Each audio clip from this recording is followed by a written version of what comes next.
Come to order. The chair recognizes a member from Auburn. Representative Osborne moves the House adjourned from the session of May 7th, 2026. Are you ready for the question? All those in favor say aye. Those opposed, nay. The ayes have it, and the House is adjourned. The House will attend to a prayer by House Chaplain Reverend Kevin Trombley, pastor, Restoration's Four Square Church in Concord.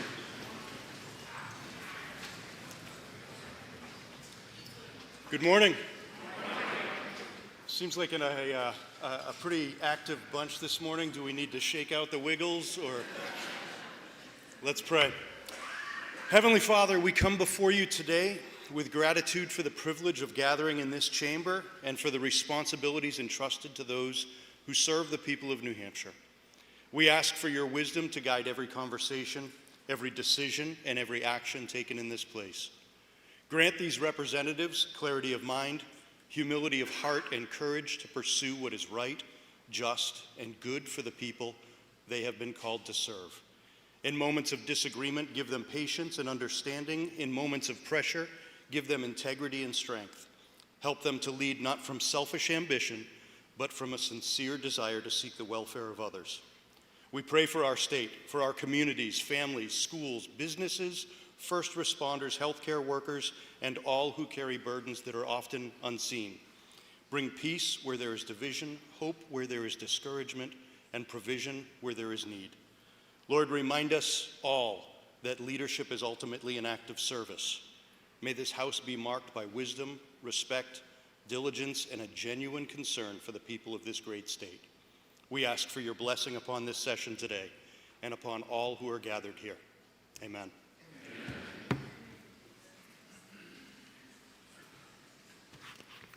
The chair recognizes a member from Brentwood, Representative Melissa Litchfield, who will lead us in the Pledge of Allegiance.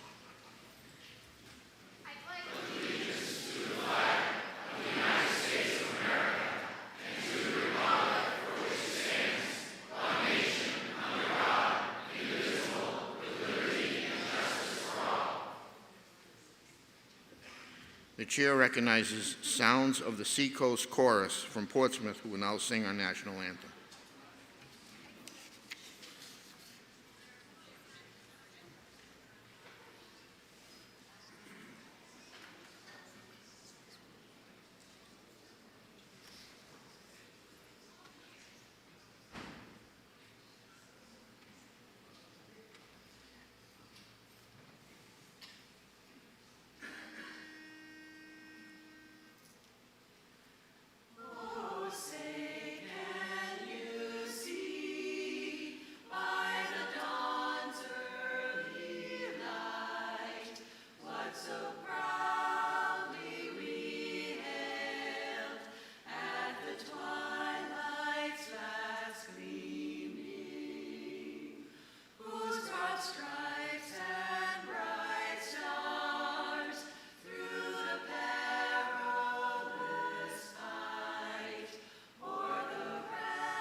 The House will attend to requests for leaves of absence.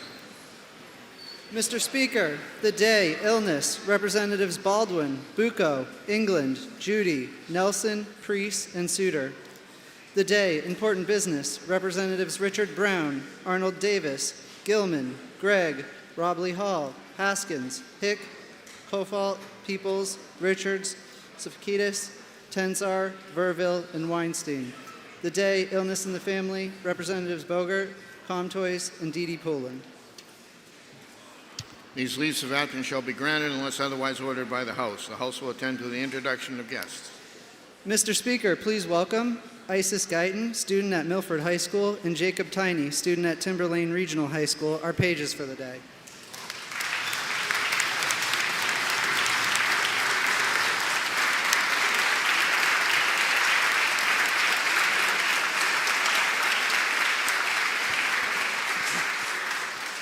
Mr. Speaker, please welcome Kevin Southwick, guest of Representative Lily Walsh, Renee Claffey, guest of Representative Darby, Chris Auger, guest of Representative Nodder, Charlene Peterson, guest of Representative Lloyd, John and Helene Rasmussen, guests of Representative Cambrils, Casey Peters, guest of Representative Tebow, Christy Lynn, mother of Representative Coker, Sam Kluger, son of Representative Kluger, and fourth grade students from Moulton Borough Central School, guests of Representative Crawford. They are with us in the gallery today.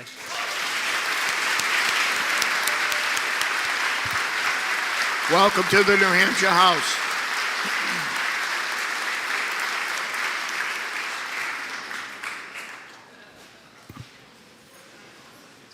The House will attend to a Senate message. Mr. Speaker, the Senate concurs with the House in the passage of the following entitled Bill with Amendment, the passage of which amendment the Senate asks the concurrence of the House. House Bill 1078, creating a Gold Star Family and Gold Star Father license plate. Representative Tom Walsh moves we concur and is recognized to speak to his motion. Representative Walsh moves that we concur and is recognized to speak to the motion. Thank you, Mr. Speaker. The Senate amendment on 1078 is a friendly one. It simply clarifies and actually adds a couple of documents that help prove relationships, which will make it easier for Gold Star families to get these plates. Committee on Transportation asks that you concur. Thank you, Mr. Speaker. The motion before us is to concur on House Bill 1078.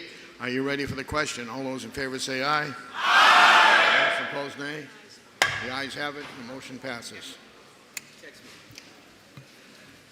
The House will now go to the consent calendar. Mr. Speaker, from the Committee on Executive Departments and Administration, Senate Bill 567, removed by Representatives Drew, Drago, Leon, Kesselring, Cole, Labrie, Paquette, DuPont, Warden, and Morton. From the Committee on Finance, Senate Bill 625, removed by Representatives Osborne, Drew, Sweeney, Polozov, DeRoy, Diane Kelly, Potenza, Litchfield, DeVito, and Burnham. Are there any other bills to be removed from the consent? Representative Osborne moves that the consent calendar with the relevant amendments as printed in today's House record be adopted. Are you ready for the question? All those in favor say aye. Aye. Those opposed, nay. The ayes have it. The consent calendar is adopted.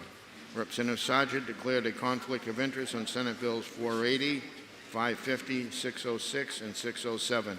Did not participate in the vote on the consent calendar. We will now move on to the regular calendar.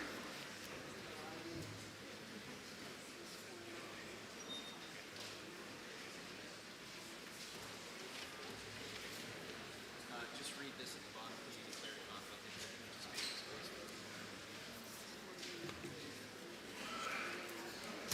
interest. Committee on Commerce and Consumer Affairs, two issues referred Senate Bill 455 FN, an act relative to health plan coverage of GLP-1 medications. Consider the same, report the same with the following resolution. Resolved that it's inexpedient to legislate. Representative John Hunt for the committee. The motion before us is inexpedient to legislate on House Bill 455. Are you ready for the question? All those in favor say aye. Aye. Those opposed, nay. The ayes have it, and the committee report is adopted. Representative Sargent declared a conflict of interest and recused himself from the vote. All right, here we go. So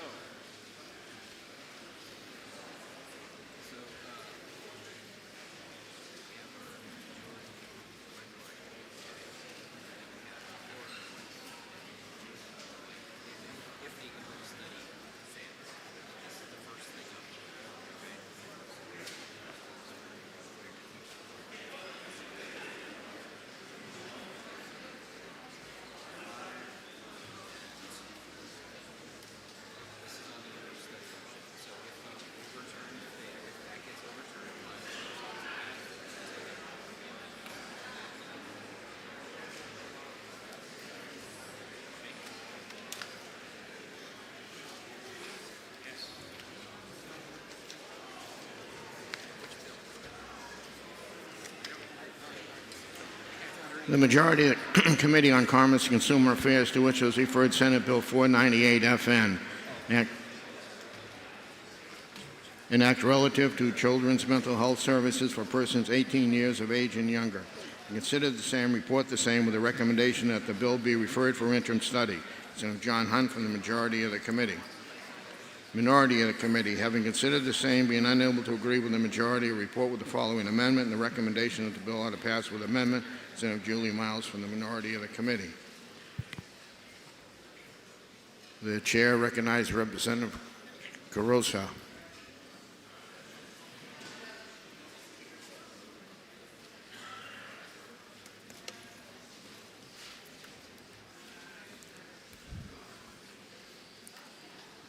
Thank you, Mr. Speaker.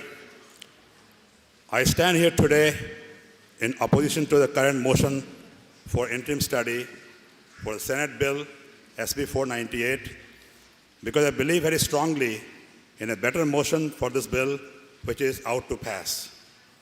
As you all know, the mental health crisis, especially among children 18 years or younger, is becoming a growing concern for our state. And therefore, adequate and responsible mental health coverage with proper access and capacity for these children is the need for the hour. According to New Hampshire Forum, which is a bipartisan statewide civic engagement group, this is one of the top 5 priorities of the Granite Staters. SB 498 establishes a fair and sustainable funding model for the Fast Forward program, a mental health Tier 3 wraparound care management program that provides community-based, family-centered care for youth facing serious emotional and behavioral challenges before situation escalates, which could lead to costly emergency room visits, hospitalizations, and out-of-home placements. Currently, private insurance does not cover Fast Forward, even for its own members. I repeat, currently, private insurance does not cover Fast Forward, even for its own members. As a result, children often go without care until their condition worsens, sometimes to the point where Medicaid becomes the only option. If the child does not qualify for Medicaid, state general funds cover the cost. SB 498 addresses the systemic issue by creating shared accountability across public and private payers. In simple words, it wants private insurance companies to cover costs for mental health services for its own members, and that's not too much to ask. This will directly save the state over $2.5 million of taxpayers' money every year. And this is not even counting the money saved due to early interventions, resulting in less emergency visits and psychiatric hospitalizations. Now I know the question that might be on top of your mind would be, what's the impact on insurance premium if private insurance companies do have to cover this? Well, even if the numbers calculated using simple math based on the facts that it came out to a mere 24 cents per month per member. Just to be more fair, I asked this question directly to Anthem during our public hearing to get their perspective. The number that was sent to us via email from Anthem was only $1.25. So just to be fair to insurance companies, even if we take $1.25 per month increase as provided by Anthem, I think it's a very small price to pay that could save millions of dollars to the state and also can provide better mental health service to our children. This bill is supported by New Futures and NAMI, National Alliance on Mental Illness, both of which are non-partisan organizations. And best of all, our own Governor, Kelly Ayotte, supports this bill and had sent a press release on May 6, urging members of the House Commerce Committee to pass Senate Bill 498. She reiterated similar sentiment in another press release on May 12, day before yesterday, urging the House to pass this bill, her own words, and I quote, our mental health providers and advocates are on the front lines, helping United Staters who are facing mental health challenges, and they have seen firsthand how insurance companies are failing to protect coverage for critical services for kids. We need to hold Anthem and other carriers accountable for refusing to cover children's mental health care and urge the House to join us in helping families access the care and support the need. End quote.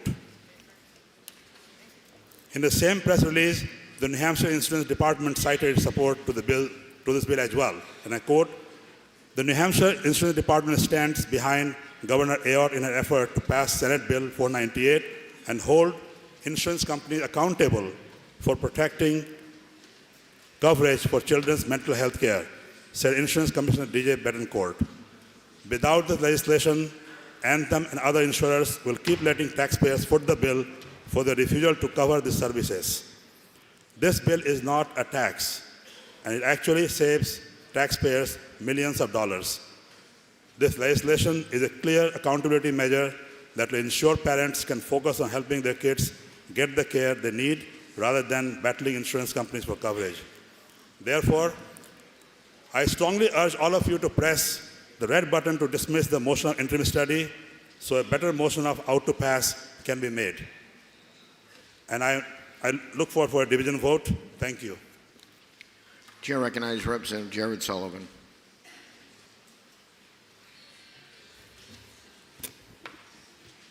Thank you, Mr. Speaker. Mr. Speaker, I ask you and every member of this body to overturn this interim study motion. This bill, which passed overwhelmingly out of the Senate and has full support from the governor, is an important bill that will help address a problem impacting both the budget of New Hampshire and the health of children in this state. Right now, when a child is covered by private insurance and has experienced a serious mental health crisis, families often discover that their insurance does not cover many of the most effective community-based interventions available. Imagine being a parent with a child having a serious mental health crisis. You would naturally contact your doctor or your insurance company to see what your options are. You would never hear about the Fast Forward program. What you would likely not learn is that New Hampshire taxpayers already have funding a highly effective program called Fast Forward because many private insurances will not cover it, actually all of them. And the program works. Fast Forward has helped reduce inpatient psychiatric hospitalizations by nearly a third. But too often, families do not gain access to those services until their child deteriorates into such a severe crisis that hospitalization becomes necessary, often at a cost of 6 figures. Fast Forward has helped reduce inpatient psychiatric hospitalizations by nearly a third, but too often families do not gain access to those services. Only then does the child qualify for Medicaid after they've been hospitalized and is finally given access to the Fast Forward services. Think about how backwards this is.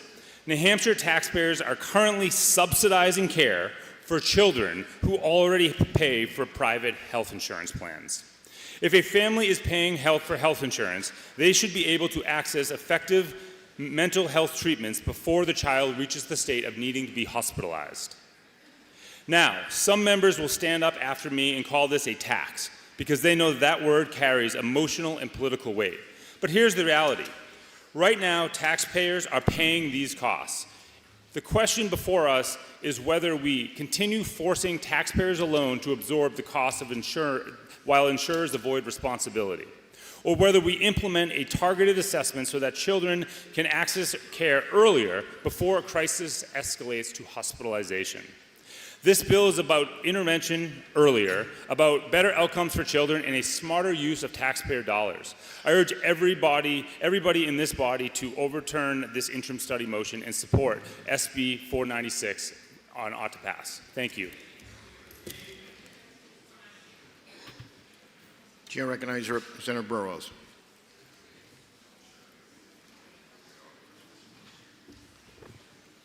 Thank you, Mr. Speaker.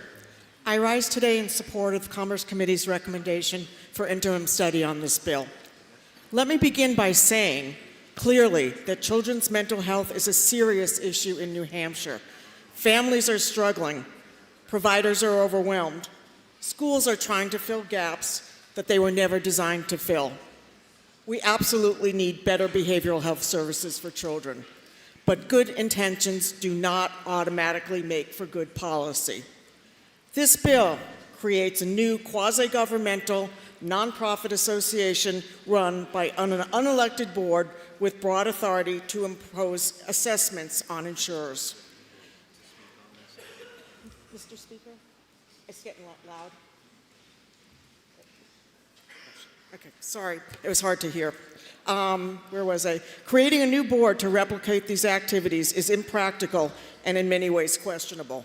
Properly managing such an effort would also add significant costs to the program rather than simply requiring insurers to cover these services using the infrastructure and resources they already have in place. There are also serious legal concerns. The bill attempts to define these assessments as medical benefit costs, but medical benefits are determined under state and federal law, not simply by declaring them so in statute. ERISA plans are employer-sponsored health plans, and the language of this bill may strengthen the basis for an ERISA challenge. Federal courts have repeatedly held that states cannot dictate what benefits employer health plans must cover. Even the fiscal note acknowledges the potential for litigation. There are additional concerns about the structure and accountability of this new board. The board would have enormous discretion to contract for behavioral health services, yet the bill lacks clear oversight standards, meaningful accountability measures, and detailed reporting requirements. That is a tremendous amount of authority concentrated in an unelected entity operating outside normal legislative oversight. The fiscal note itself states that this bill will place upward pressure on insurance premiums. Now, I know there have been figures telling us that it's going to cost 25 cents more for each insured, or $1.25, but the fact is there's no limit on the number of kids who will be covered, so we don't really know the bottom line. So this means higher costs for employers, municipalities, taxpayers, and families who are already struggling with affordability.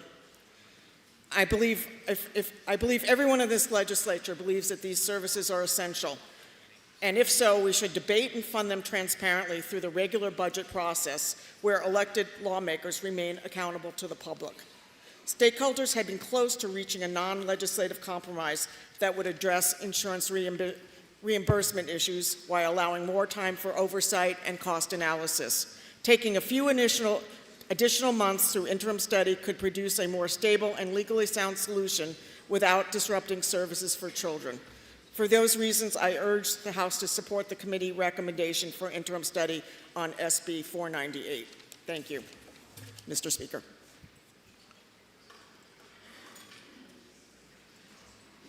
Chair recognizes Representative Miles.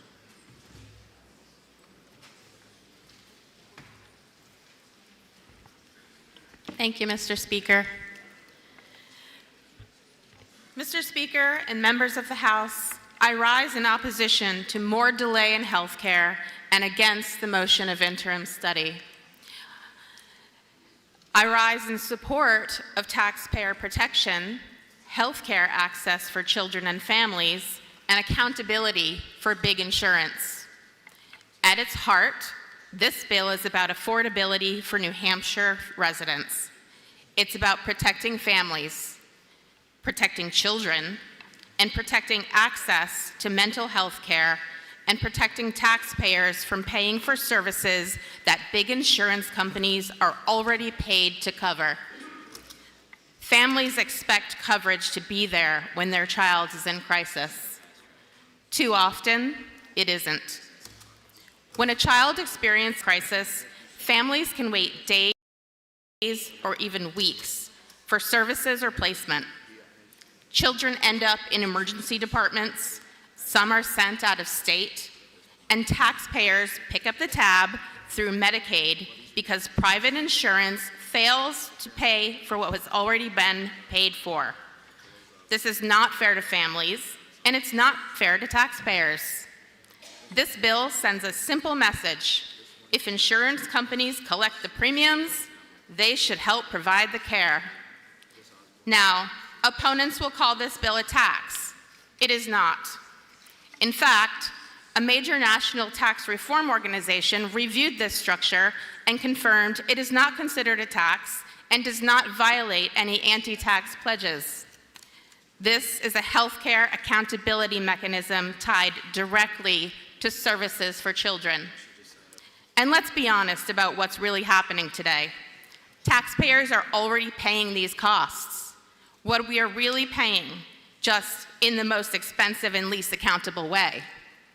The choice is not between paying and not paying.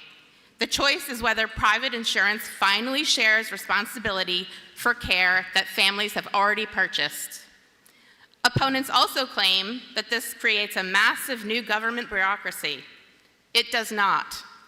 This bill creates oversight and accountability so children can access care earlier, before they end up in crisis, before they end up in an emergency department or shipped out of state. And we keep hearing, let's just wait a few more months. Members, families have already been waiting years. Every year we delay means more children in crisis and more costs shift on to taxpayers. Interim study does not treat a child in crisis. We also hear there is no funding problem, but it's a billing problem.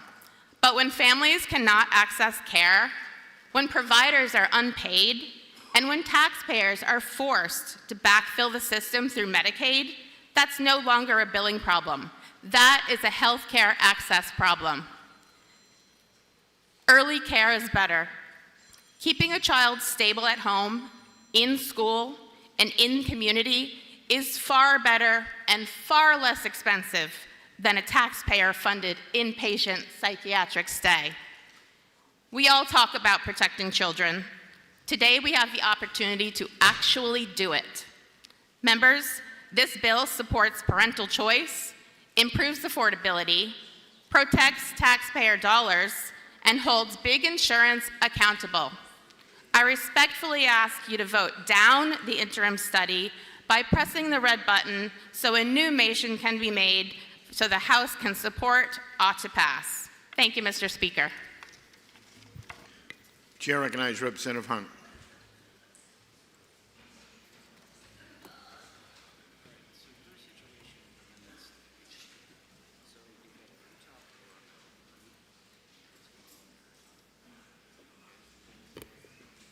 So I would like to begin by telling you why the motion was interim study. We only received this bill a month ago, and we were told this is about insurance companies denying paying a benefit. I think you just heard that just now. Well, it turns out that isn't true at all. They were never actually billed. This Fast Forward program is a Medicaid program. Now, I'm not sure who should be doing the billing, whether it should be Medicaid or NFI, the provider, but the provider told the insurance companies unequivocally that they were told by HHS not to bill, not to send a bill. So any statements of saying that the insurance companies are denying a benefit is just not true. As a matter of fact, we now have evidence, because we did have a deal 2 weeks ago, that they would start sending to the insurance companies the benefit, what was being paid and what was needed. Well, it turns out the one model person they sent, the insurance company had spent over $200,000 for mental health services. So they were paying mental health services. That's what's on their policy. Did they ever have on their benefit plan to cover the Fast Forward? No. Why didn't they have it on their benefit plan? Because they never had a contract. Fast Forward refused to have a contract with the insurance companies. It wasn't until the day we voted for this interim study that I realized why they don't have a contract, and that's the capitation, which I hope you all read the record in the majority report. But more importantly, if you ask me, and I told this to the governor's person who was involved in negotiating a compromise that we thought we had, and that's when we decided that we would interim study it, that I personally think the Fast Forward program should be funded by Medicaid. If it's good enough for kids who are on Medicaid, it should be good enough for kids who have health insurance. But mind you, Fast Forward is not a mental health coverage. Don't think this is parity. Fast Forward is a very unique program which is provided through Medicare, has a contractor, and that contractor has a caseworker, maybe he's a social worker, so there's some mental health involved, but that caseworker is the one who's involved in that child's life. I think that's a wonderful plan. And yes, I absolutely think that we should have Medicaid pay that for everybody, regardless of their insurance, because I know their insurance companies will pay for the mental health benefits when that's required. We interim studied this bill because we were going to figure out either A, we were going to have the health insurance companies have a caseworker, or B, what this was going to cost the state. At that point, we started looking at the language of the bill, and we realized that this association that was being created had the ability to assess not just kids who had private insurance, but for all the kids, all the Medicare kids.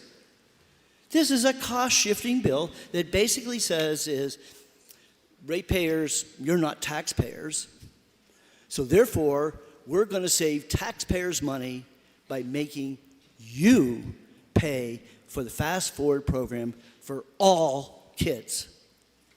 I urge you to vote interim study and let us sort this problem out, get it resolved correctly, and not just pass a huge whopper bill that I've done the math at $50,000 per kid, and that's the current contract. So who knows what the contract will be next year? At $50,000, and they're talking anywhere from 500 to 1,000 kids in that program. That's $25 to $50 million.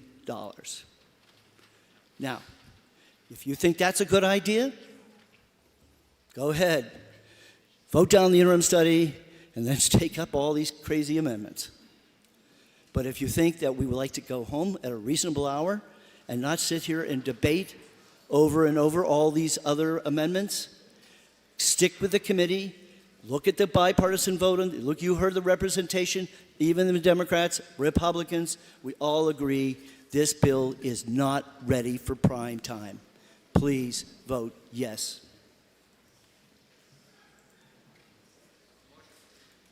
The motion before us is interim study on Senate Bill 498. A division has been requested. Members, take your seats. This will be a division vote.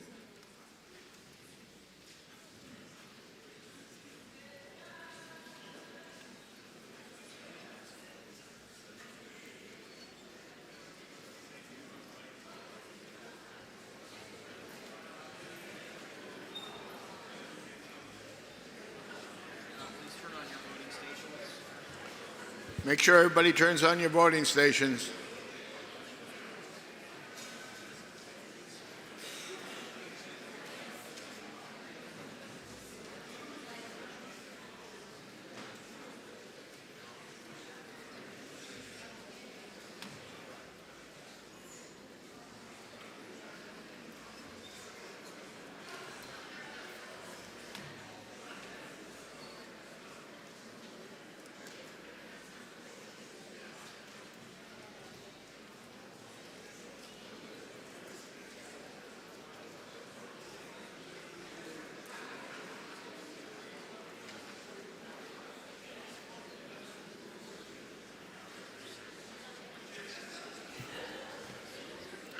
The motion before us is interim study on Senate Bill 498. This is a division vote.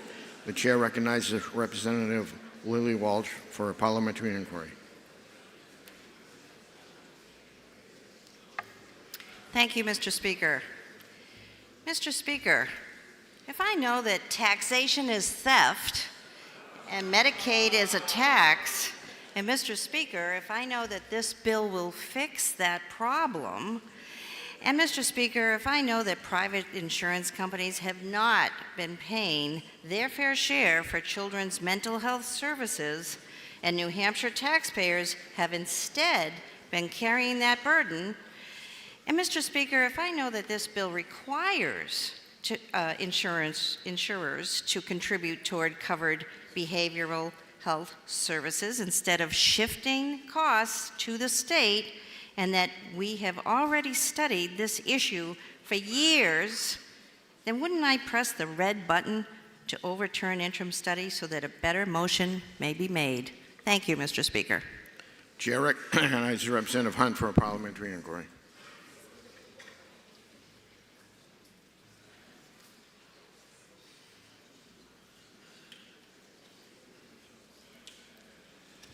Mr. Speaker, if I know that last year this bill was on the budget sent over by the Senate, but the Finance Committee decided to remove it, if I know, Mr. Speaker, this is a finance issue and is best addressed through the budget process, will I now vote yes on interim study? The motion before us is interim study on Senate Bill 498. This is a division vote. If you're in favor, you'll press the green button. If you're opposed, you'll press the red button. Voting stations are open for 30 seconds.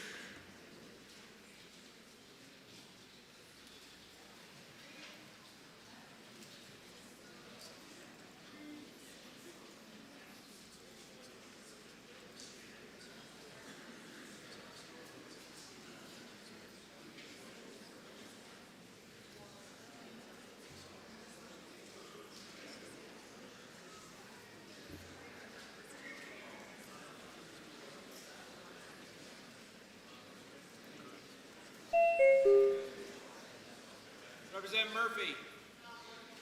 Okay, thank you.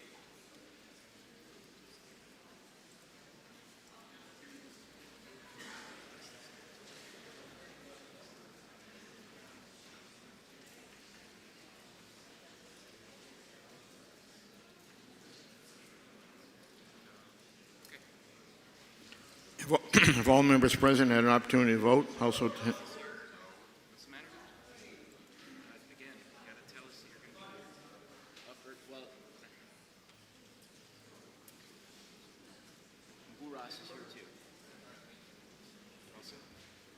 If all members present had an opportunity to vote, also attend the state of the vote.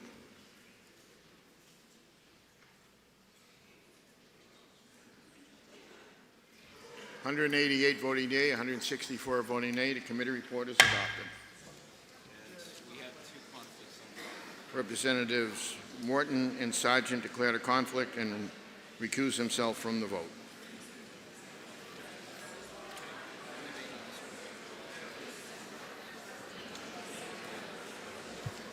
House will be in order. Majority of the Committee on Commerce and Consumer Affairs, to which was referred Senate Bill 665FN, an act relative to pharmacy benefit managers, managed care laws, notice of drug pricing options, and pharmacy benefit manager business practices. Having considered the same, report the same with the following resolution. Resolved that it's inexpedient to legislate. Representative Julie Miles for the majority of the committee. Minority of the committee, having considered the same, being unable to agree with the majority, report with the following amendment. The recommendation of the bill ought to pass with amendment. Senator Kerry Spear for the minority of the committee. The motion before us is inexpedient to legislate on Senate Bill 665. FN, are you ready for the question? All those in favor say aye. Aye. Those opposed, nay. The ayes have it. The committee report is adopted.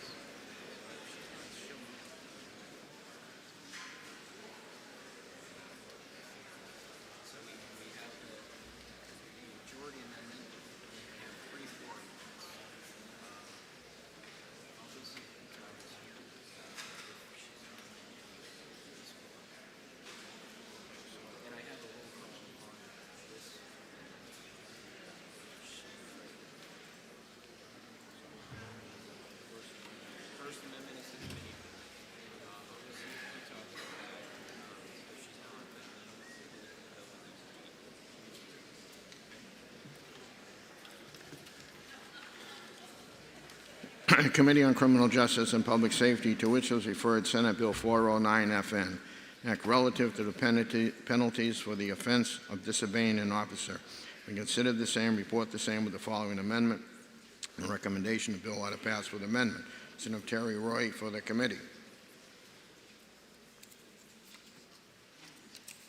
The amendment is 1773H, printed in House Record 19, pages 39. Are you ready for the question on the amendment? All those in favor say aye. Aye. Those opposed, nay.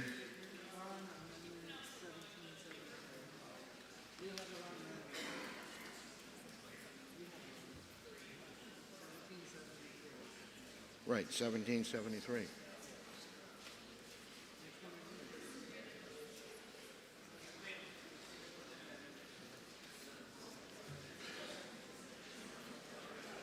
Take up the Lynn amendment first, Mr. Speaker. That's what I'm doing. Are you ready for the question on the amendment 1773? All those in favor say aye. Aye. Those opposed, nay. The ayes have it. The majority amendment is sorry. Now we're offering the Lynn floor amendment. Okay. Bill's on second reading, open to further amendment. Representative Lynn offers offers amendment 196.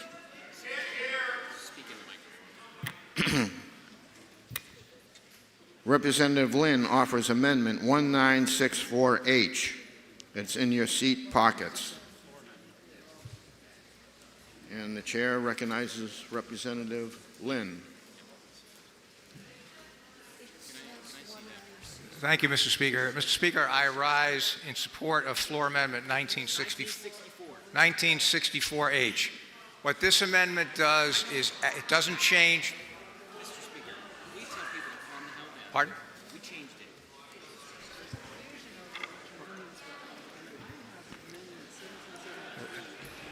Yeah, proceed. That was the committee amendment. That was the committee amendment. Mr. Speaker, the member has a right to proceed. We're dealing with that amendment first. This is the amendment we're dealing with right now, so proceed, Representative Lynn. Thank you, Mr. Speaker.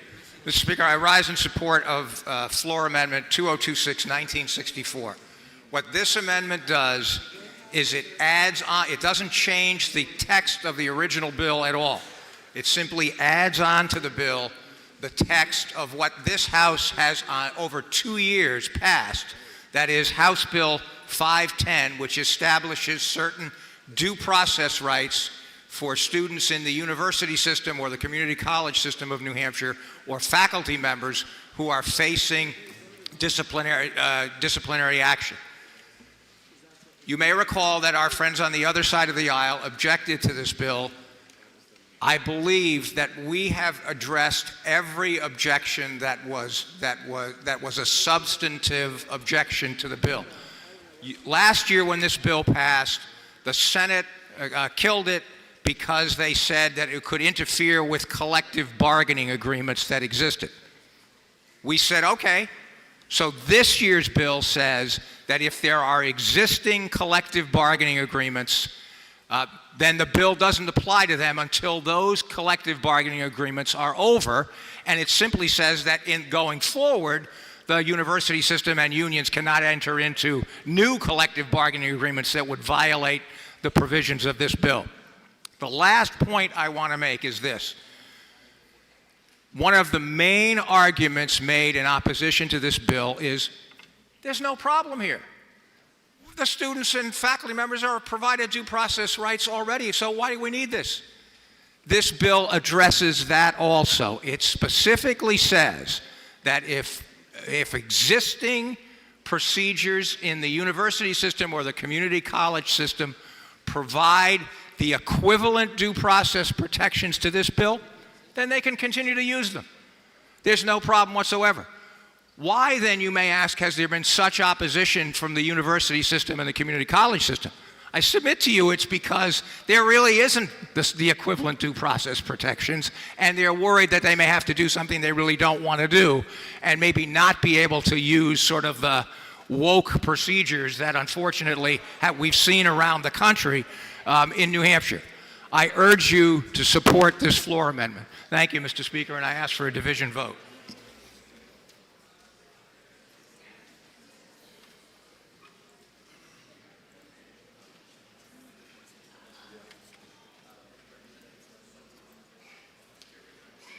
The chair recognizes Representative Luna. Thank you very much, Mr. Speaker. Let's be really clear about what this floor amendment does. This floor amendment is not about due process at our state colleges and universities. They already have that. This floor amendment is about implementing a criminal due process for disciplinary hearings that happen throughout the course of a semester or a year on college campuses.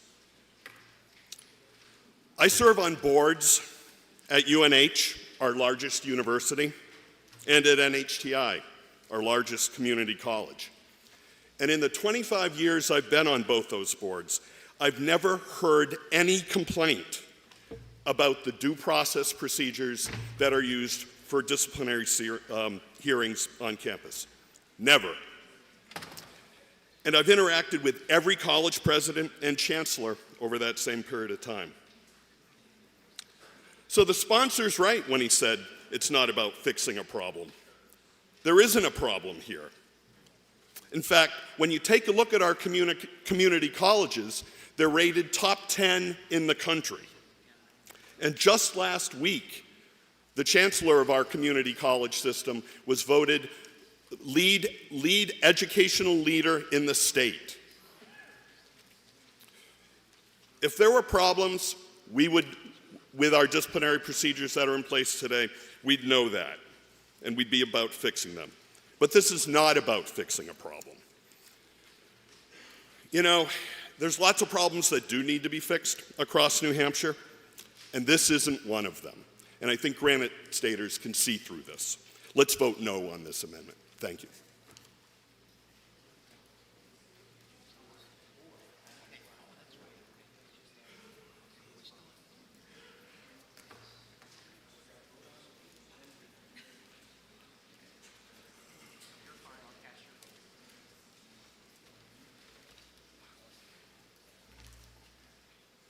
A division has been requested for the vote on this amendment. Members, take your seats.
The motion before us is the Lynn Floor Amendment 1964H. This is a division vote.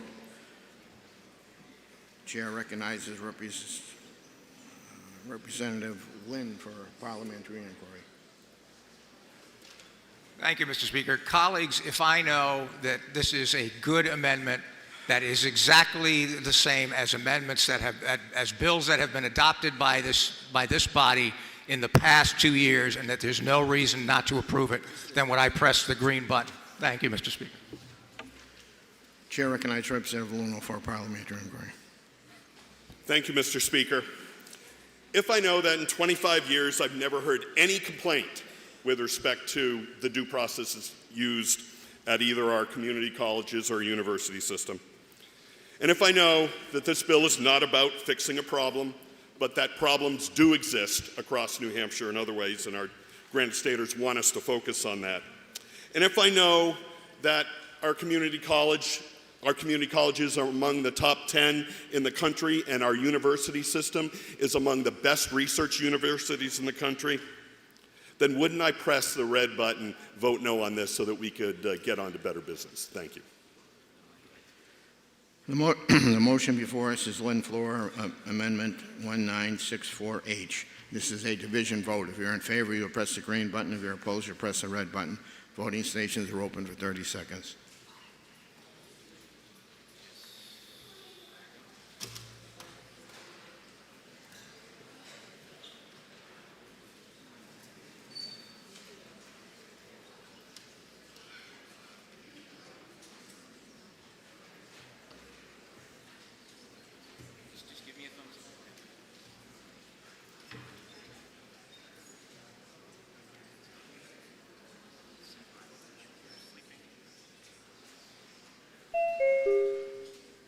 Representative Savarin D. Schwinier.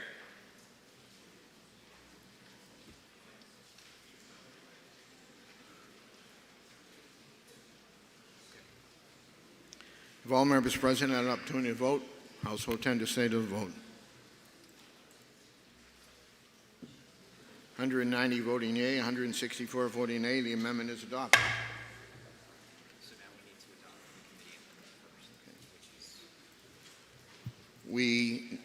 The first amendment we voted on was 1773H. That was not the committee amendment. The committee amendment is 1389. So now we have to vote on the committee amendment, which is 1389. Are you ready? You did not. You stated 1773 as the amendment that was being voted on. That was not the correct committee amendment. The amendment 1773 is a floor amendment listed in the calendar. So that's the situation. We have to adopt this. Right. Yeah, they're all bitchy. I'm just trying to give you an explanation.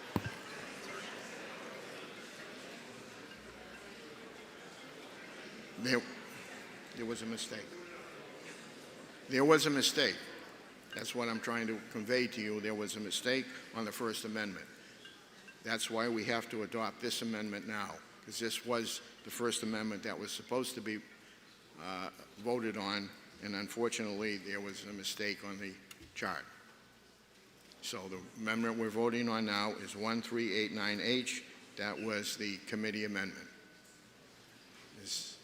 Are we clear? All those in favor of adopting 1389, say aye. Aye. Those opposed, nay. The ayes have it, and the amendment 1389 is adopted. Bills on second reading. Bills on second reading open to further amendment.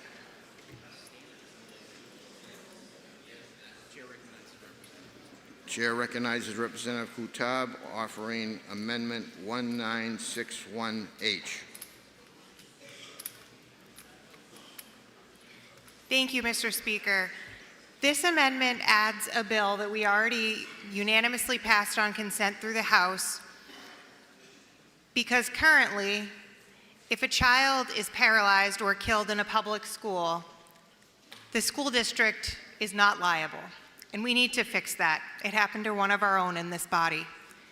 I urge you to please vote in favor of this amendment and get this bill back on its way to the Senate. Thank you. The motion before us now is the Kutab Floor Amendment 1961H. Are you ready for the question? All those in favor say aye. Aye. Those opposed, nay. The ayes have it, and the amendment is adopted. Bills on second reading open to further amendment.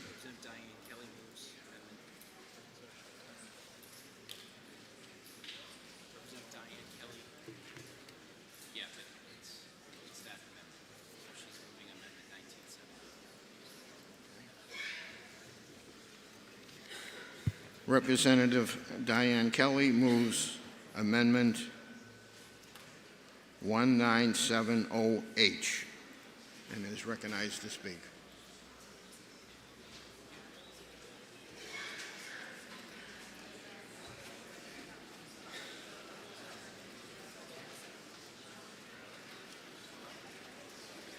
It is in your seat pockets.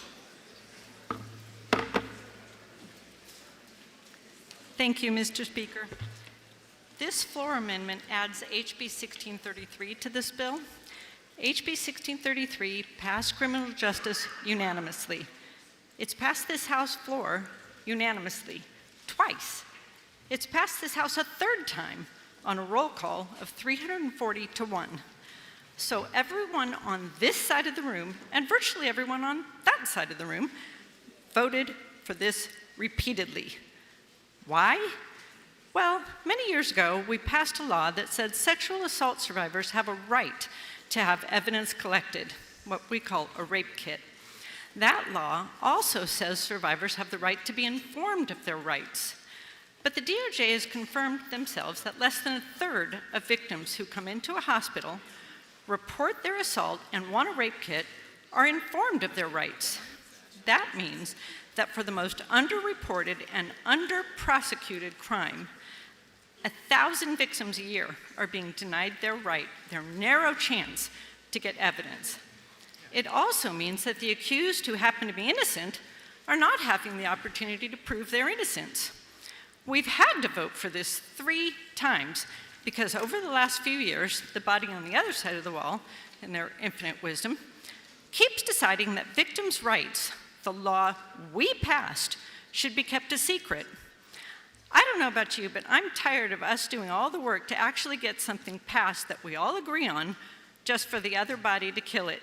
So let's send a message to them. We aren't going to stand for it. Enforce rape law and collect evidence. Inform victims. Thank you. Chair recognizes Representative Rhodes. Yeah. Thank you, Mr. Speaker. Mr. Speaker, it is true, we did pass this bill on the consent calendar. And I will say that sometimes there's a really good reason why we have 2 different bodies. And after this particular language went over to our friends over there, or maybe our enemies, depending on your point of view, there was actually some things that we found out. And one of them is that this could actually weaken the prosecutions in some sexual assault cases. Additionally, we found out that this is going to go against national best practices for collecting forensic evidence. At the end of the day, a person that has been unfortunate to be sexually assaulted, if they are believed in the first place and if they decide to actually come forward, faces an enormous uphill battle. We do not want to do anything to weaken or make it harder for them to actually bring the perpetrator to any kind of justice. The language that we passed also is going to make it harder for victims that are suffering from incest, victims that may be nonverbal.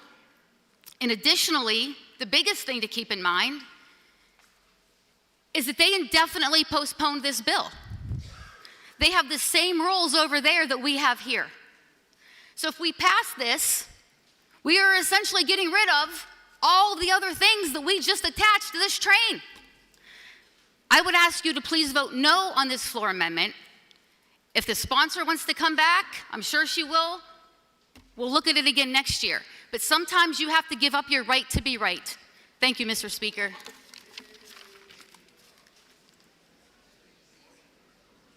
The motion before us is floor amendment 1970H. Are you ready for the question on the amendment? I'm sorry.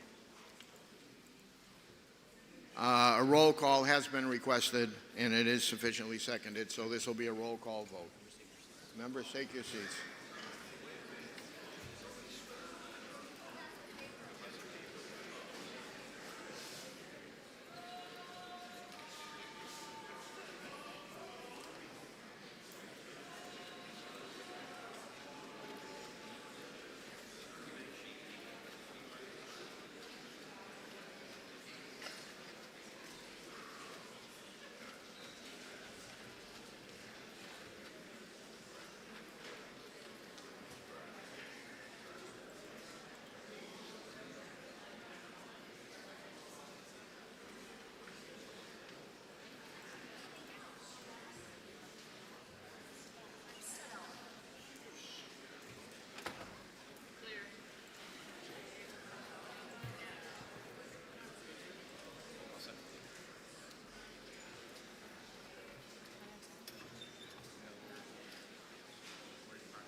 The motion before us is Floor Amendment 1970H. This is a roll call vote. Chair recognizes Representative Hegner for a parliamentary inquiry.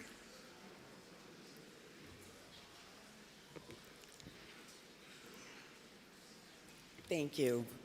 Mr. Speaker, if I know that this bill simply says, hey, we passed a law giving rape victims rights, we should probably tell them those rights, and that informing victims of their rights is the least we can do, considering we read their perpetrators their rights, and that the House passed this bill unanimously twice on a third time on a roll call vote of 341.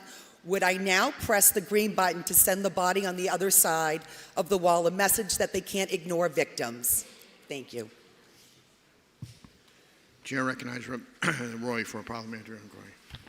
Thank you, Mr. Speaker. Mr. Speaker, if I know that if this bill may be great, but if we pass it, it will kill the underlying bill automatically because they can't take it up in the other body, would I then vote red and not adopt this amendment?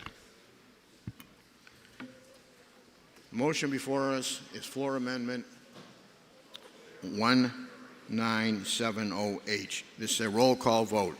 If you're in favor, you'll press the green button. If you're opposed, you'll press the red button. Voting stations are open for 30 seconds.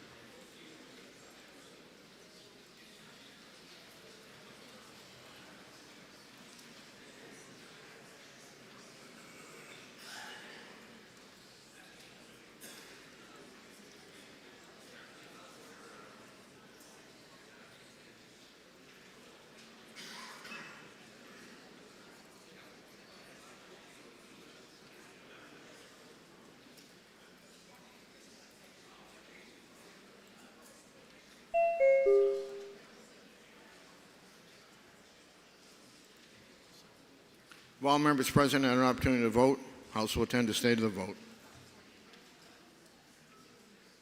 172 voting yea, 184 voting nay. The amendment fails. We are now to ought to pass as amended. Are you ready for the question? A division has been requested. Members, take your seats.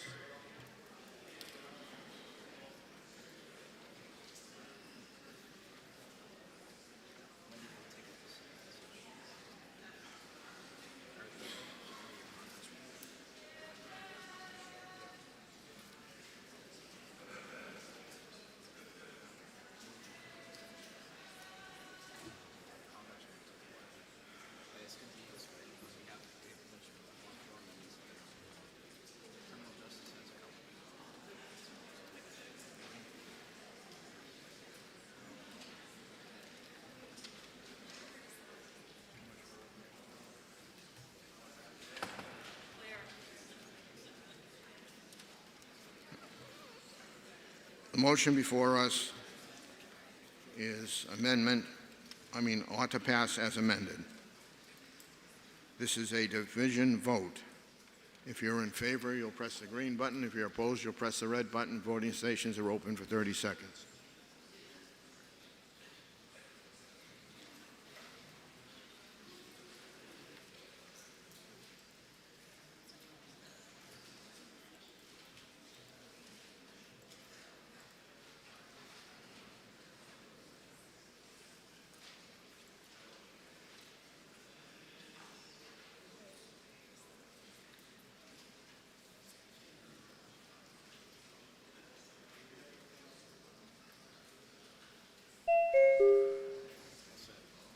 If all members present had an opportunity to vote, House will attend to state of the vote. 181 voting yea, 175 voting nay. The committee report is adopted.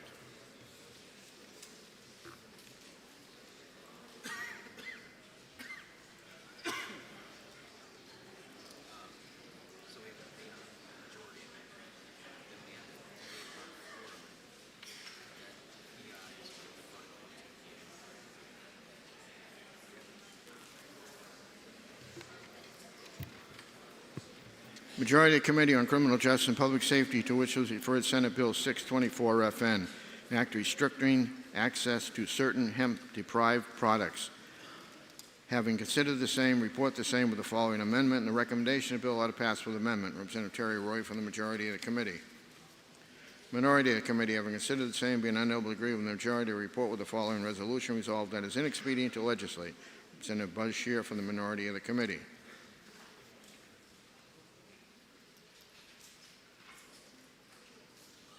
The amendment is 1846H, printed in House Record 19, pages 60 through 61. Chair recognizes Representative Scheer. You're waiving? Okay. Representative Roy is waiving. The majority committee amendment. I waive off. All right. Representative Roy raised. The question is on the majority committee amendment. Are you ready for the question? All those in favor say aye. Aye. Opposed, nay. The ayes have it. The majority committee amendment is adopted. Bills on second reading open to further amendment. Representative Scheer offers floor amendment 1936H and is recognized to speak. Thank you, Mr. Speaker. The committee amendment that we just passed is good in one respect and needs a little fixing in another respect. The first part of the bill, which everybody on the committee agreed to, creates a structure for the regulation of hemp products. The second part of the bill, which started as a non-germane amendment, was passed by the majority of the committee. It had to do not with hemp products, but it had to do with the adulteration of controlled drugs using products not fit for human consumption, like xylazine as an example. It's a problem, and we recognize that problem.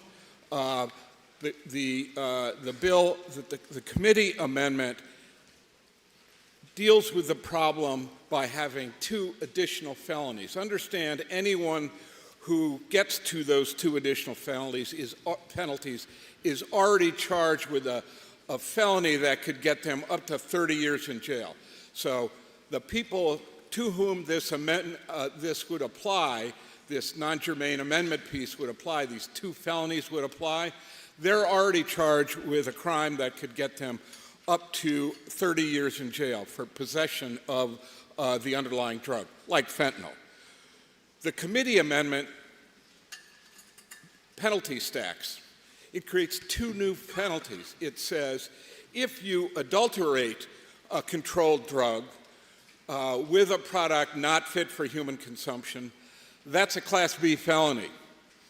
And it says, in addition to that, if you possess a drug that has been adulterated with a product not fit for human consumption, that's a Class A felony.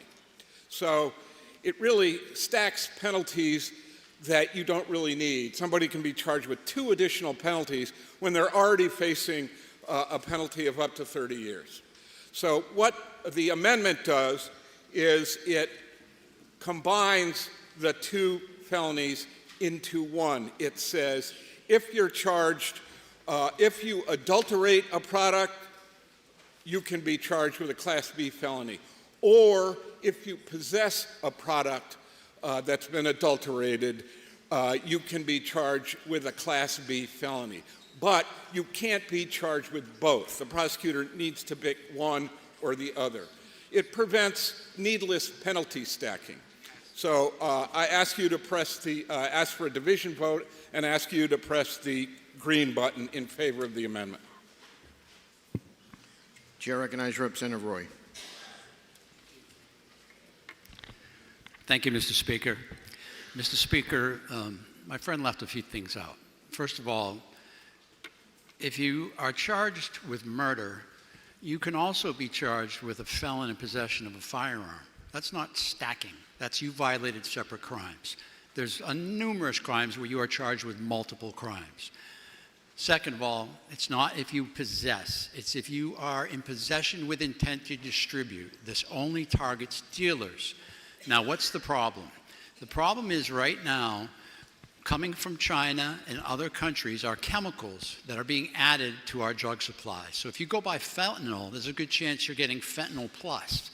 It could be xylazine, or it could be a number of other chemicals, which is why we decided not to just target xylazine, because xylazine is used legitimately in agricultural purposes with animals. It's any chemical that's meant for animals or not humans. There's literally chemicals used to keep plastic from being destroyed by the sun that are being added to these drugs right now.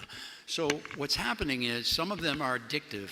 People are buying their fentanyl, which they're already addicted to, and the next thing you know, they're now addicted to another drug, including that one. So the question is, does the person who sells you fentanyl because you're an addict get the same penalty as someone who sells you fentanyl with poison that could kill you or make you addicted to another drug? No, that is additional penalty. So the first part of it, which says if you are in possession of these things and you are mixing it, that means the police come in and you've got scales and bags. The problem is that's great, and that's there to discourage these things being set up in New Hampshire. But right now, most of it's happening across the border. It's coming from Lowell, Lawrence, New York, Maine. So no one will ever be charged with it if we take the minority amendment. The second charge is selling it and knowing those things are in there. Now, if you recall, just 1 or 2 terms ago, we've passed several things at the behest of our friends over there that said we need harm reduction. And we said, you know what, you're right, that makes sense. So we're allowing people to take drugs to these testing facilities to have their drugs tested. So why in the world would we say, wait a minute, you can sell drugs and have poison in it and claim, well, I didn't know it was in there? No. If we're providing this and you want to be a drug dealer, the least you can do is go have that tested to make sure you're not poisoning your customers. So the minority amendment adds the word knowingly. So someone's going to say, I didn't know that was in there. I got it from the guys in Lowell. No. We provided testing facilities for you to know. If you're going to be a drug dealer, at least be a good one. Please, please do not adopt this amendment. Thank you. Representative Scheer has requested a division. Members, take your seats. This will be a division vote.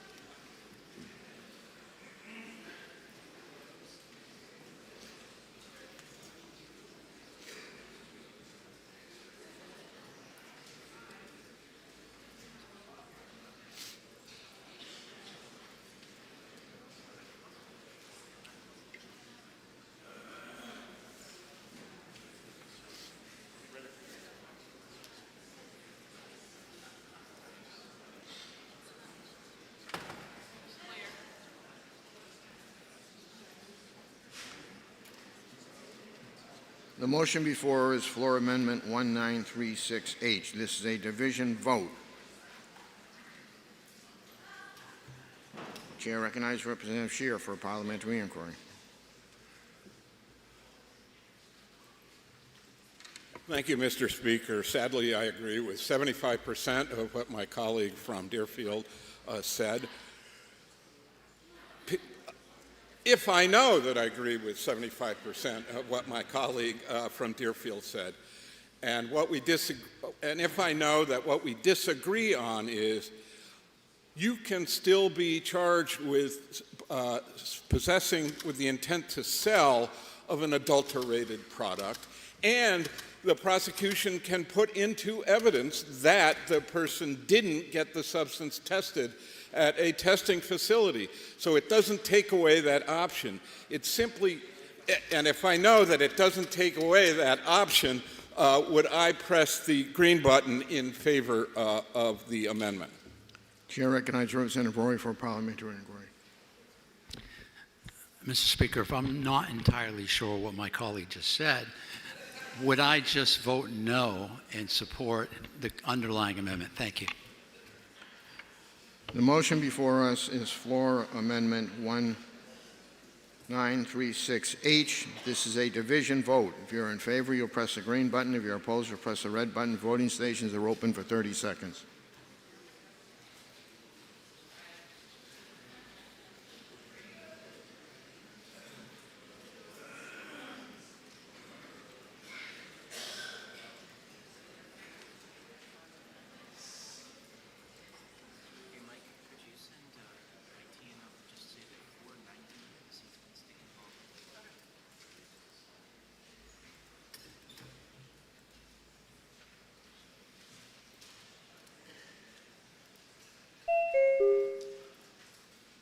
Representative Teresia.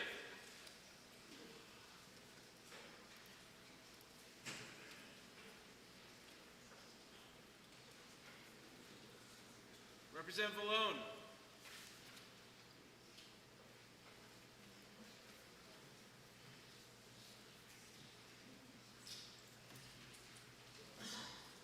All members present had an opportunity to vote.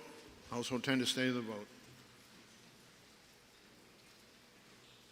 160 voting yea, 191 voting nay. The amendment fails. We are now on to ought to pass as amended. We've had a request for a division vote, so members take your seats and stay in your seats if you are still there.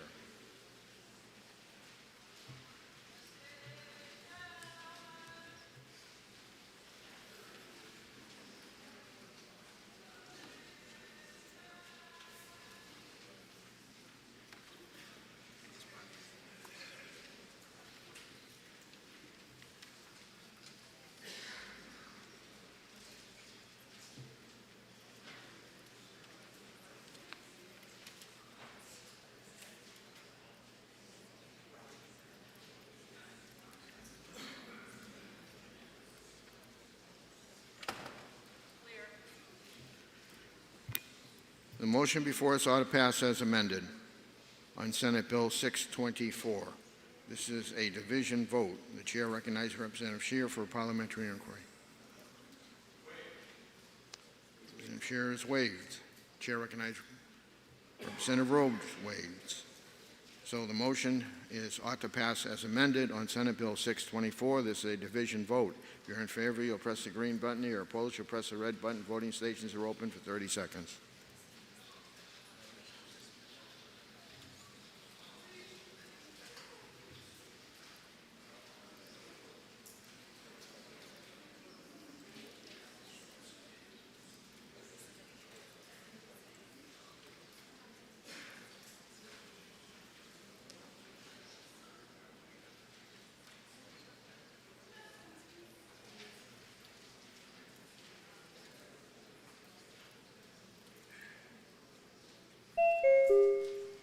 Representative Spear.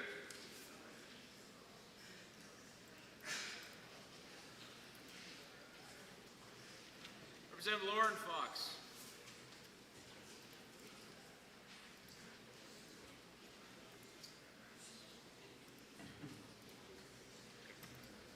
If all members present had an opportunity to vote, House will tend to stay to the vote. 189 voting yea, 165 voting nay. The committee report is adopted. So the report is ought to pass. It's on second reading. Sure ought to pass. 1925.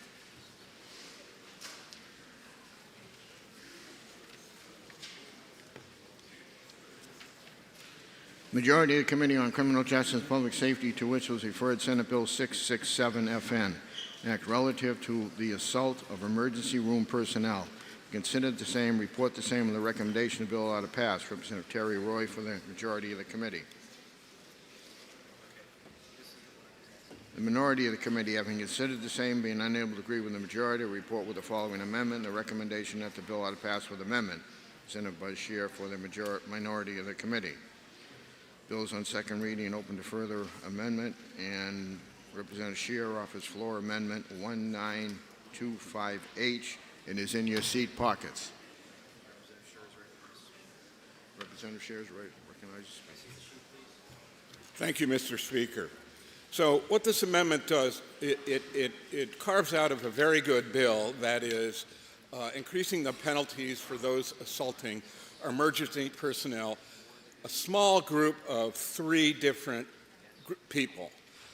Number 1, it says those being held involuntarily who are in mental health crisis and have a mental health illness diagnosis who are awaiting involuntary emergency admission, IEA, to the state hospital.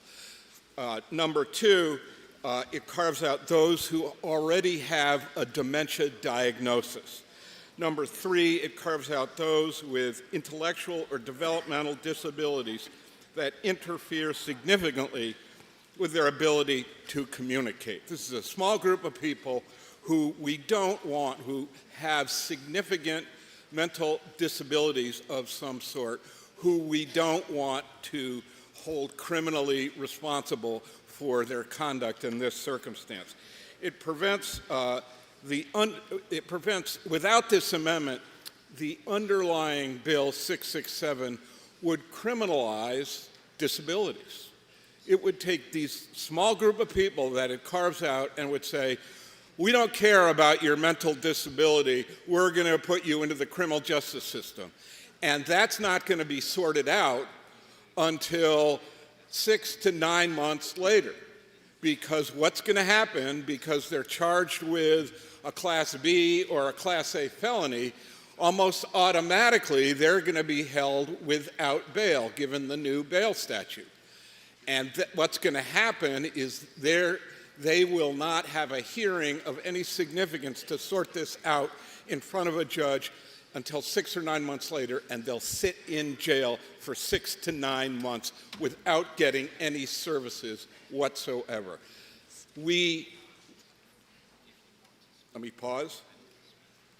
It's clear that this bill, this amendment as written, does not allow somebody who's drunk and assaults an emergency room person to get off because they don't have a significant mental health crisis with a mental health diagnosis and they're not awaiting involuntary commitment to the state hospital.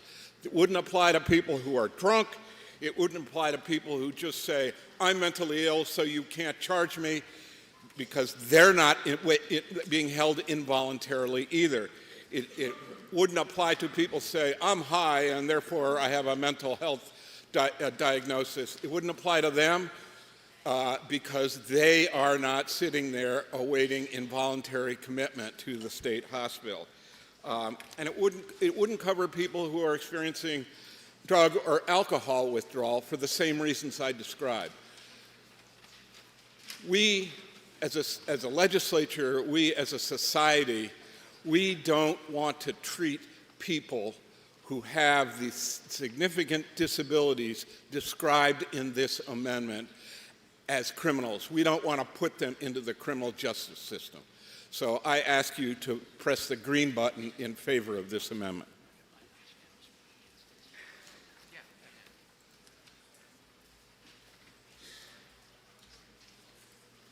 Chair recognizes Representative Roy. Thank you, Mr. Speaker. Mr. Speaker, this amendment does a couple things. It assumes the hospital staff are able to determine who should be admitted for mental health things, but not able to determine if they're mentally ill and assaulted them. It also assumes our police and prosecutors don't have the professionalism to not charge a mentally ill grandfather with dementia with a felony and let him sit in jail. The problem is what this amendment does, it's much worse. This amendment creates a first-in-the-nation immunity. Even the President of the United States is only immune from things he does in office that have to do with his job. He's not immune from committing felonies. I didn't name him. You guys had to go there. Mr. Speaker, this creates immunity. They can't even be charged if they say, I'm having a mental health problem today.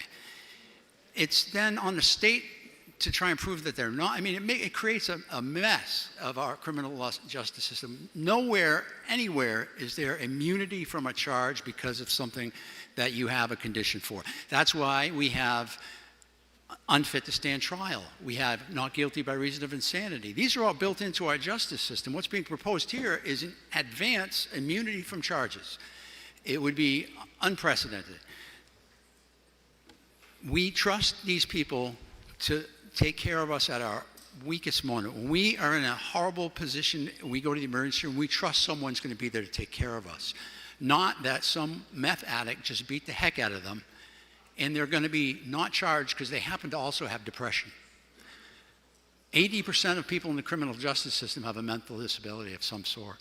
So they're going to automatically be immune from beating up emergency room personnel. That's what this amendment would do. I urge you to vote this down and support the underlying amendment because our emergency rooms are understaffed because they have the worst workplace violence in any position, and people are not taking these jobs.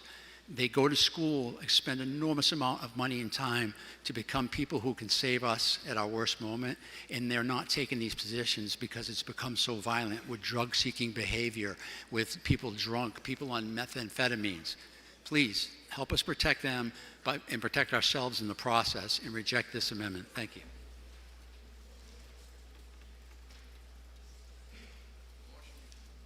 Motion before us is the sheer floor amendment 1925H. A division has been requested on the amendment, so members take your seats.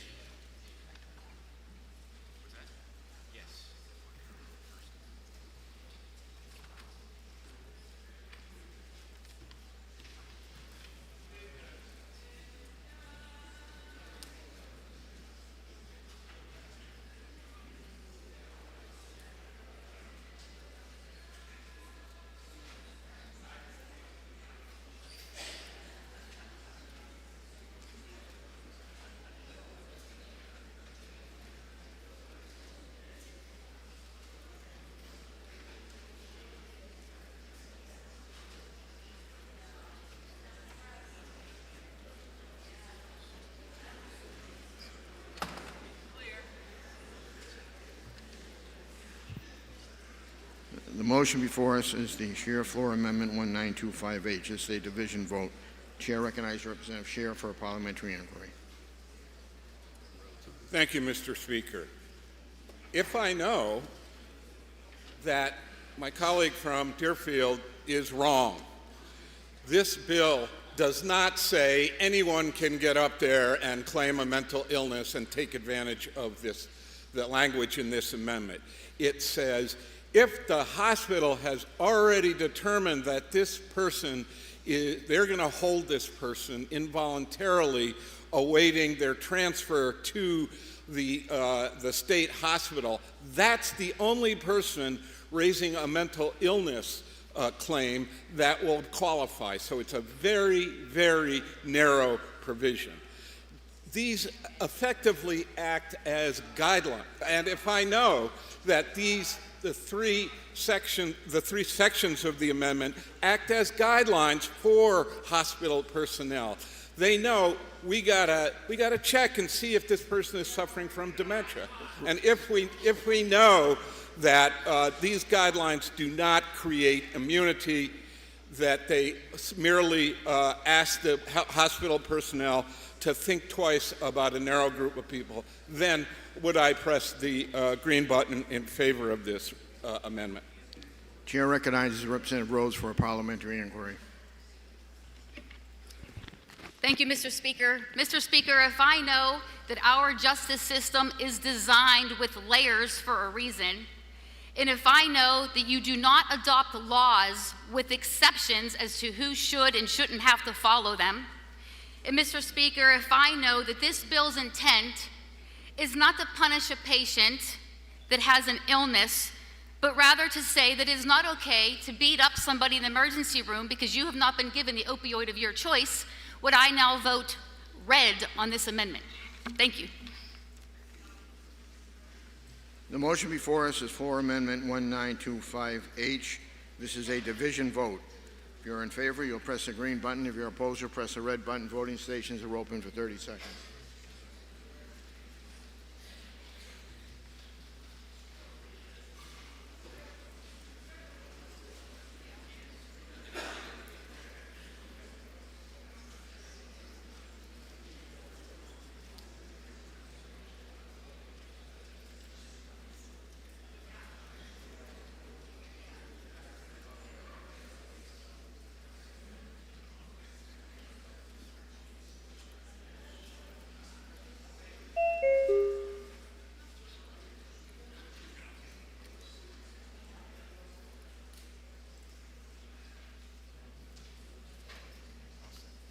If all members present had an opportunity to vote, House will attend to state of the vote. 164 voting nay, 189 voting nay. The motion fails. We're now on to ought to pass. The majority report of ought to pass. Chair recognizes Representative Miles.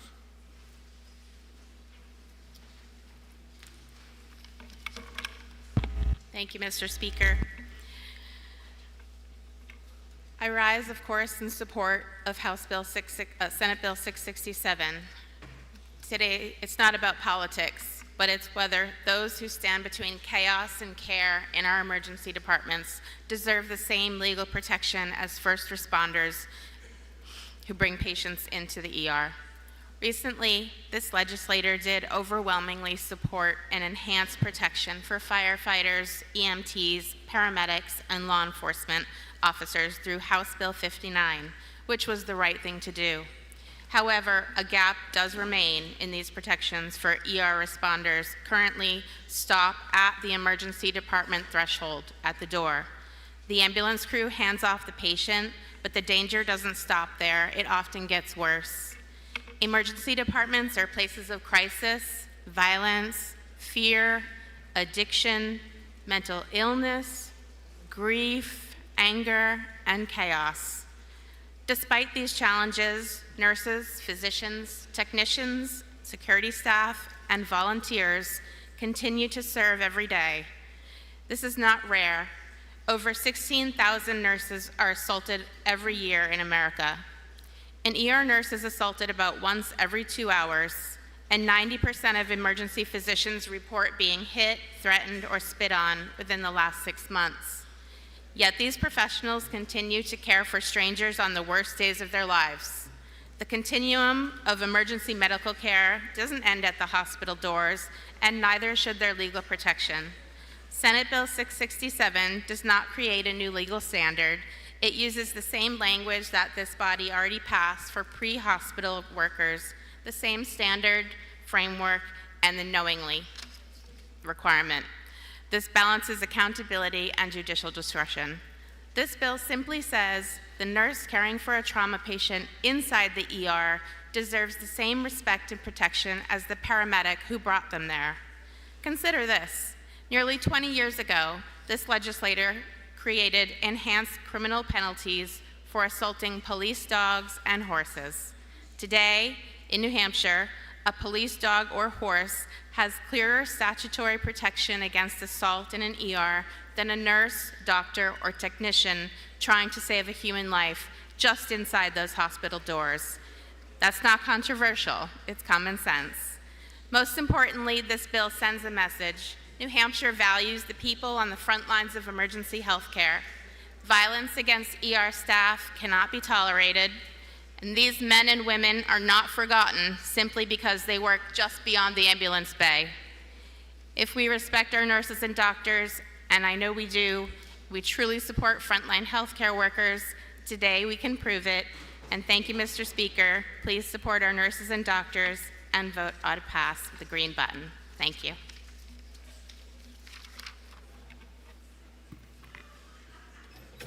The motion before us, Majority Committee report of ought to pass on Senate Bill 667. This is a division vote. Members, take your seats. This will be a division vote.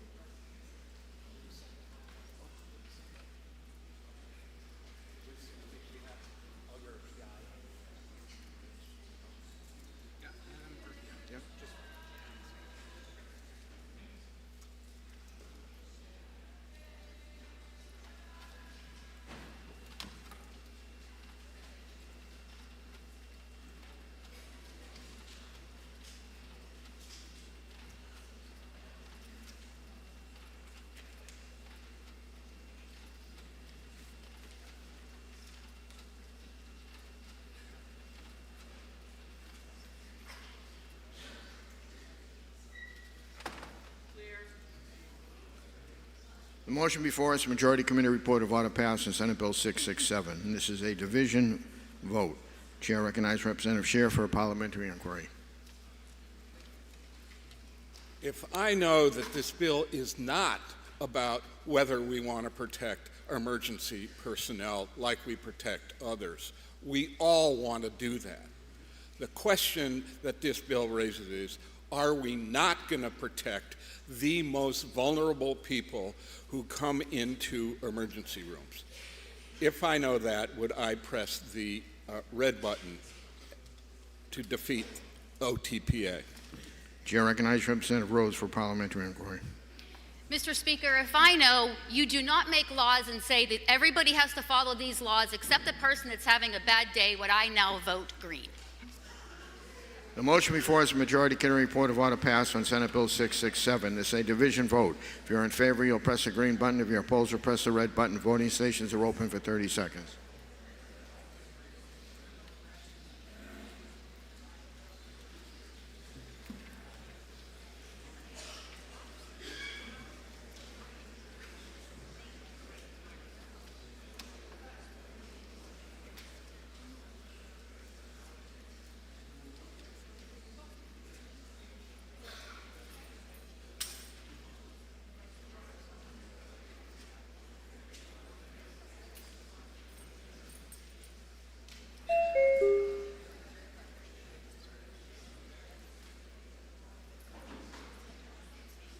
Representative Harriet Gathright.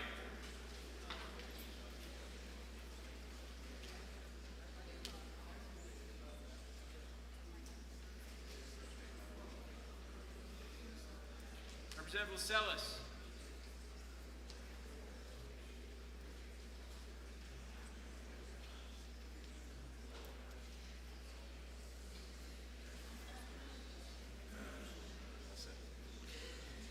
All members present had an opportunity to vote. House will tend to stay the vote. 179 voting yea, 173 voting nay. The committee report is adopted.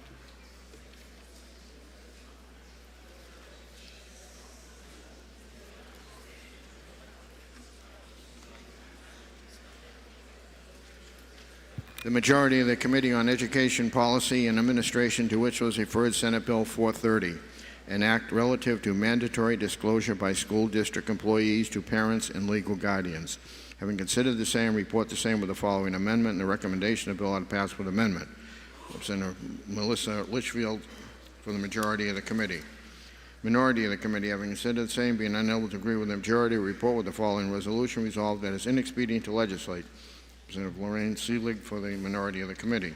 The amendment is 1817H, printed in House Record 19, page 40. Are you ready for the question on the amendment? All those in favor say aye. Aye. Those opposed, nay. No! Nobody in, nobody out. This is a division vote for clarity.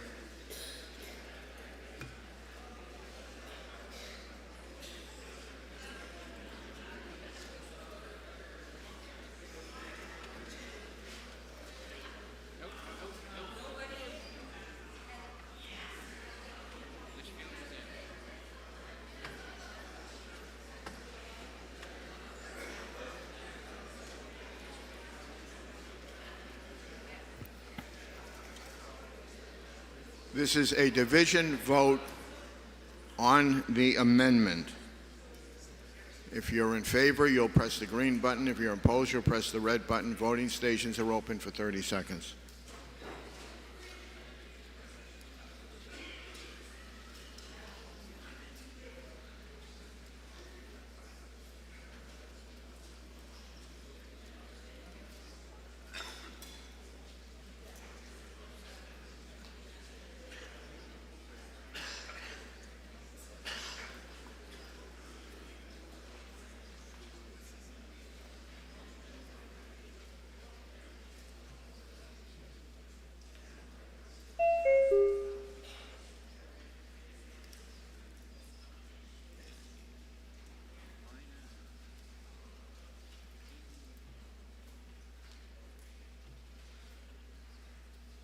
Representative Guthrie.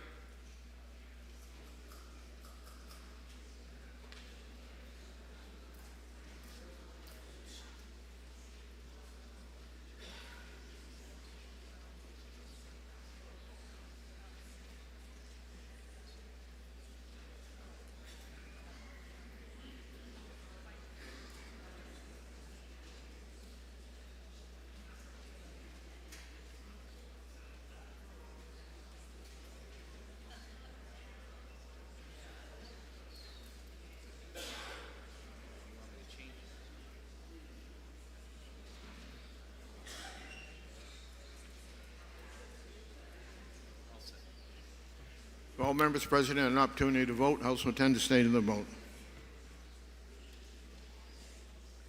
176 voting yea, 160 voting nay. The amendment is adopted.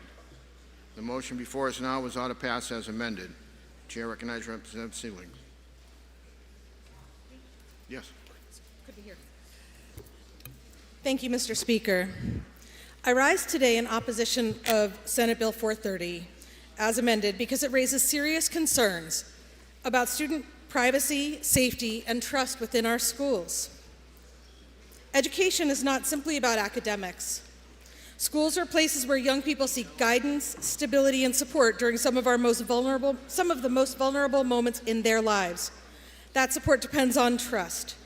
When students believe their private conversations may be disclosed or shared beyond there's so much noise in here, I'm losing track of myself, beyond the people they confide in, that trust begins to erode. But you shouldn't take my word for why this bill is bad. Let me share words from the students who are most impacted. One middle schooler who had not yet come out to their parents said, "School feels safer than home sometimes." My counselor had flat out said to us they would be accepting of everyone. My parents never said that. I didn't know if they would be cool with it or not, but I knew for sure my counselor would be. It was nice to be sure before saying it. Another student said, "How are you supposed to be able to explain who you are to your parents when you're still trying your best to figure it out for yourself?" My teachers and counselors I talk to already get it. I just want to figure it out and have someone to talk to who gets it. A high school student shared, "Sometimes there are things parents don't understand about how kids treat each other at the school environment. So when a student forms a close relationship with the teacher, it sometimes makes sense to tell them things they aren't ready to share with their parents yet." Clearly, Senate Bill 430 moves our schools in the wrong direction by creating an atmosphere of surveillance rather than support. Students who are struggling often turn first to trusted teachers, counselors, etc., because they believe those adults are there to help them safely navigate difficult circumstances. If students fear sensitive information will be disclosed without clear protections, many will simply stop seeking help altogether. A student who feels unsafe speaking honestly with a counselor is less likely to ask for help before a situation escalates into depression, self-harm, homelessness, or violence. Trust is not secondary in education. It is foundational to student well-being and academic success. Additionally, the bill raises key questions. Who decides what is complete and honest disclosure? Who decides what's a violation? Where is a report filed and who has access to it? Finally, one more young person said of this bill, requiring teachers to tell parents everything, "That's not fair. It's not their life. I want to tell the people I want when I am ready. That law is taking away my choices." For these reasons, I respectfully urge the body to oppose Senate Bill 430, and I request a roll call vote. Chair recognizes Representative Litchfield.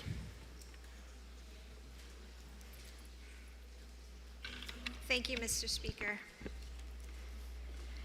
I have a speech that I've written out. I just don't think it makes sense to read it on a bill like this because I don't even understand why we're discussing this. Just simply states that if a parent has a question of an educator and they put it in writing, that the educator has within 10 days to respond. They must respond thoroughly and honestly. And there are guardrails in where if we're going to put the child in danger, that then you go to the superintendent and something goes to the parent within 10 days that simply says, "I'm sorry, I can't share what I'm going to share." Where are the parents? So I don't understand. If you have a child that is acting funny at home, or maybe you think that they're acting sad or they need help, or maybe they are confused about their identity, we're the parents. Aren't we the ones that are supposed to give them support? There's a story that we hear in committee quite often, and it touched my heart many times until a couple days ago when I really thought about it. And there's a representative that I respect, But they often tell the story about 9/11. And on 9/11, there was a call made to this particular educator where it was one of those the government called and said, hey, we need you to take care of this student. You're not to ask any questions, you're to be there for that student. And every time I hear that, I have the utmost respect for that particular representative. Except it occurred to me 2 days ago. That's the same representative that I've served on a committee with for this entire biennium. That's 2 years for anyone listening. Do you know that representative is not once recited the Pledge of Allegiance when the rest of us do? So is that who you want keeping secrets from the parents? Thank you.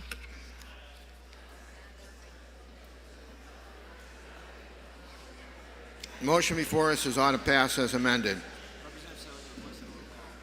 Representative Silic has requested a roll call. Is that sufficiently seconded?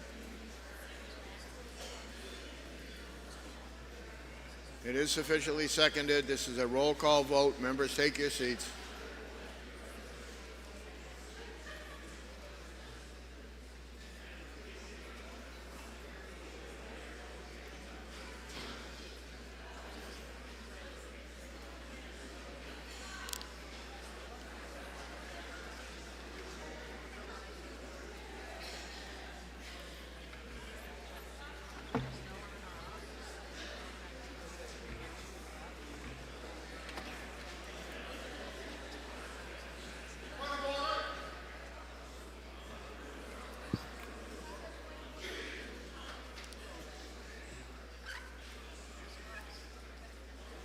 Who wanted a point of order?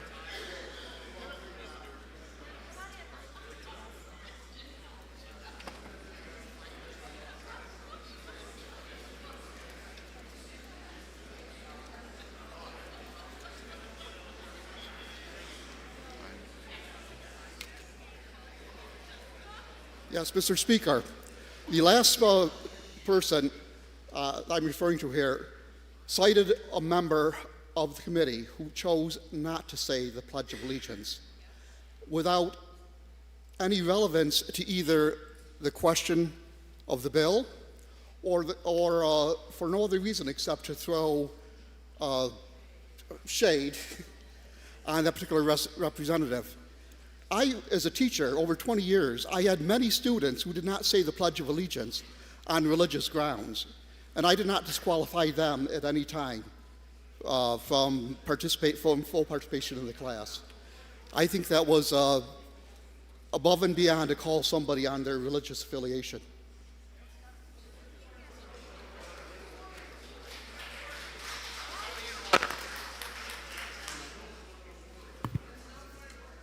I did not hear what you heard, so I will.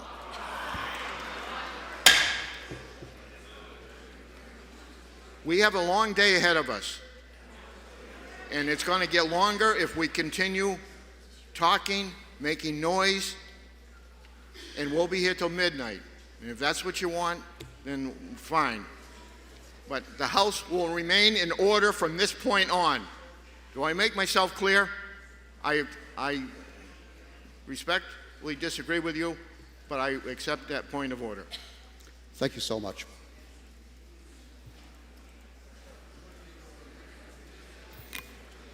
Now, the motion before us is ought to pass as amended. This is a roll call vote. Chair recognizes Representative Woodcock for a parliamentary inquiry.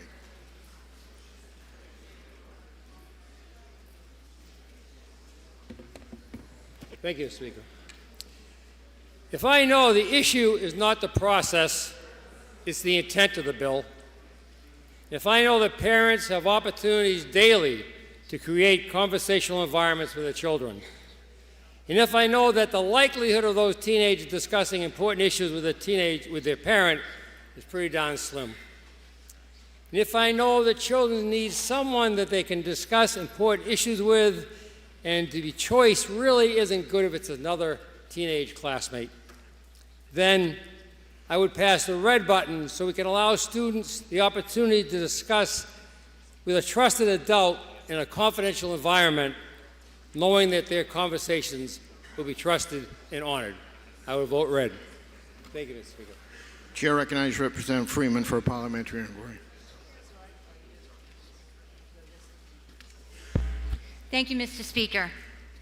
Mr. Speaker, if I know that protecting a student's privacy should not exclude a custodial parent or guardian requesting information about concerns they may have about their minor child, and if I also know that when adults tell a minor to keep secrets from parents, this creates a special secret relationship and can make a child vulnerable to abuse because it trains a child to accept secrecy, isolation, and divided loyalty from their parents. And if I finally know that custodial parents or guardians who make inquiries about their minor child doesn't translate into poor parenting skills or the need to take parenting classes, as we heard in committee, then, Mr. Speaker, I would ask you to press the green button to support engaged parents and the safety of their children. Thank you, Mr. Speaker. The motion before us, majority committee report of order passed as amended on Senate Bill 430. This is a roll call vote. If you're in favor, you'll press the green button. If you're opposed, you'll press the red button. Voting stations are open for 30 seconds.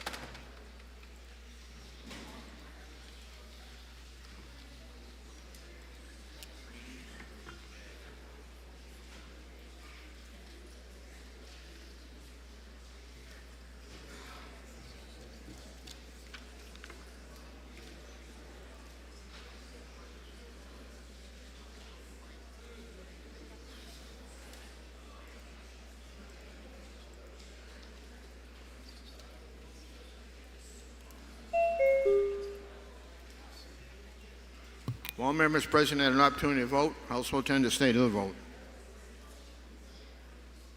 193 voting yea, 163 voting nay. The committee report is adopted.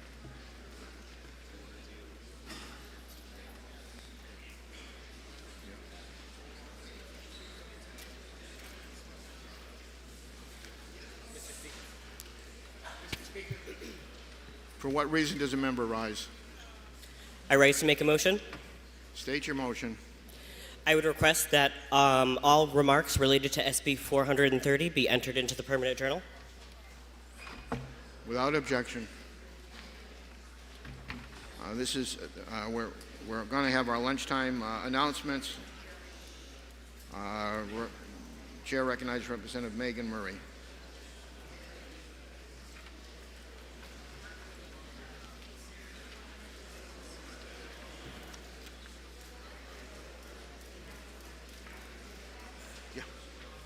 Thank you, Mr. Speaker. For those of you in the Hillsborough County delegation, please stay here in the chamber for a brief 5 minutes. Our folks from the county are here for a brief delegation meeting. Thank you.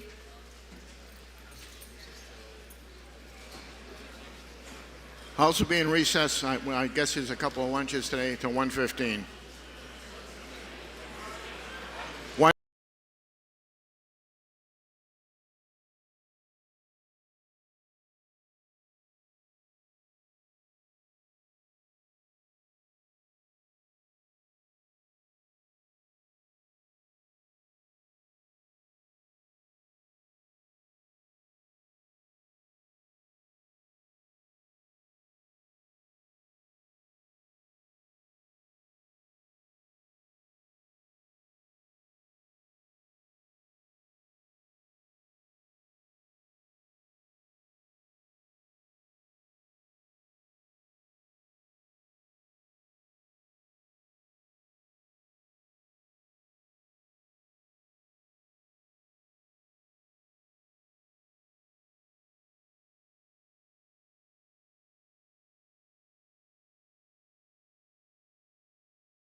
Chair recognizes the clerk for a Senate message. Thank you, Mr. Speaker. Mr. Speaker, the Senate has adopted the recommendation of the Committee of Conference to which was referred the following entitled bill, House Bill 221, enabling electric utilities to own, operate, and offer advanced nuclear resources, and relative to purchase power agreements for electric distribution, utilities, and limitations on community customer generators.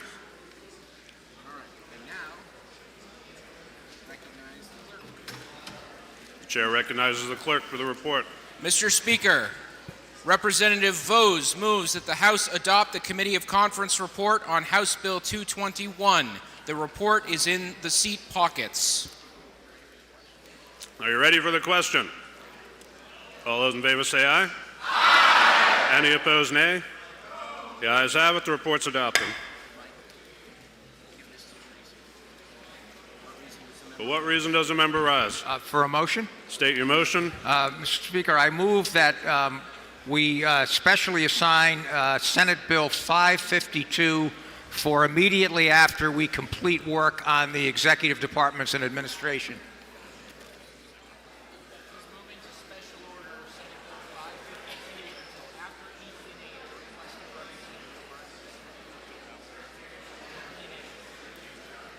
The motion is to special order Senate Bill 552 to after ED&A's bills.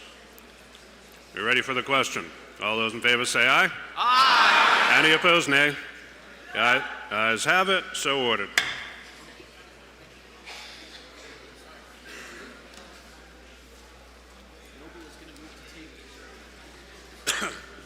The majority of the Committee on Education, Policy, and Administration, which is referred Senate Bill 431, an act relative to violations of the prohibition on teacher discrimination. Having considered the same, report the same with the recommendation that the bill ought to pass. Representative Valerie McDonald for the majority of the committee.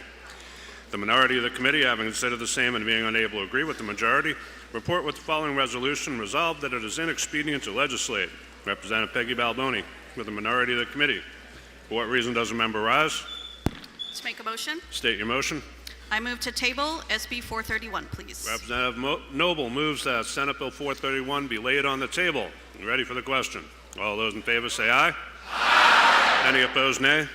No. The ayes have it. 431 is laid on the table.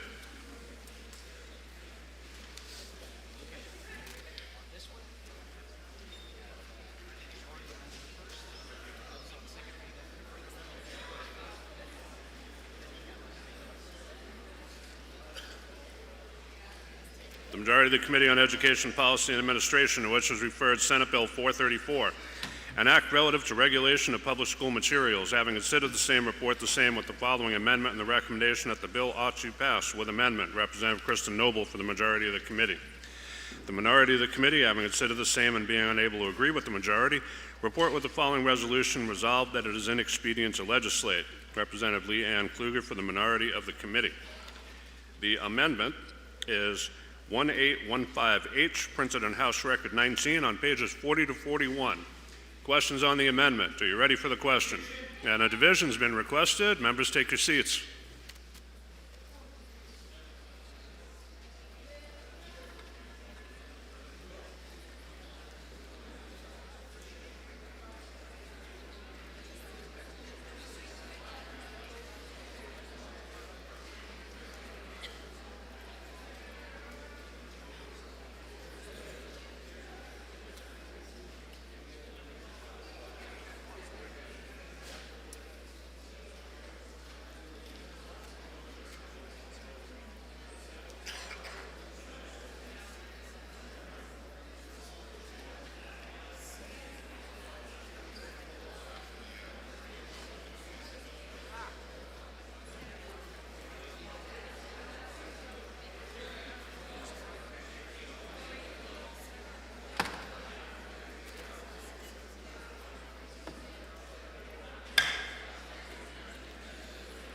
Questions on the adoption of Amendment 1815H. This is a division vote. If you are in favor, press the green button. Opposed, press the red. Voting stations are open for 30 seconds.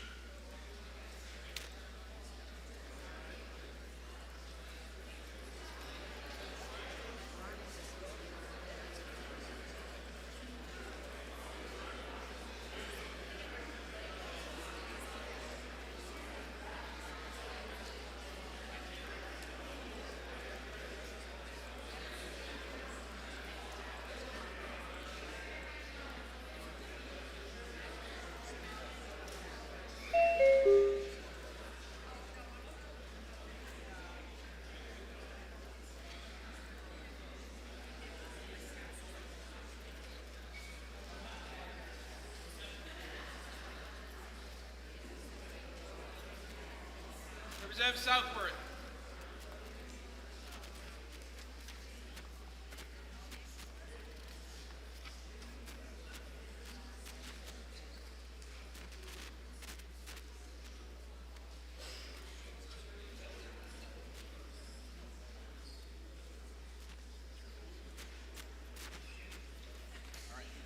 Have all members present had an opportunity to vote?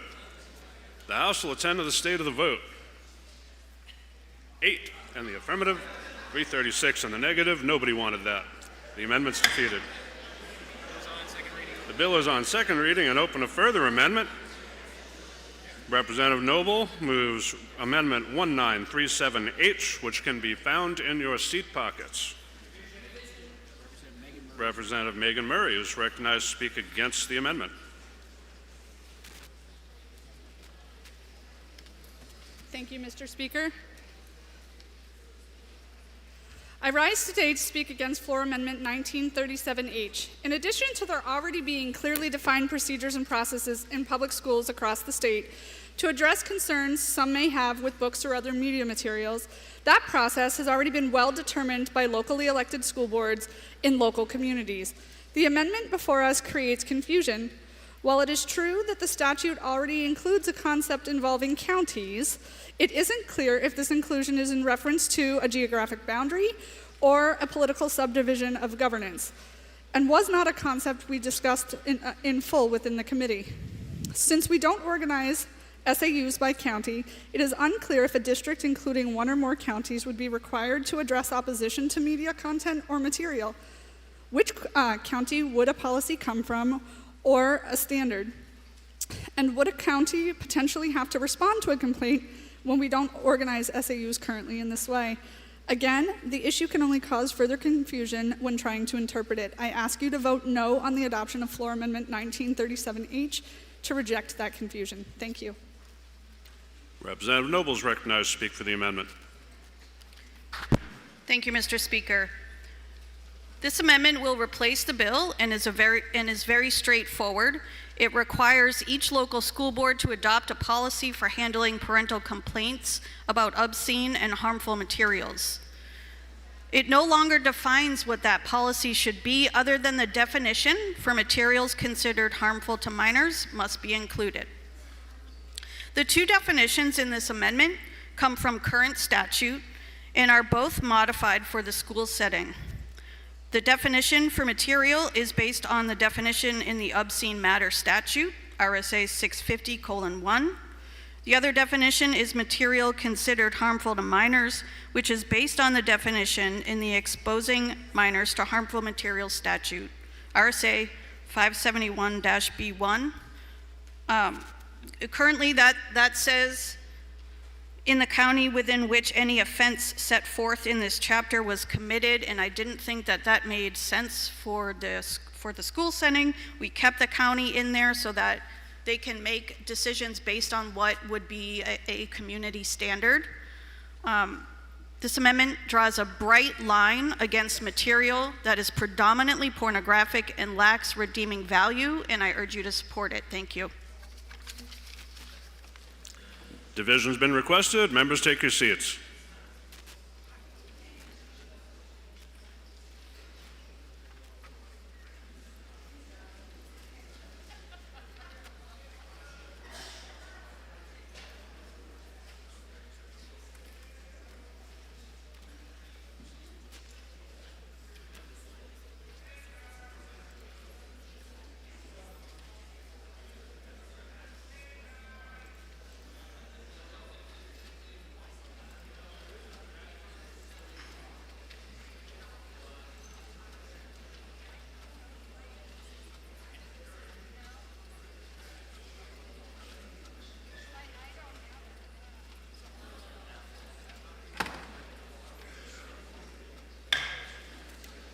Questions on the adoption of Amendment 1937H. This is a division vote. If you're in favor, press the green button. Opposed, press the red. Voting stations are open for 30 seconds.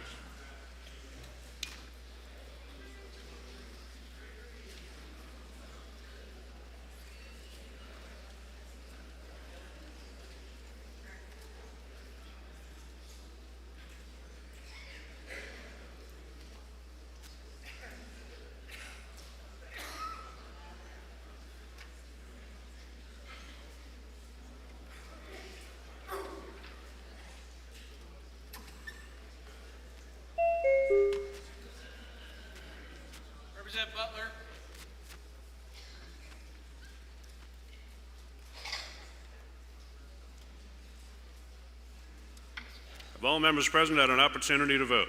The House will attend to the state of the vote. 191 in the affirmative, 157 in negative. The amendment's adopted. Now the motion is ought to pass as amended. Representative Boschman is recognized to speak against the motion. Nope.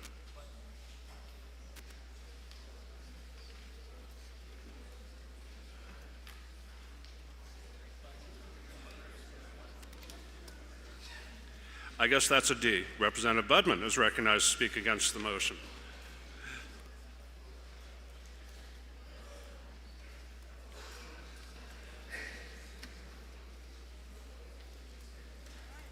Thank you, Mr. Speaker. I rise today to speak in opposition of SB 434. Republican President Dwight D. Eisenhower, while speaking at Dartmouth College, declared, "Don't join the book burners. Don't think you are going to conceal faults by concealing evidence that they ever existed. Don't be afraid to go into your library and read every book." My grandfather, Matty Wearsbicky, fought in World War II under Dwight D. Eisenhower's leadership against the book burners. His bravery allows his granddaughter to stand here today in the live, free, or die state to protect the Constitution of the country he loved and fought for. I rise today knowing we all took an oath to protect our First Amendment rights, and ask this body to please join me in voting no on OTPA and protect our fundamental freedoms. Representative Kluger is recognized to speak against the motion.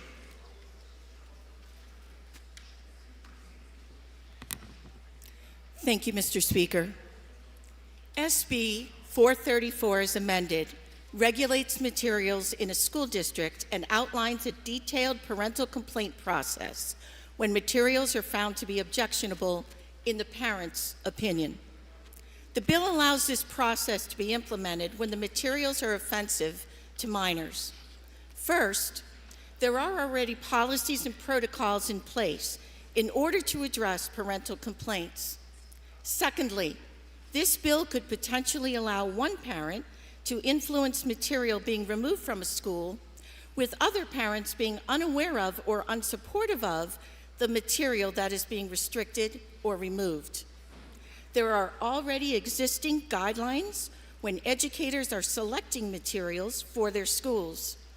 Teachers also consider student reading levels and Lexile scores to select appropriate material for diverse classroom needs. SB 434 does not make a cogent argument in relation to material considered harmful.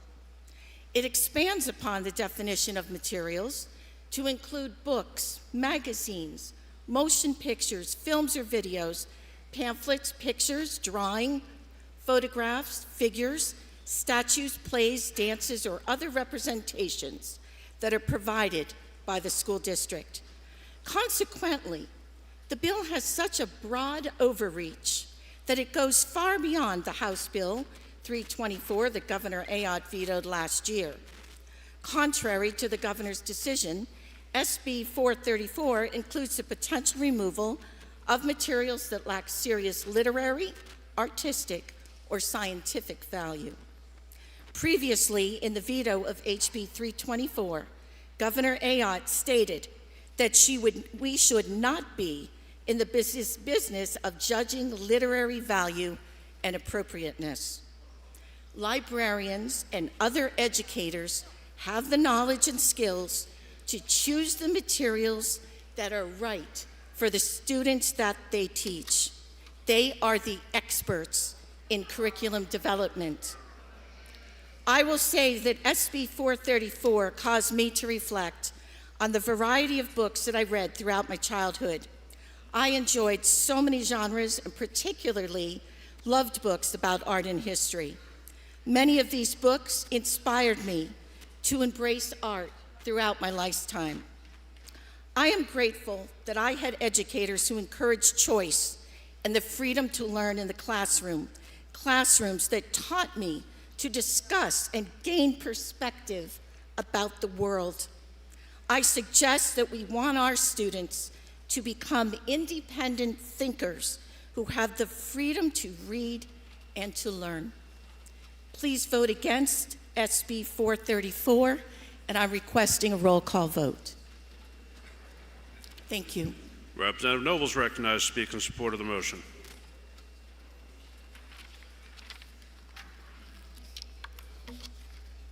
Thank you, Mr. Speaker.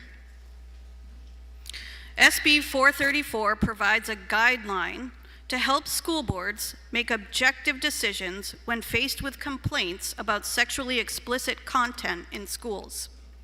This guideline is the definition for material considered harmful to minors, and it is based on the Miller test, a long-standing legal standard used to determine whether material is legally obscene. The test requires that the material be judged as a whole and meet all three criteria: appealing to prurient interest, patently offensive, and lacking serious value. That's just a summary. You can read the entire definition in the floor amendment. I want to be very clear on one fundamental point. Minors do not have a First Amendment right to access or read obscene material. The Supreme Court has long recognized that states may restrict minors' access to obscene or sexually explicit material to protect them without violating the Constitution. This principle was reaffirmed last year in a Supreme Court decision on a Texas law for age verification. Just last month, the Eighth Circuit lifted a preliminary injunction on parts of an Iowa book law, citing reasoning from the Fifth Circuit that students are not denied access to a book by its removal from a public school library when material is readily available elsewhere. The court further stated that the First Amendment does not guarantee students' right to access any books of their choosing at the taxpayer's expense. Now, we've talked about this subject for a few years now, and I think there's some confusion about what is actually in the schools. And we used to hear that kids need to see themselves reflected in the books that they read. Turns out, most people don't believe that kids need to see themselves with a bunch of couples at an orgy in what I will call a number position. The House will be in order. They don't need to see themselves tied up being spanked with a crop. And most people do not believe that kids need to see themselves with 3 penises ejaculating into their mouth. The House will be in order.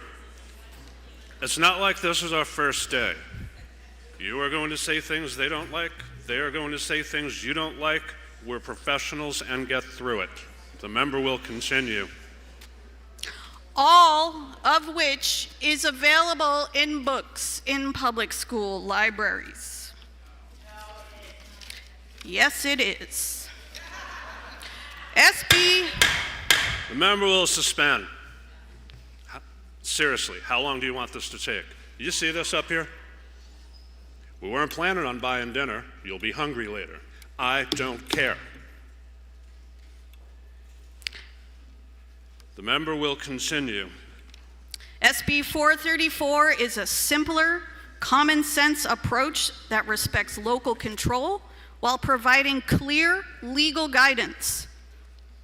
Either the state has a compelling interest in shielding minors from legally defined obscene or harmful material in public schools, as it does outside of schools, or it doesn't. It's your choice. Thank you. Does the member yield for a question? I do not.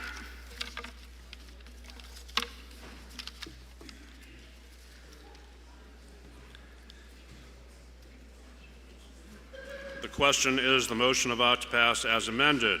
Representative Kluger requests a roll call. Is that sufficiently seconded? That is sufficiently seconded. This will be a roll call vote. Members, take your seats.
question is the motion about to pass as amended on Senate Bill 434. Representative Megan Murray is recognized for a parliamentary inquiry. Thank you, Mr. Speaker. Mr. Speaker, if I know that SB 434 as amended oversteps well-crafted, locally arrived upon policies, stokes confusion by including counties in unclear ways, especially when we don't organize schools that way, and engages in censorship, would I now press the red button so that a more appropriate motion can be made? Thank you. Representative Dry is recognized for parliamentary inquiry. Thank you, Mr. Speaker. Mr. Speaker, if I know that the three-prong Miller test that will be part of these policies will pass constitutional muster, and if I know that any book that advises students, quote, "There's nothing wrong with enjoying some porn, it's a fun, sugary treat," unquote, is a book that probably lacks serious artistic, literary, or scientific value. And finally, if I know that last term I watched adult legislators walk out of this chamber when material available in New Hampshire public schools was read out loud, calling it offensive and triggering, would I then realize that there might be material harmful to minors in our schools and press the green button to give school policymakers a proven test with which to vet such material? Thank you.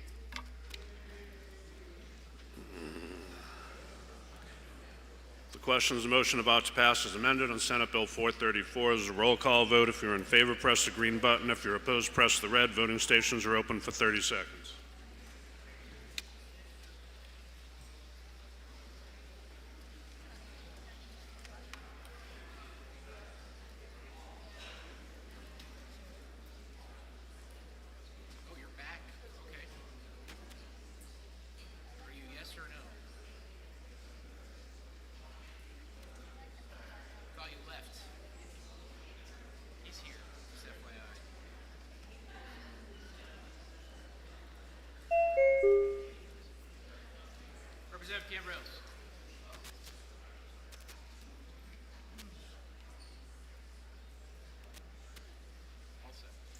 All members present had an opportunity to vote. The House will attend to the state of the vote. 188 in the affirmative, 161 in the negative. The motion is adopted.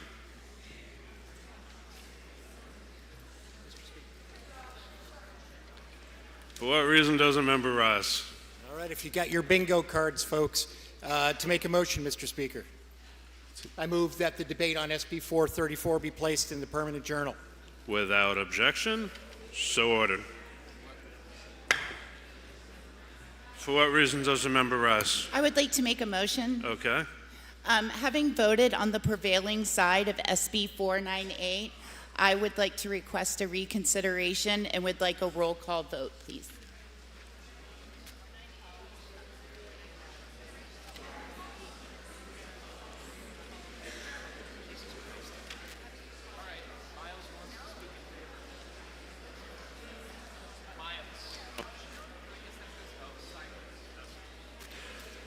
Okie dokie.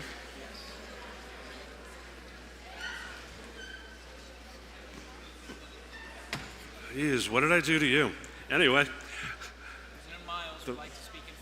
Representative Seibert moves reconsideration on Senate Bill 498. Representative Miles is recognized to speak in support of the motion.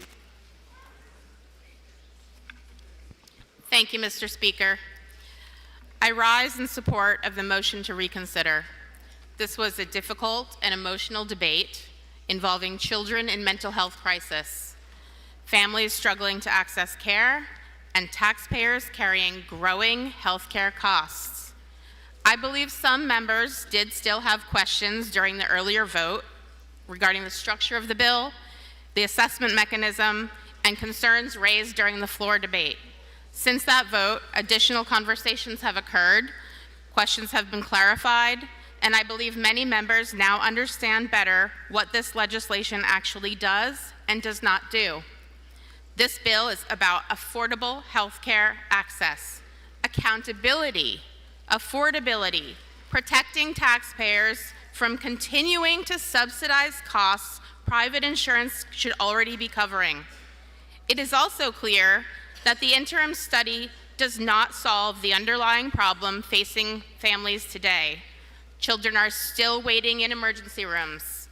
Parents are still struggling to access services. And taxpayers are still paying the price for delayed care and inadequate insurance participation.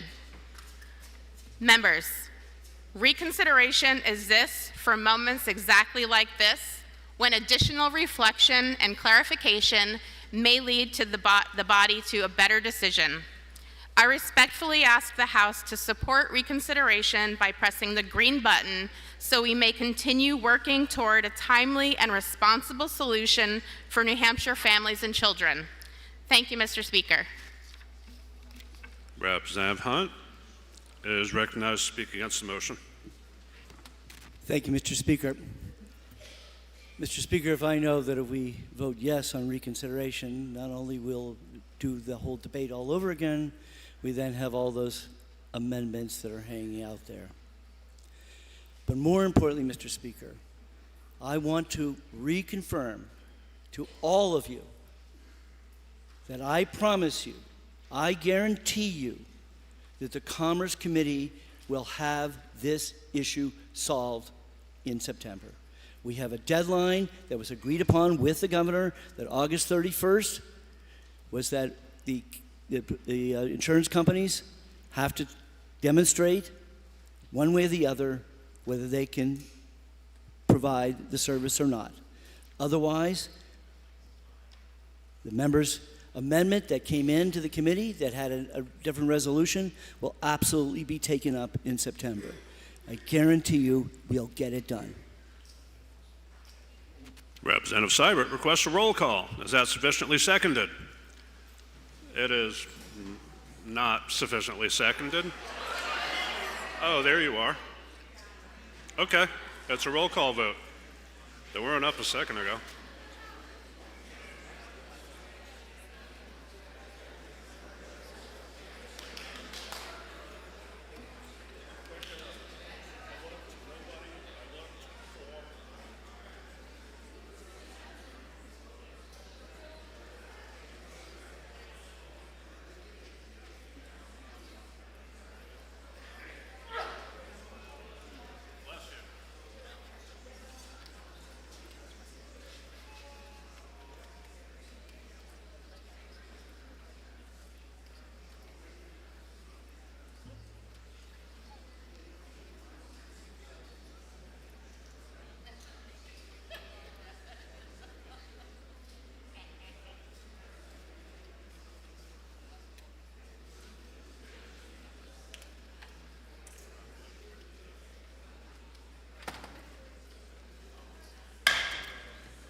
Question is whether to reconsider Senate Bill 498. That's a roll call vote. If you're in favor, press the green button. Opposed, press the red. Voting stations are open for 30 seconds. Members need to be in their seats. We're in the voting mode.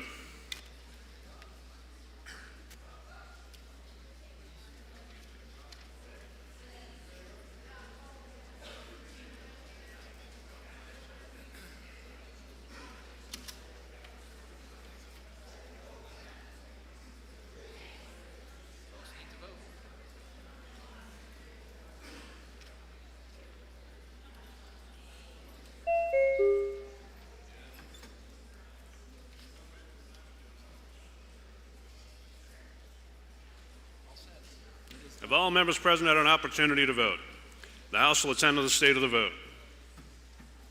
162 in the affirmative, 183 in the negative. Reconsideration fails.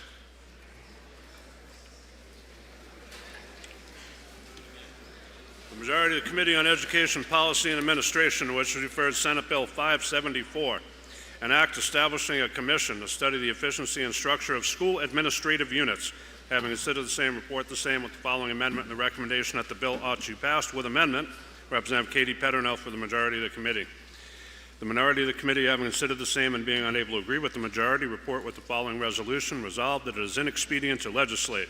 Representative Peggy Balboni for the minority of the committee. The amendment is 1810H, printed in House Record 19 on page 54. Questions on the amendment? You ready?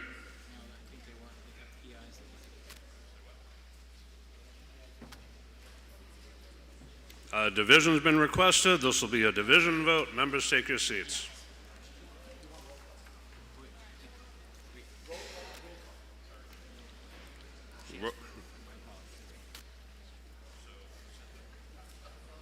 Representative Balboni requests a roll call. That's officially seconded. Thank you. This will be a roll call vote.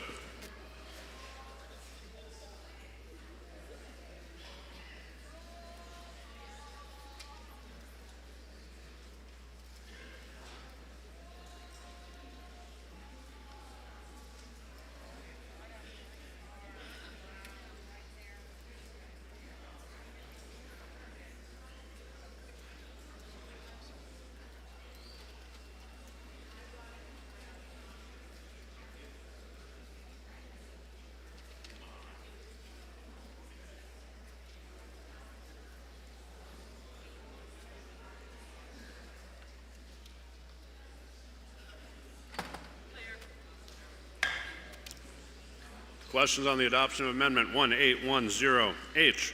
Representative Balboni is recognized for a parliamentary inquiry.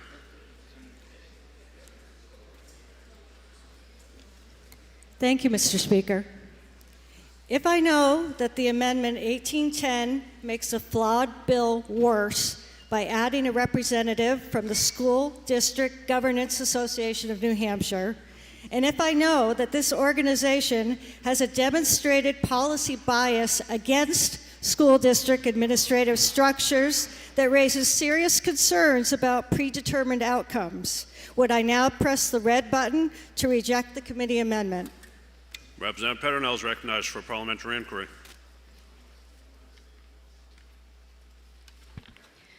Thank you, Mr. Speaker.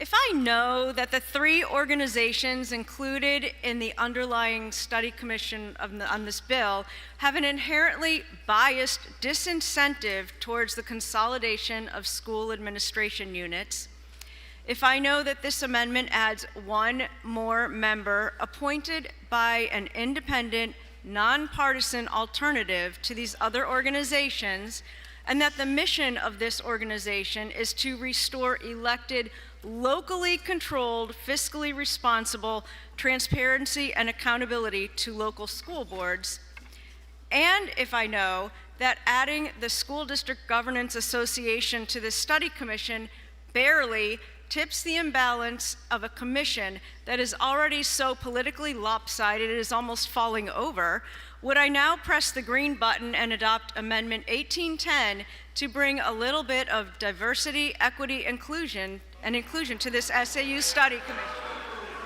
The House will be in order, and PIs should fit on one page. Questions on the adoption of Amendment 1810H. This is a roll call vote. If you're in favor, press the green button. Opposed, press the red. Voting stations are open for 30 seconds.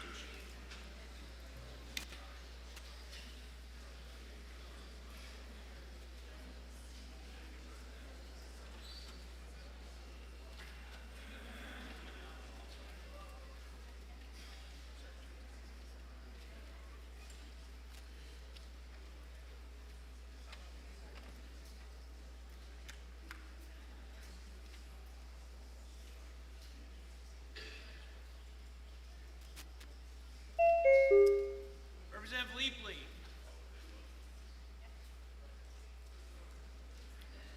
Representative Kluger.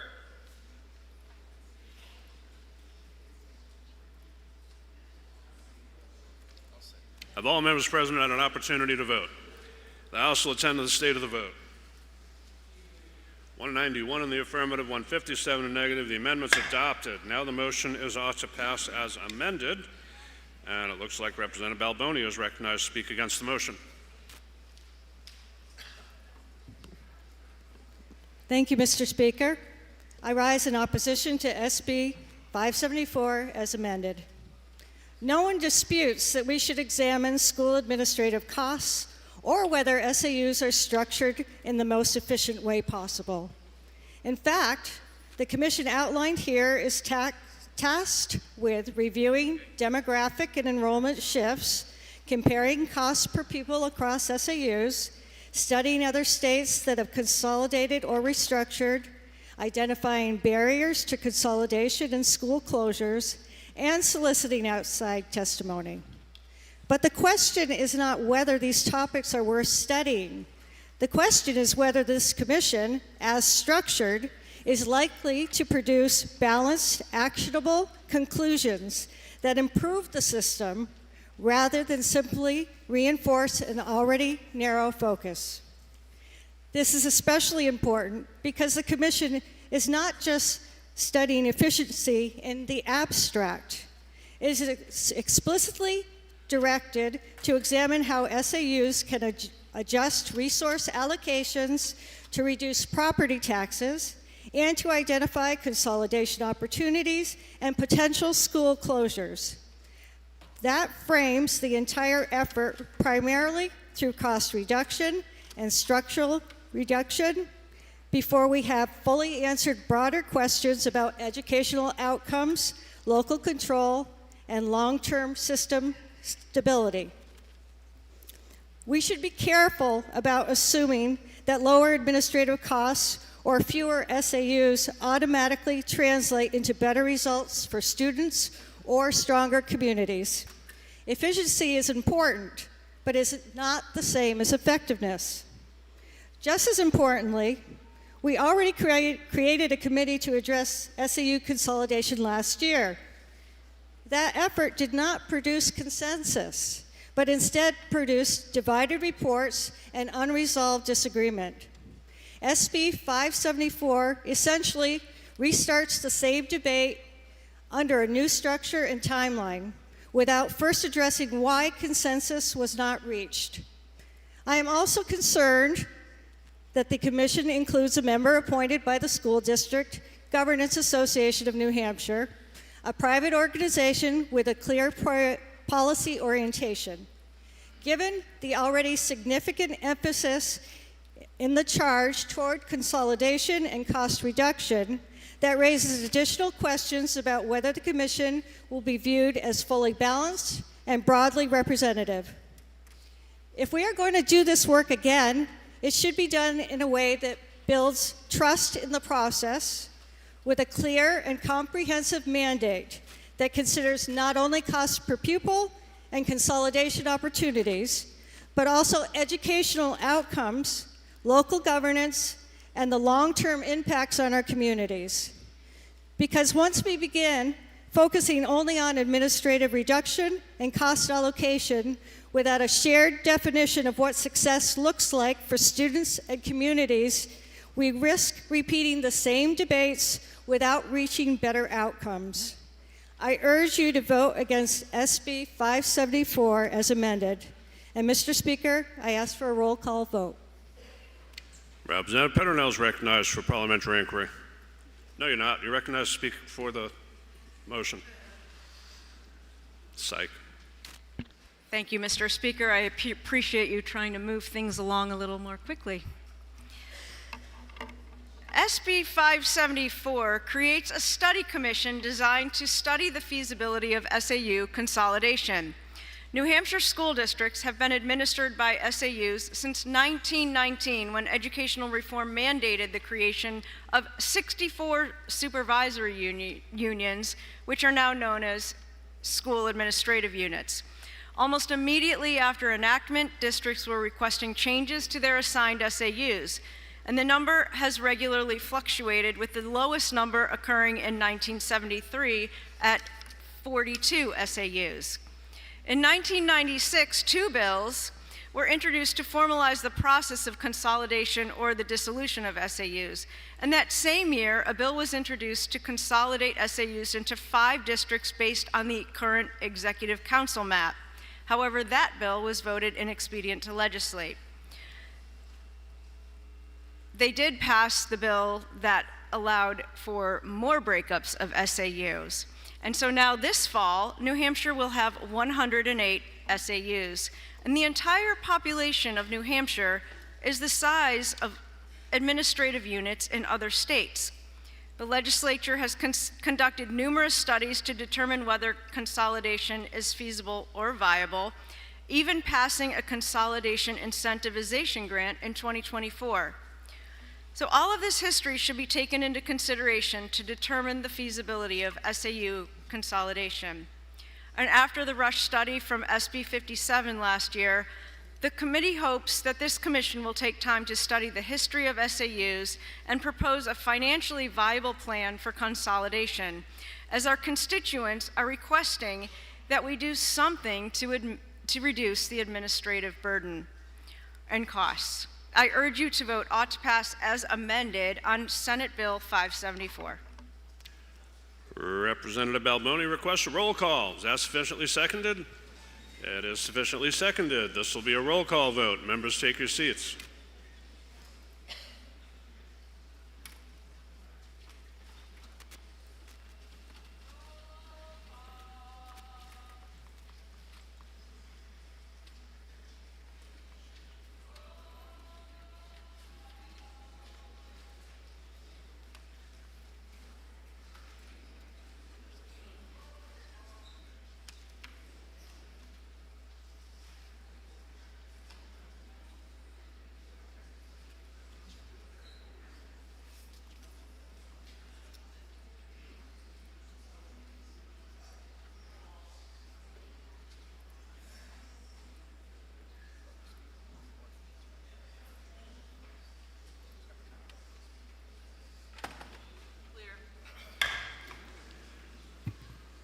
Questions of motion of ought to pass as amended on Senate Bill 574. Representative Snodgrass is recognized for a parliamentary inquiry. Thank you, Mr. Speaker. If I know that SB 574 duplicates recent work that already failed to reach consensus, and if I know the bill focuses too narrowly on consolidation and cost savings without defining educational goals, and finally, if I believe that adding a representative from the School District's Governors Association of New Hampshire raises concerns about balance and the objectivity, would I now press the red button so another motion could be made? Representative Dry is recognized for parliamentary inquiry. Thank you, Mr. Speaker. Mr. Speaker, if I know that we should be studying why administrative costs are going up while school enrollment is going down, and if I know that we should be asking why 1/4 of our superintendents are paid more than the governor, and if I know that this commission would have the advantage of being able to build on the information that we gleaned from last fall's SB 57 Commission on SAU consolidation, would I press the green button to give a green light to this commission? Thank you. Questions of Majority Committee report of ought to pass on Senate Bill 574. This is a roll call vote. If you're in favor, press the green button. Opposed, press the red. Voting stations are open for 30 seconds.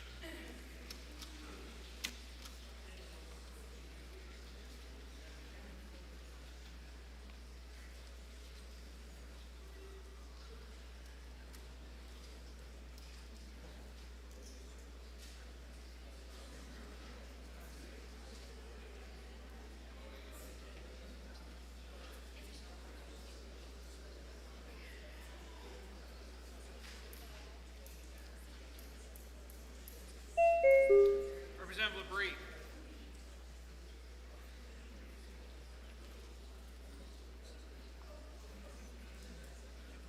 Have all members present had an opportunity to vote?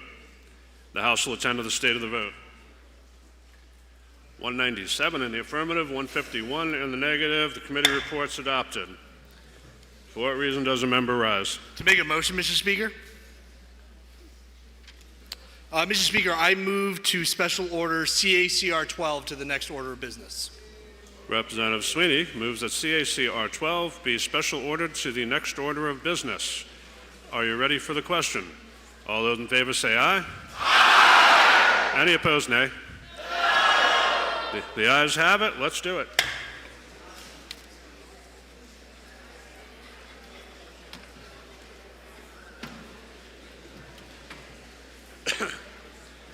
The majority of the Committee on Ways and Means, to which is referred CACR 12, an act relating to voting on broad-based taxes, providing that a supermajority vote of the General Court shall be required to enact any broad-based taxes, Having considered the same, report the same with the following amendment and the recommendation that the bill ought to be passed with amendment. Representative Jordan Ulrey for the majority of the committee. The minority of the committee, having considered the same and being unable to agree with the majority, report with the following resolution. Resolved that it is inexpedient to legislate. Representative Susan Almy for the minority of the committee. The amendment is 1134H, printed in House Record 19 on pages 36 to 37. Representative Malloy is recognized to speak against the amendment.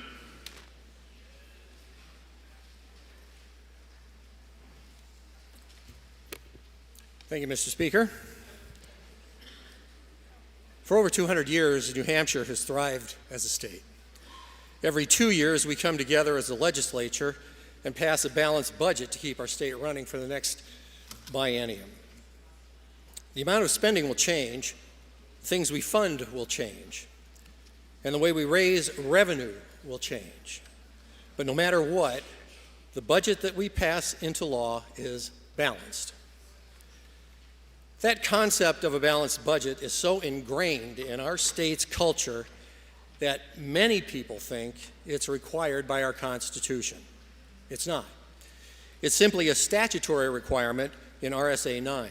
So for over 2 centuries, New Hampshire has enacted a balanced budget every term despite no constitutional provision requiring us to do so.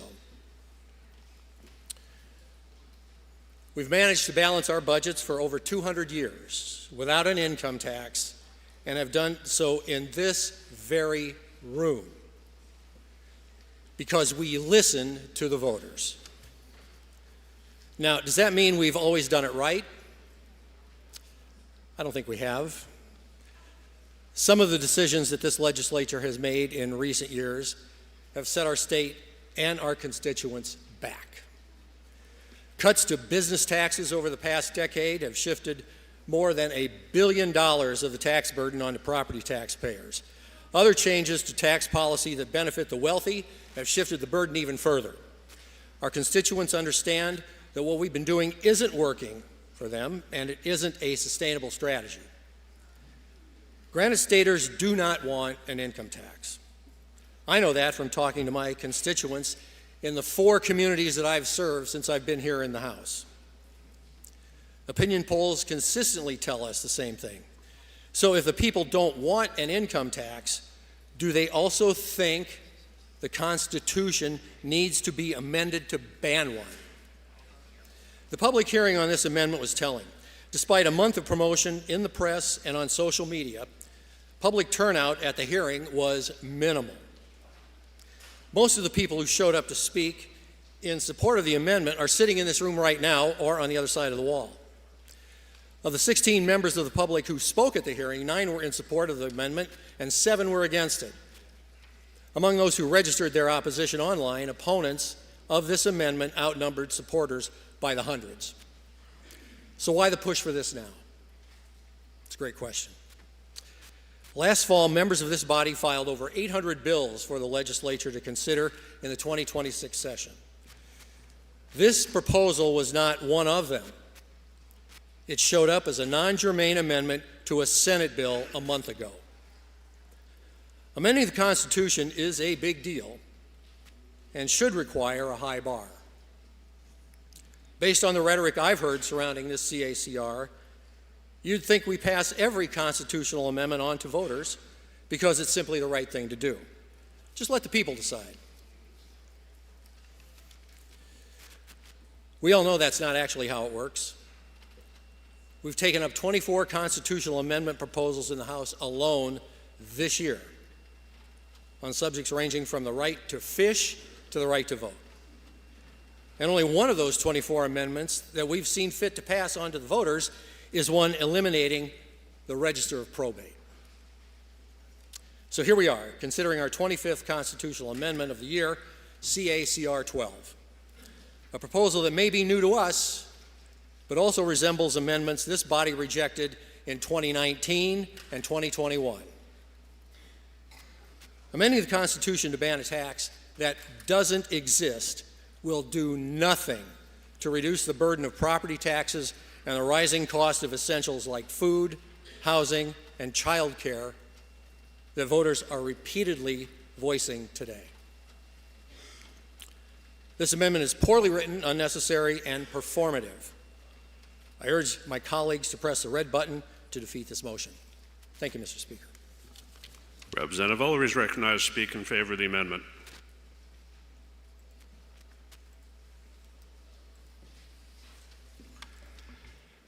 Thank you, Mr. Speaker.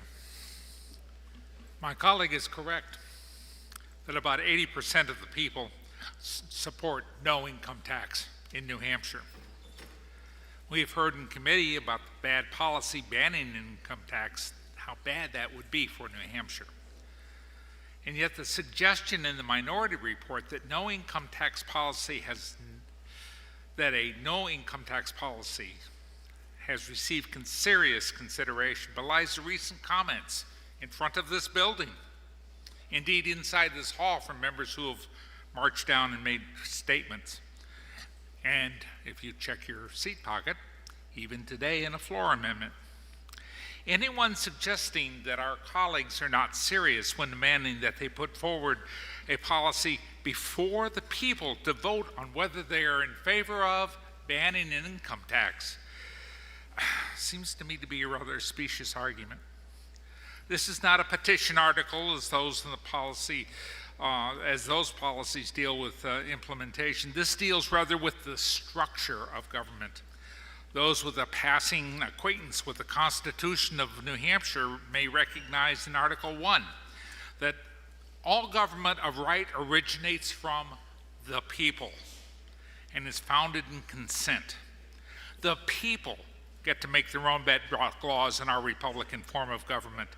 The amended bill proposes to the voters to ban a personal income tax and allows current business-friendly taxes to remain. The benefits or negatives of that proposal must be debated by the people. The tax burden on the people has been reduced. We've done that this year. And whether or not the people want to pay more in taxes for government, again resides not with the elected 424, but with all of the people. One must note that in every jurisdiction in which the issue of property tax is raised at the same time an income tax has been proposed, both have eventually risen. And we can take a neighboring state down in Connecticut as an example, which has one of the highest property taxes and one of the highest income taxes. Our New Hampshire Constitution is designed to limit government, thus guaranteeing individual rights. One may recall a constitutional law expert once referred to the U.S. Constitution as a bill of negative rights restricting government, and he was right. Government only allows, and only the people can restrain the growth of government. Denying the people their right to vote is not an element of our constitutional form of government. Denying the people the right to vote is most certainly political posturing by those who know more than the people as to who actually pay the taxes. All arguments, being angry about this, that, or whatever the offense du jour is, are not best suited for this room regarding taxes, but rather to be decided by the people who pay the taxes, who expand or restrict government, who tell government what it can and cannot do. Please vote green on the pending motion of ought to pass as amended. The question is the adoption of Amendment 1134H. You ready for the question? There it is. Division vote. Representative Sweeney requests a roll call. Is that sufficiently seconded? It is. This will be a roll call vote. Members, take your seats.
questions the adoption of Amendment 1134H. Representative Almy is recognized for a parliamentary inquiry.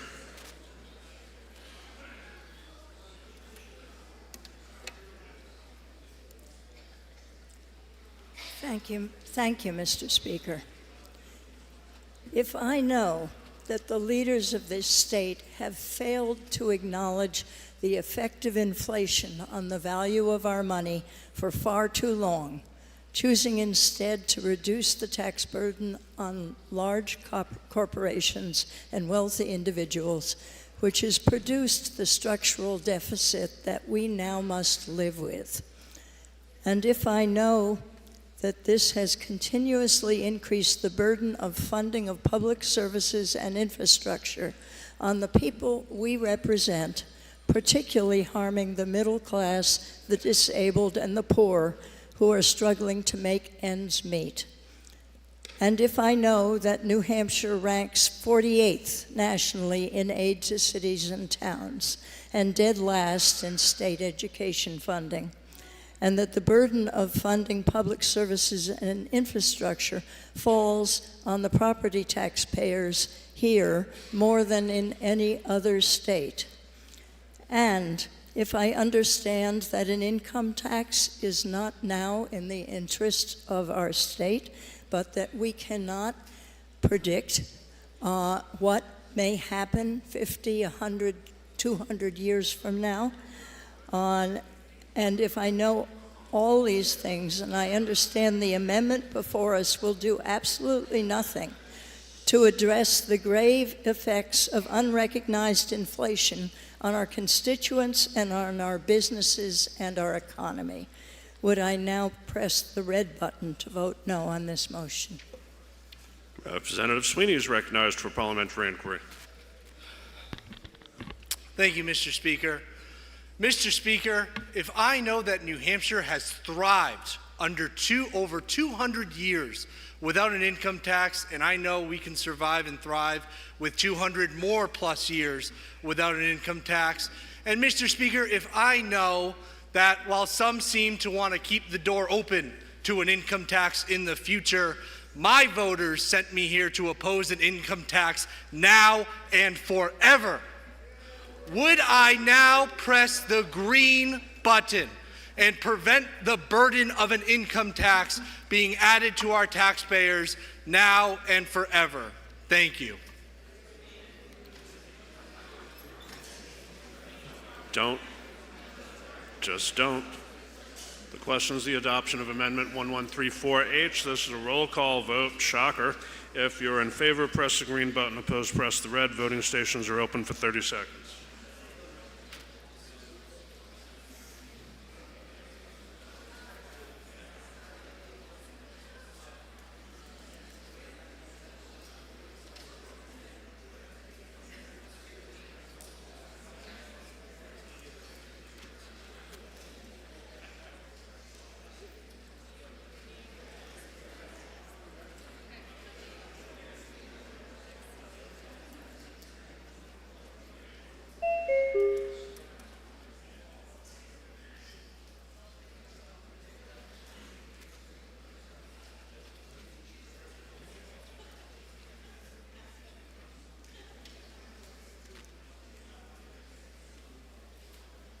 Representative Boschman.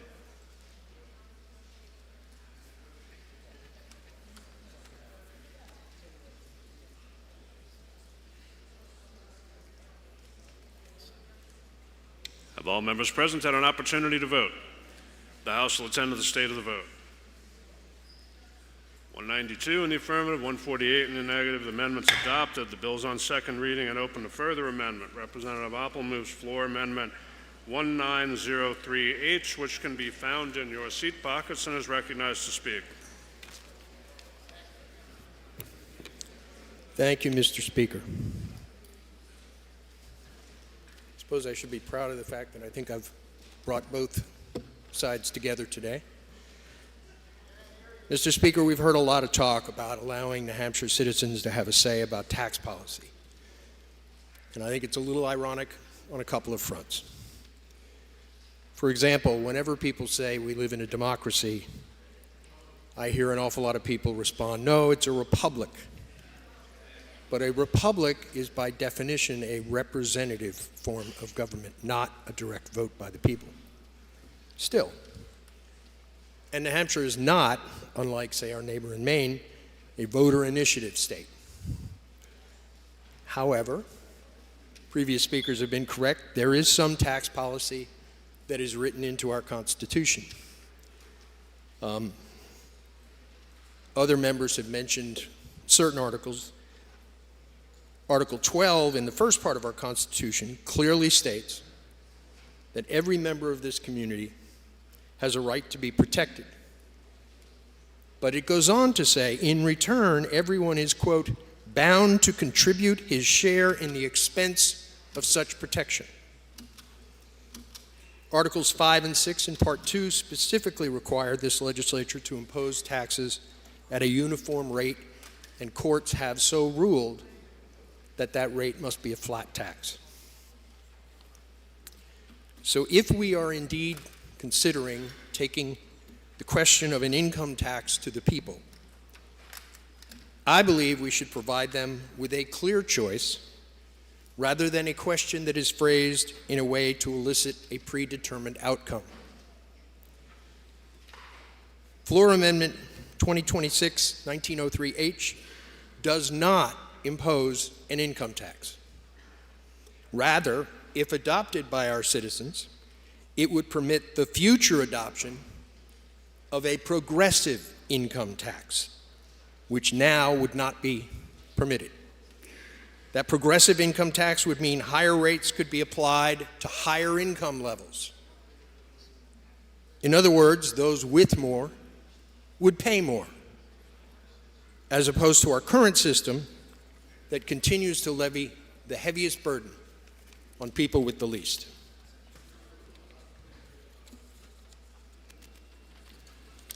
Let's take conversations someplace else so we can hear the member. This amendment would also require that revenue from such an income tax be strictly devoted to support public schools, in finally keeping with more than 3 decades of court decisions that found the state has continually failed its constitutional duty to support public schools. And finally, and this is critically important, and I'm certainly hearing this from my constituents, it would stipulate that an increase in state support for public education from this new revenue source provide an equal reduction in local school property taxes. This is not about increasing overall spending on our public schools. It is an effort to reduce 2 disparities in our current funding scheme. First, the tyranny of geography, where wide differences in property values cause wide differences in financial support for schools. And my district struggles with that every single year. And second, the tyranny of a tax system in which the greatest burden is imposed on those with the least resources, while the wealthy and well-connected are truly the only beneficiaries of the so-called New Hampshire advantage. It is well past time to fulfill our constitutional obligations to adequately support our public schools and to require everyone to pay their fair share, as the Constitution dictates, by ending the current reverse Robin Hood scheme. If you truly believe that the citizens of New Hampshire deserve to be heard on this issue, let's offer a real and reasoned question for them to consider, rather than one that is simply performative political sloganeering. Thank you, Mr. Speaker. Does the member yield for a question? Sure. The member yields. You may inquire. Thank you, Mr. Speaker, and thank you to the member for yielding to my question. Does the member want an income tax in New Hampshire? I am advocating today for an amendment to permit in future a progressive income tax. Thank you. That's great.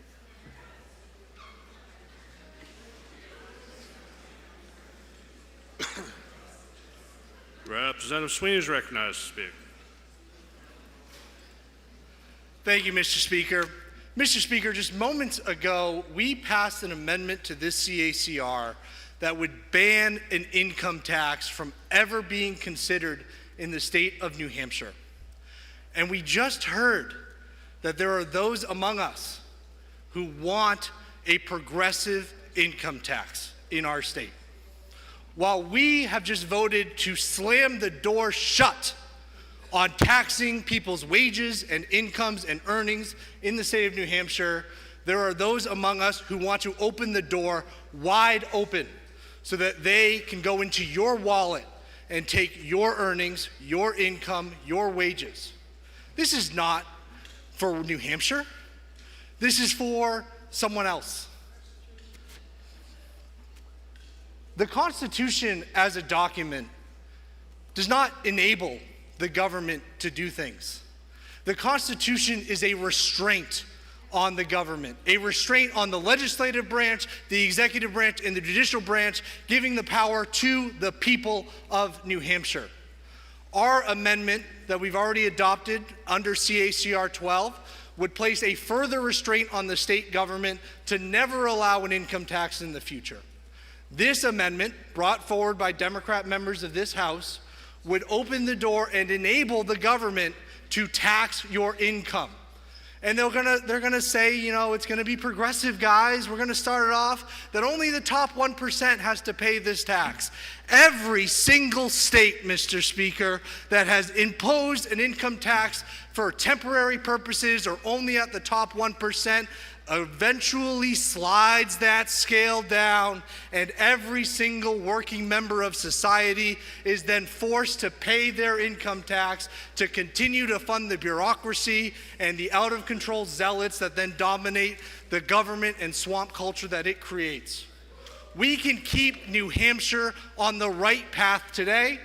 We can protect our New Hampshire advantage and make sure that the New Hampshire that has thrived over the last 200 years can thrive for another 200 more. But we cannot do that if we adopt this radical amendment to our Constitution. So on this amendment, I urge the body to vote no. And then when we get to the final ought to pass as amended on CACR 12, we should in unison on a bipartisan basis vote yes. But on this amendment, please preserve the New Hampshire advantage and vote no.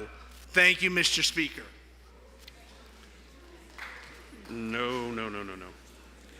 Representative Simpson.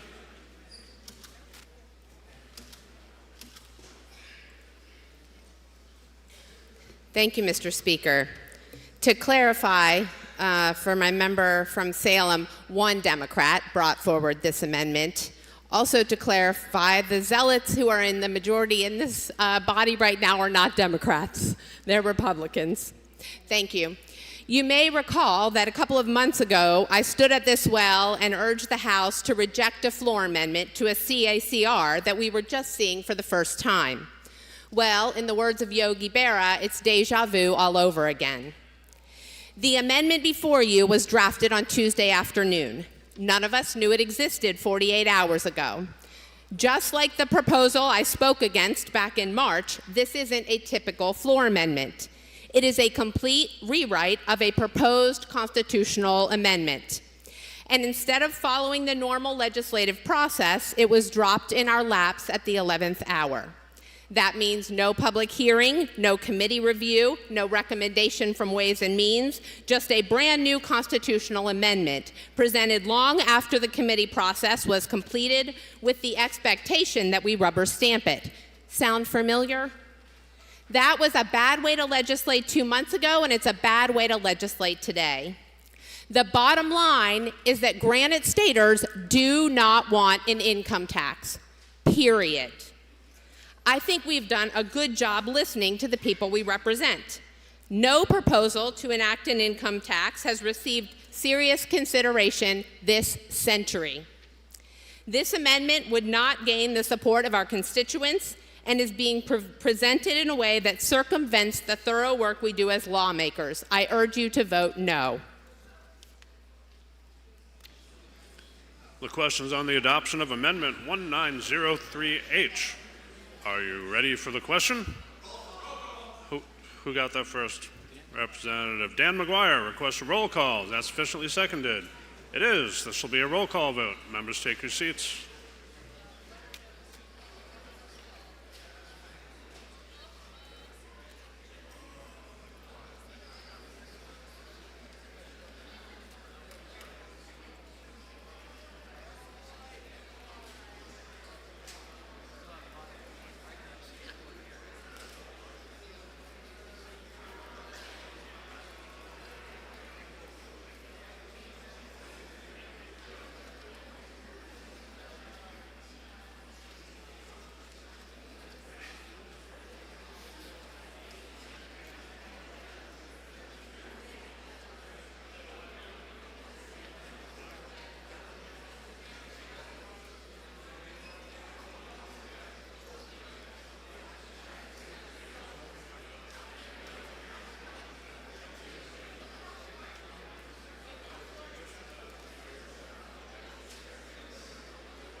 Questions on the adoption of Amendment 1903H. Representative Simpson is recognized for parliamentary inquiry. Mr. Speaker, if I know this amendment was filed at the last minute, bypassing the entire committee process that this body uses to vet legislation, and if I know that the people of New Hampshire do not want an income tax, would I now press the red button to oppose the pending motion? Questions on the adoption of floor amendment 1903H. This is a roll call vote. If you're in favor, press the green button. Opposed, press the red. Voting stations are open for 30 seconds.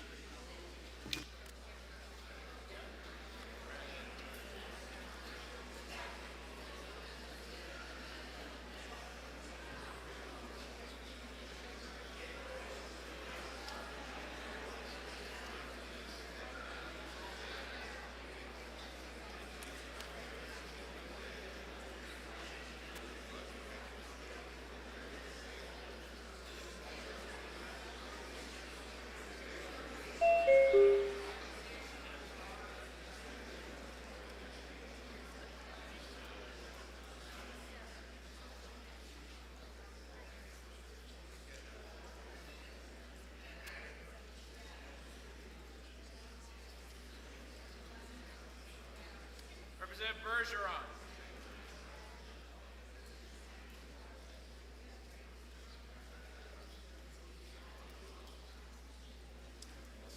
Have all members present had an opportunity to vote? The House will attend to the state of the vote. 17 in the affirmative, 322 in the negative. The amendment fails. Now the motion is ought to pass as amended. Are you ready for the question? Guyson? Representative Guyson requests a roll call, which is sufficiently seconded. This will be a roll call vote. Members, back in your seats.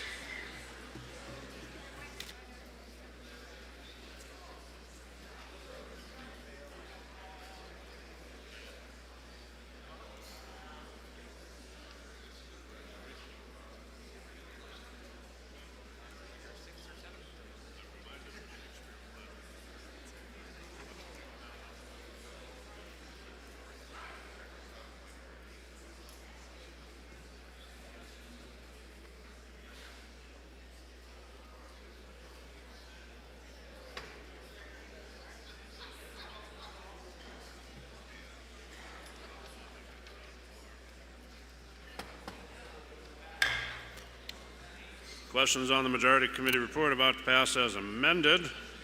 Representative Spar is recognized for a parliamentary inquiry. Thank you, Mr. Speaker. If I know that for 242 years, the citizens of New Hampshire have given its representatives their consent to tax or not to tax earned income, and for 242 years, those legislatures have never passed an earned income tax. And if I believe we do not need a constitutional amendment to continue to listen to the people who elect us to represent their best interests, in this chamber, then I would now push the red button. Representative Osborne is recognized for parliamentary inquiry. Thank you, Mr. Speaker.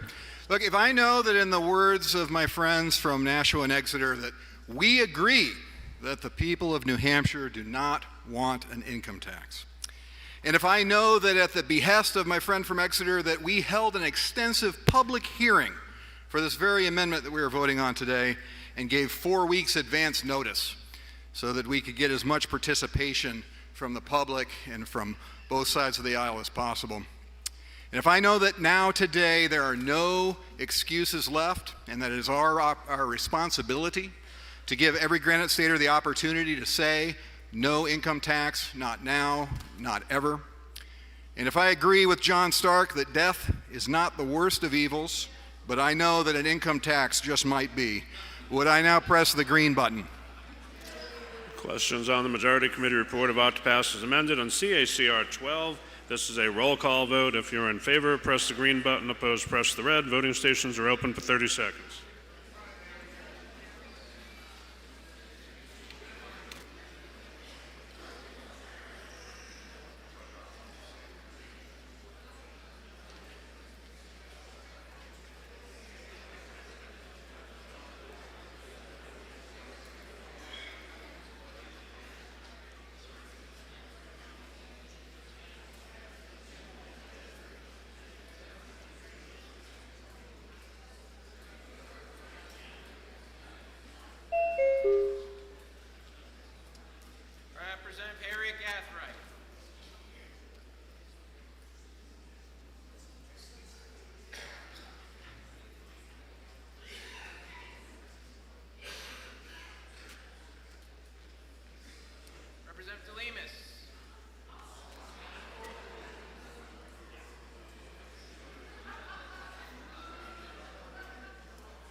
Have all members present had an opportunity to vote?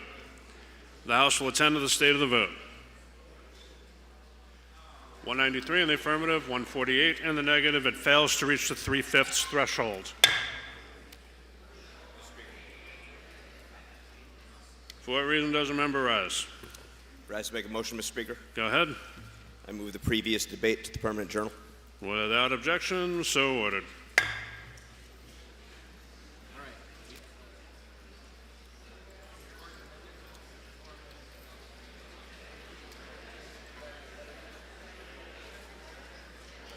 The majority of the Committee on Education, Policy, and Administration, which is referred Senate Bill 578, an act relative to play-based curriculum and physical education curriculum. Having considered the same report, the same with the following amendment and the recommendation that the bill ought to pass with amendment. Representative Lisa Freeman for the majority of the committee. The minority of the committee, having considered the same and being unable to agree with the majority, report with the following resolution: resolved that it is inexpedient to legislate. Representative Muriel Hall for the minority of the committee. The amendment is 1806H, printed in House Record 19 on page 56. Questions on the amendment? Are you ready for the question? All those in favor say aye. Aye. Any opposed, nay? No. Keep the doors closed. Representative, come back to your seat.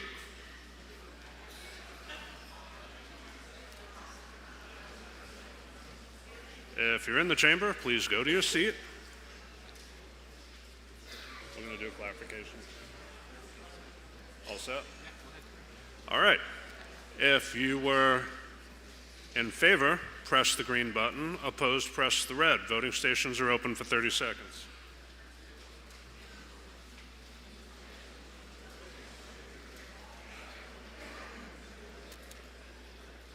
Representative Sargent.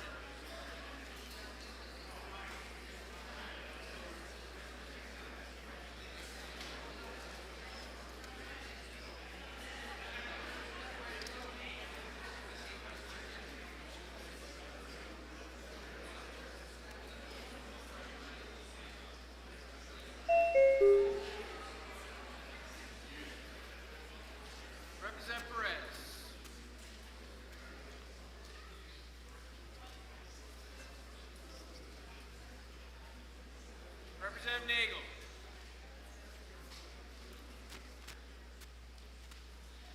Representative Sargent.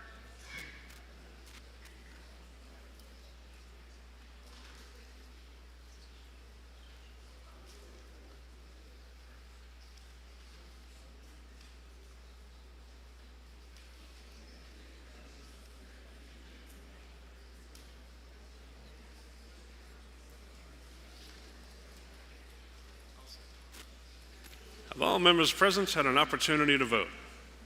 The House will attend to the state of the vote. You tell me how 12 people made that much noise?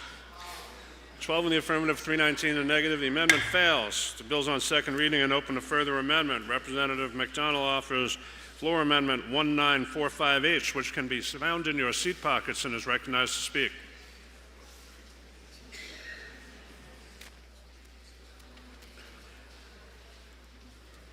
Thank you, Mr. Speaker, and I appreciate colleagues that the most of us opposed the last amendment. This floor amendment is to fix some issues with the bill, namely to remove 2 unfunded mandates.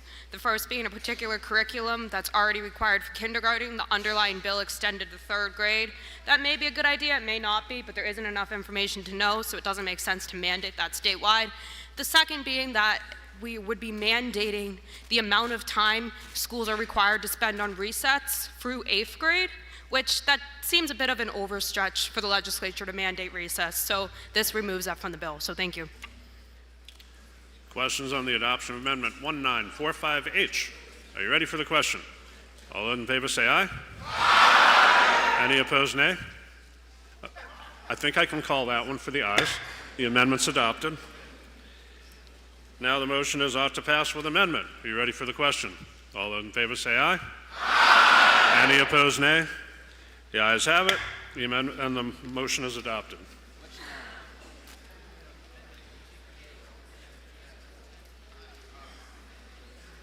The majority of the Committee on Election Law, to which was referred Senate Bill 223FN, an act prohibiting student identification cards from being used as photo identification for purposes of obtaining a ballot. Having said the same, report the same with the following amendment and the recommendation that the bill ought to pass with amendment. Representative Alvin C. for the majority of the committee. The minority of the committee, having considered the same and being unable to agree with the majority, report with the following resolution: resolved that it is inexpedient to legislate. Representative Russell Muirhead for the minority of the committee. The amendment is 1829H, printed in House Record 19, on page 37. Are you ready for the question on the amendment? All those in favor say aye. Aye. Any opposed, nay? No. The ayes have it. The amendment's adopted. Now the motion is ought to pass as amended. This will be a division vote. Members, take your seats. Representative Berry requests a roll call. Is that sufficiently seconded? It is. This will be a roll call vote. Members, take your seats.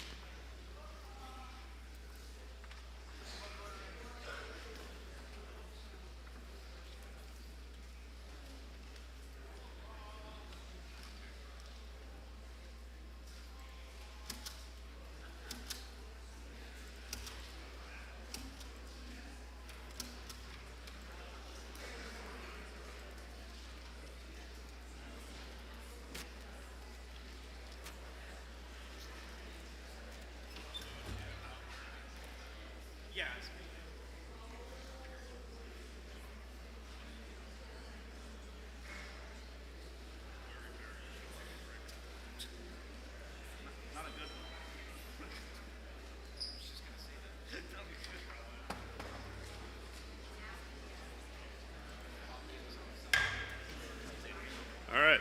The question is the motion about to pass, the majority committee report about to pass as amended.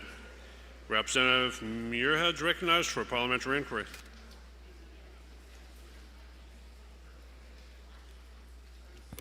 Thank you, Mr. Speaker. If I know that this bill is largely irrelevant because it duplicates a bill that was recently signed by the governor, and if I know that this bill and the bill that it refines, the legislation that refines, will function, however unintentionally, to disenfranchise young people in the state of New Hampshire, especially those from households that cannot afford to equip them with cars and driver licenses and can't afford to include them on their auto insurance policies. And if I know that we should be trying to instill the habit of voting in the young people of the state rather than discouraging it, then would I press the red button? Representative Berry is recognized for parliamentary inquiry.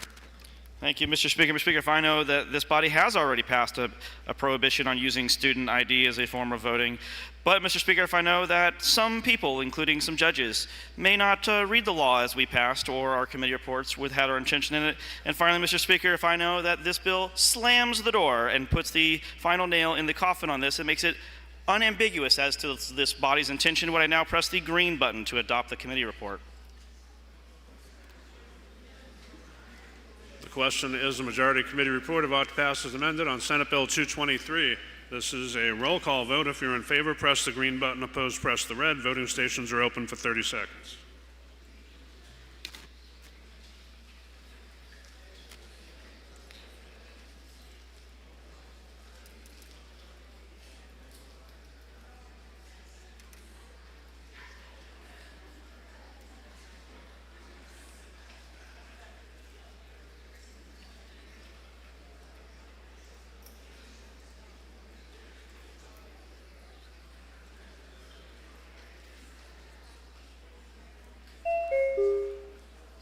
Have all members present had an opportunity to vote? The House will attend to the state of the vote. 187 in the affirmative, 157 in negative. The committee report's adopted.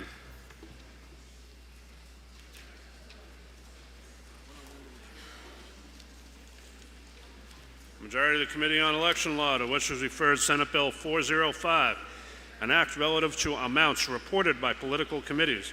Having considered the same report, the same with the recommendation that the bill ought to pass, Representative Clayton Wood for the majority of the committee. The minority of the committee, having considered the same and being unable to agree with the majority, report with the following resolution: resolved that it is inexpedient to legislate. Representative Connie Lane for the minority of the committee. Representative Lane is recognized to speak against the committee report.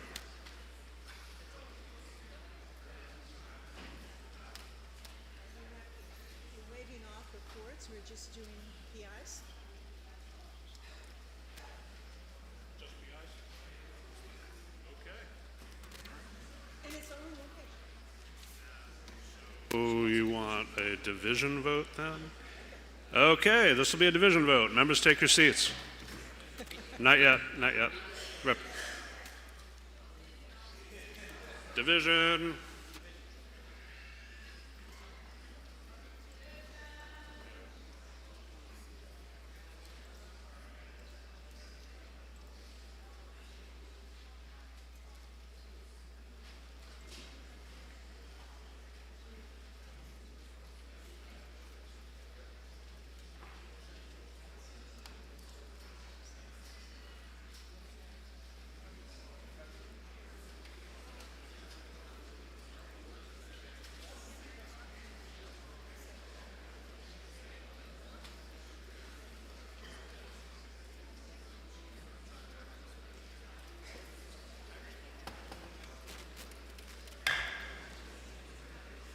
The questions the majority committee report about to pass on Senate Bill 405. Representative Lane is recognized for a parliamentary inquiry.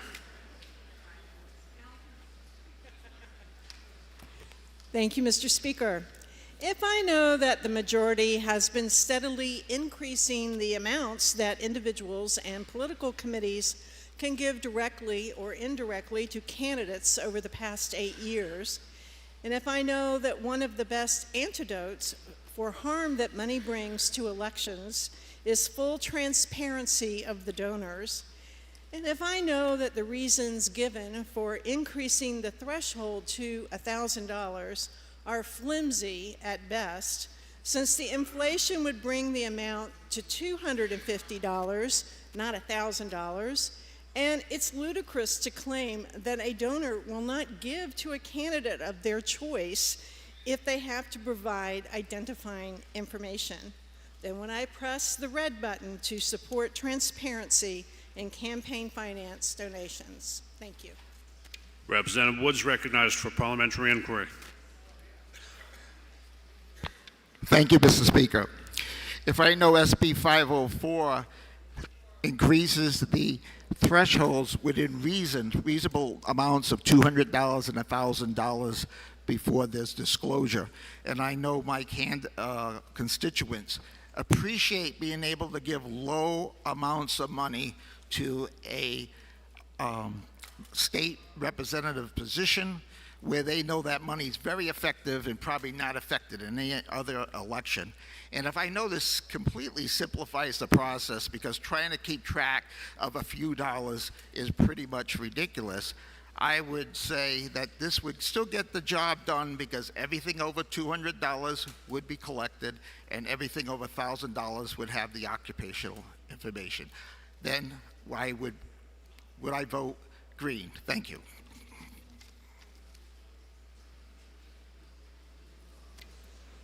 The question is the majority committee report about to pass on Senate Bill 405. This is a division vote. If you're in favor, press the green button. Opposed, press the red. Voting stations are open for 30 seconds.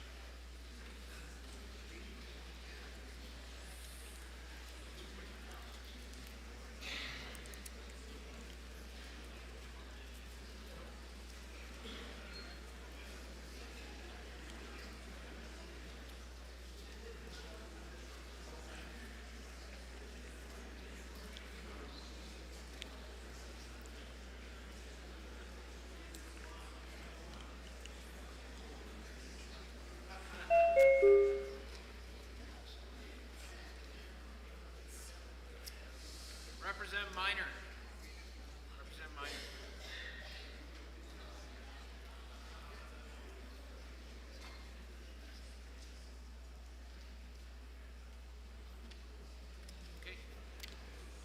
Have all members present had an opportunity to vote?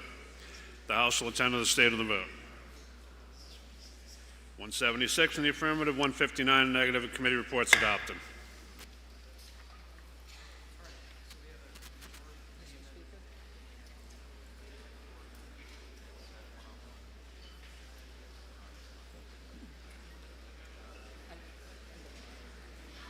For what reason does a member rise? For a motion, Mr. Speaker. Go ahead. I move that we print the PIs on the prior debate in the Permanent Journal. Without objection, so ordered. Majority of the Committee on Executive Departments and Administration, which was referred, Senate Bill 298FN, an act relative to sober living house certification and operational standards. Having considered the same, report the same with the following amendment and the recommendation that the bill ought to pass with amendment. Representative Paul Dargy from the majority of the committee. The minority of the committee, having considered the same and being unable to agree with the majority, report with the recommendation that the bill be referred for interim study. Representative Jeremy Slotchie for the minority of the committee. The majority amendment is 1751H, printed in House Record 19, on pages 37 to 38. Questions on the amendment? You ready for the question? All in favor say aye. Aye. Any opposed, nay? No. Ayes have it. The amendment's adopted. Bill's on second reading, open to further amendment. Representative Leon offers Amendment 1958H, which can be found in your seat pockets. Representative Grote is recognized to speak against the amendment.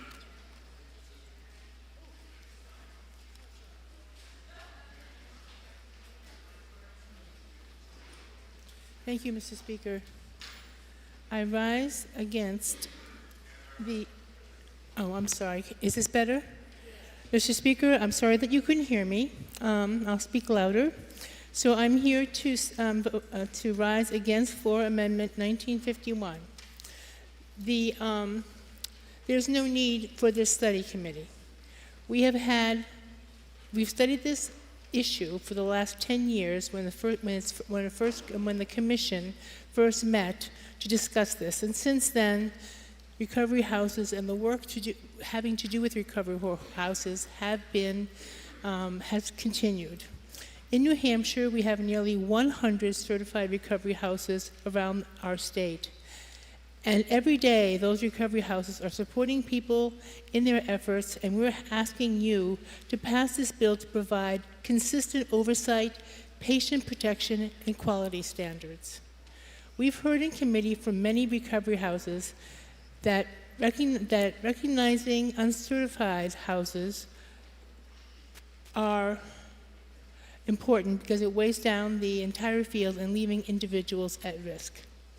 So I'm hoping that you will support the committee, because this was discussed in our committee. We turned down interim study, and we supported and ought to pass. So I hope you will support the committee and not vote for this floor amendment. Thank you. Representative Leon's recognized.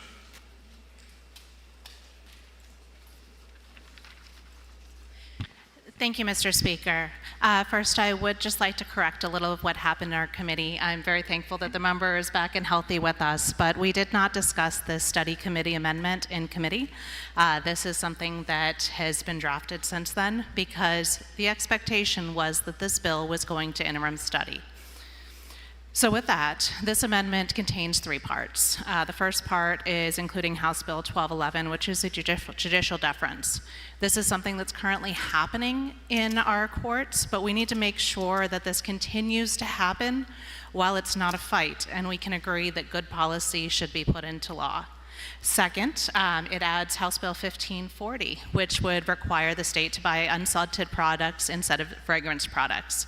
Unfortunately, the other body smelled something sweet and decided that they weren't going to move forward on this bill, but unfortunately that could put us at risk of a lawsuit, an Americans Disability Accommodations lawsuit, just like the Marriott hotel chain has faced because they have scented products.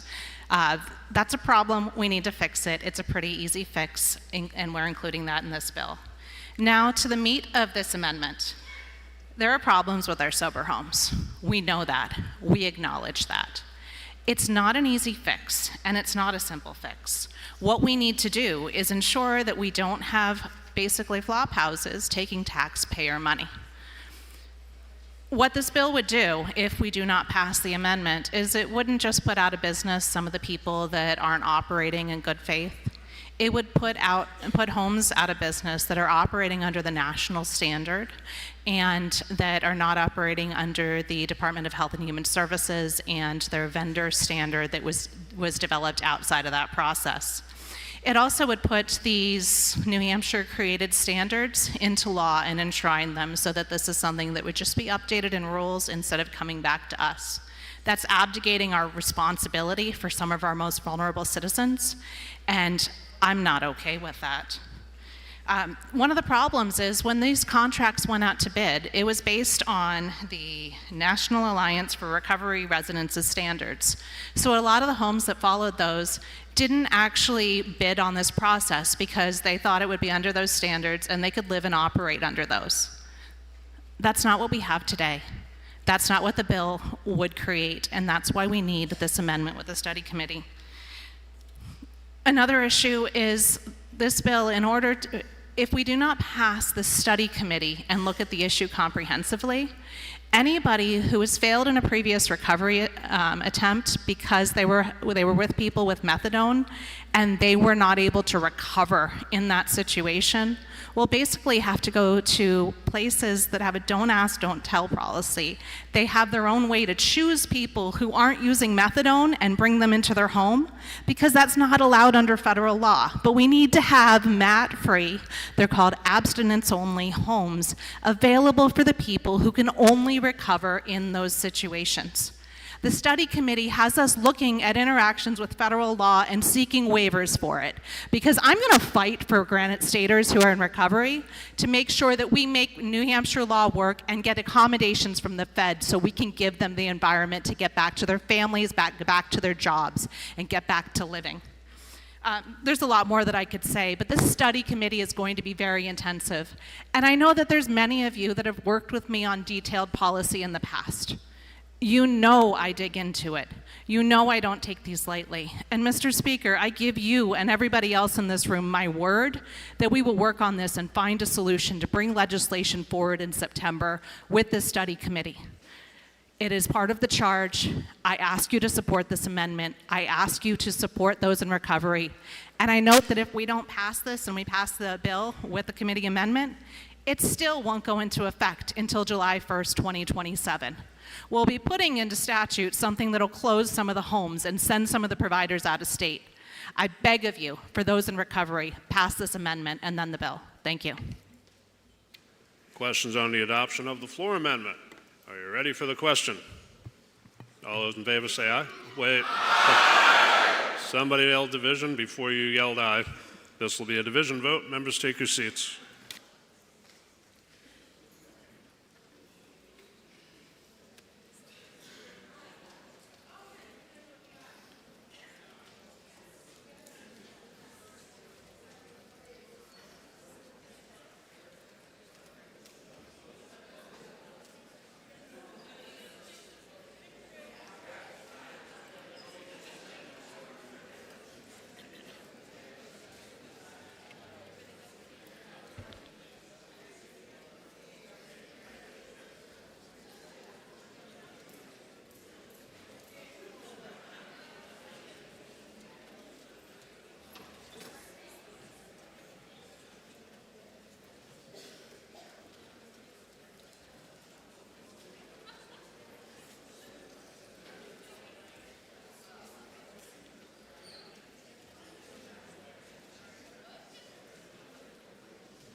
Questions on the adoption of floor amendment 1958H. Representative Grote is recognized for parliamentary inquiry.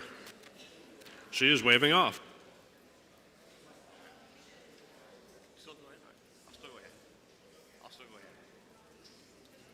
Representative McLean's recognized for parliamentary inquiry. Thank you, Mr. Speaker. Mr. Speaker, if I know that I originally wanted to pass this bill as received from the Senate because I know that the need to regulate sober homes is real and urgent, but if I know that we need to understand how the bill will interact with federal law and standards, and that this amendment would create a study committee that will meet a minimum of 10 times to identify and address any roadblocks. And if I finally know that the committee will complete its work in time for a completed version to be filed for the next budget cycle, would I now press the green button to support the amendment? Thank you, Mr. Speaker. Questions on the adoption of Amendment 1958H. This is a division vote. If you're in favor, press the green button. Opposed, press the red. Voting stations are open for 30 seconds.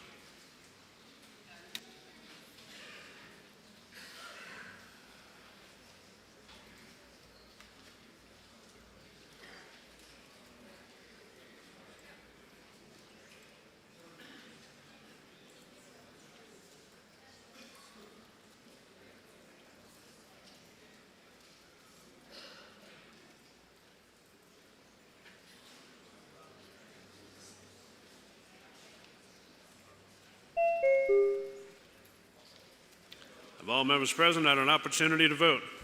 The House will attend to the state of the vote.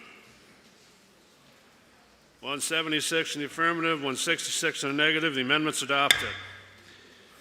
Now the motion is ought to pass as amended.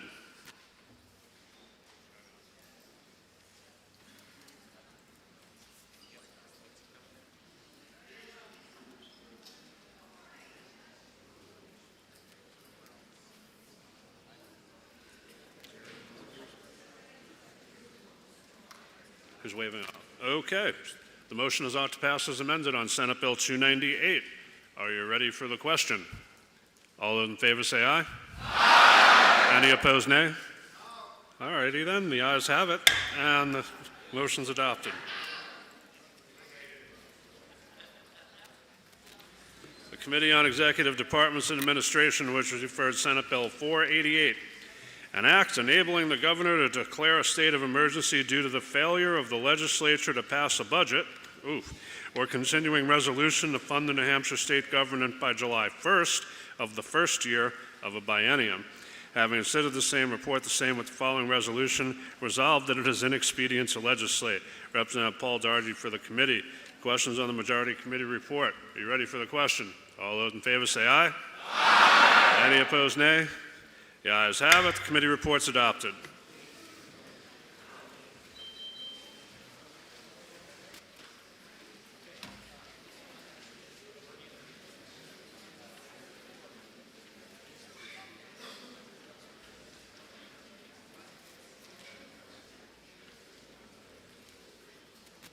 The Committee on Executive Departments and Administration, which is referred Senate Bill 504. An act relative to the practice of pharmacy and the dispensing of certain medications by pharmacists. Having considered the same, report the same with the following amendment and the recommendation that the bill ought to pass with amendment. Representative Erica Leon for the committee. The amendment is 1742H, printed in House Record 19, on pages 47 to 48. Questions on that amendment? Are you ready for the question?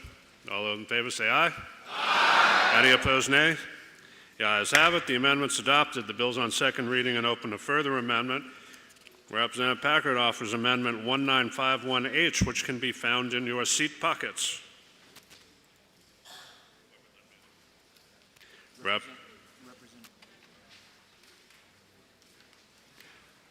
Belay that last. Representative Mazur offers that amendment. Representative Weber is recognized to speak against it.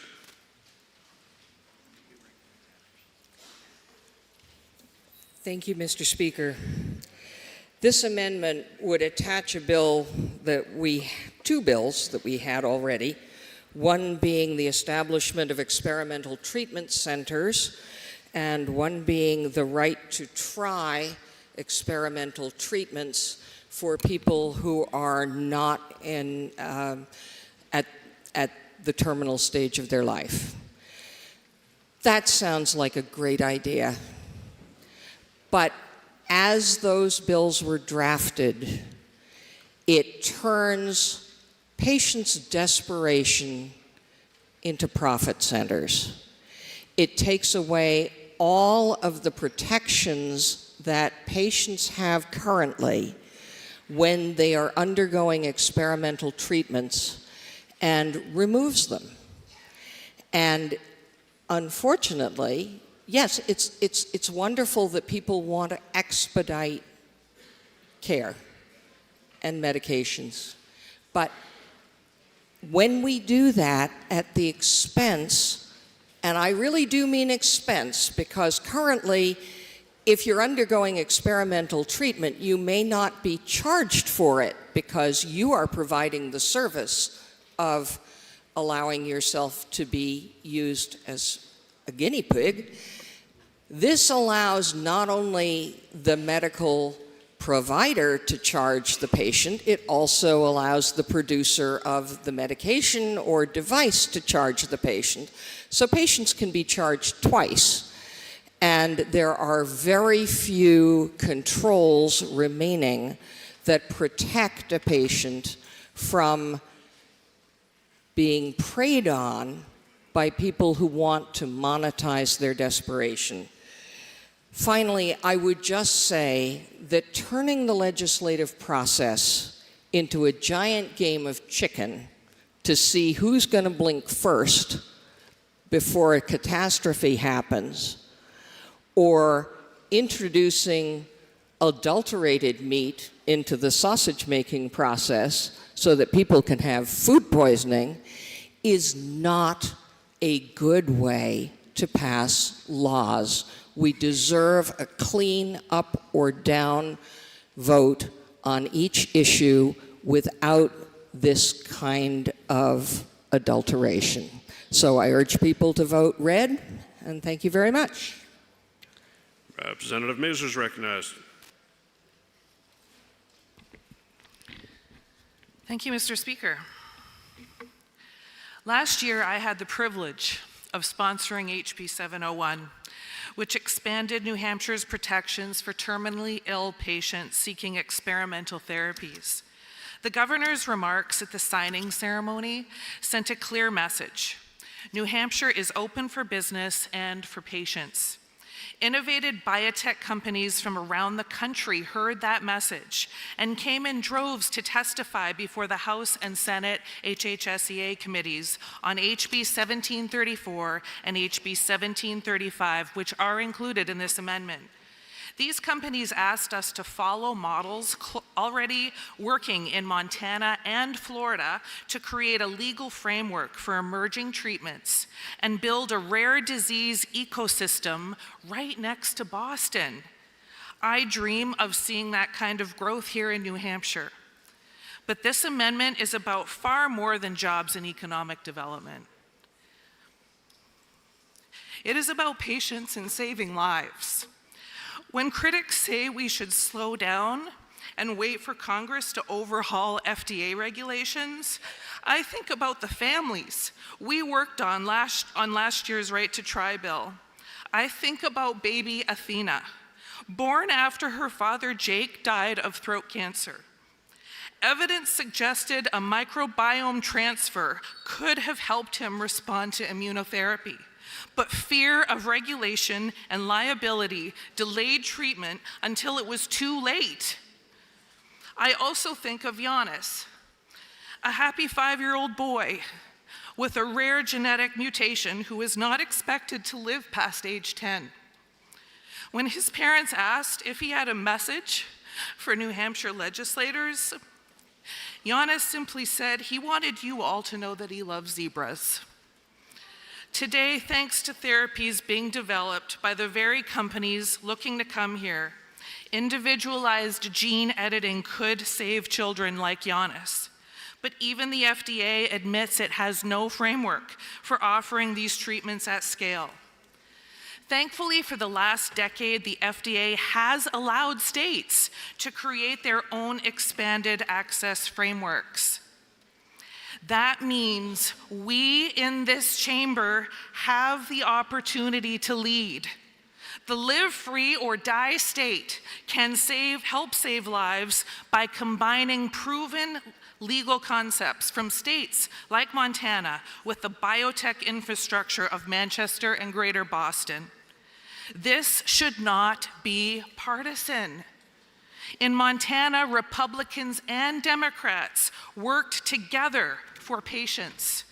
And these bills include provisions to help low-income families access care.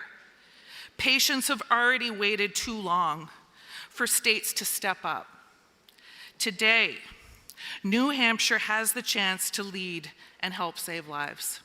Please press the green button. Question is on the adoption of Amendment 1951H, and a division's been requested. Representative Mazur requests a roll call. Is that sufficiently seconded? It is. This will be a roll call vote. Members, take your seats.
The question is on the adoption of Amendment 1951H.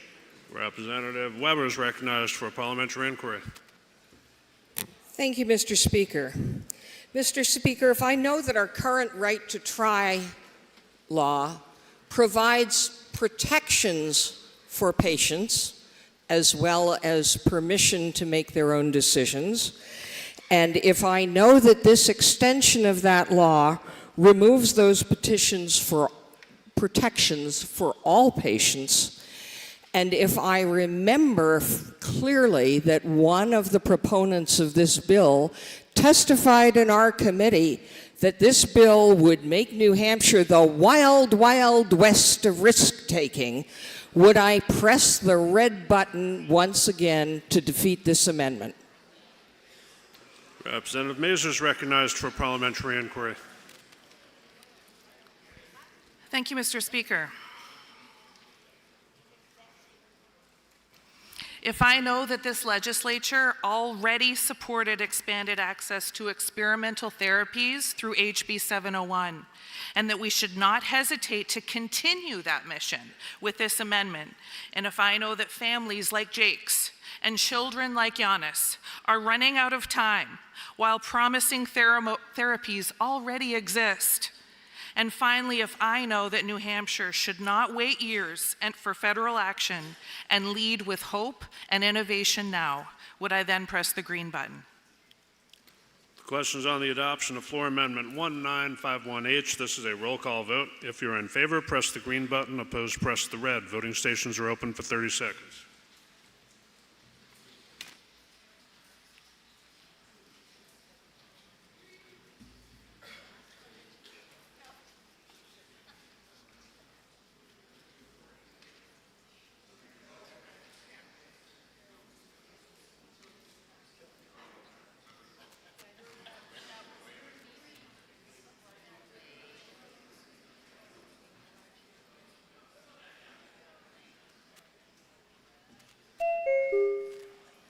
Representative Grant? Representative Grant? I need a thumb up or down, please, sir. Thank you.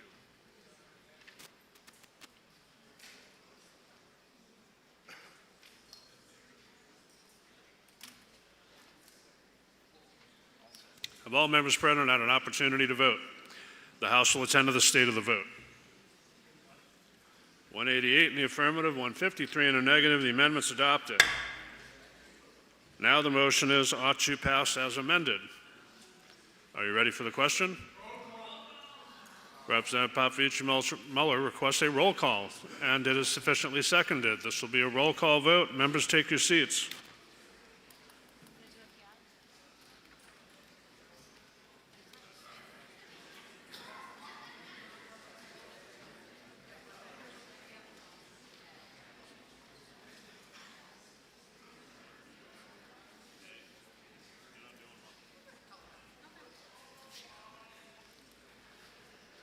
These are my 3 favorite bills.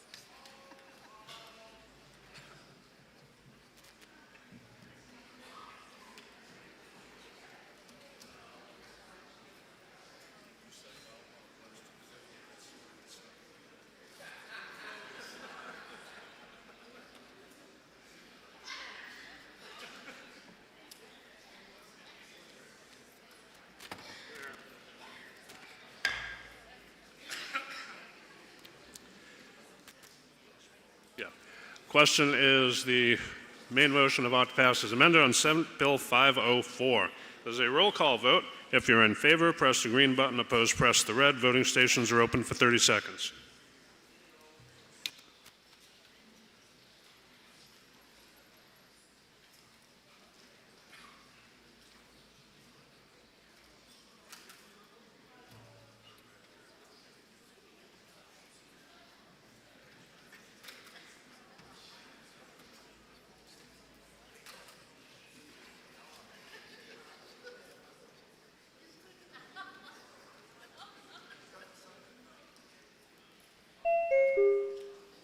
Representative McMahon.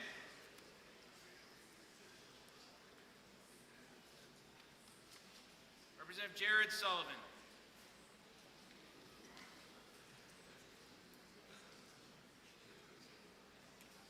Representative Germana.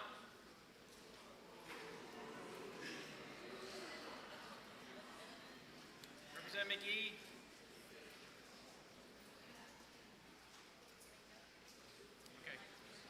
Have all members present had an opportunity to vote? The House will attend to the state of the vote. 197 in the affirmative, 145 in the negative. The motion is adopted.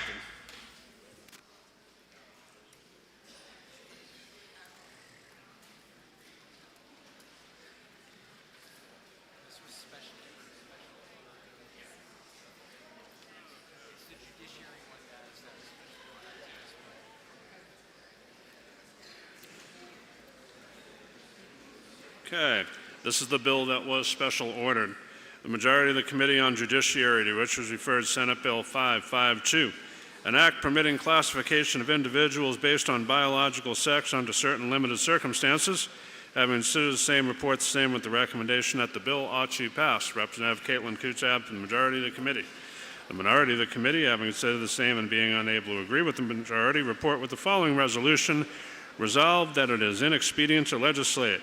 Representative Marjorie Smith for the minority of the committee.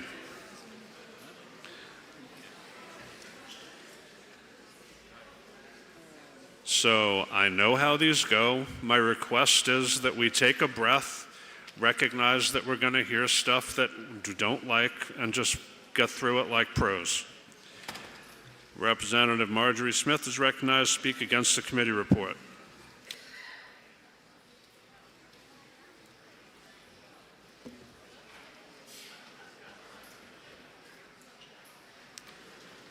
Thank you, Mr. Speaker. Hang on a sec. Let's give the member the respect she deserves and hear her. So if you're leaving, let's do it quietly.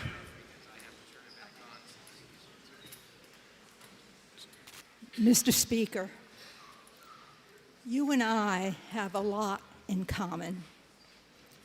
More than sharing a name,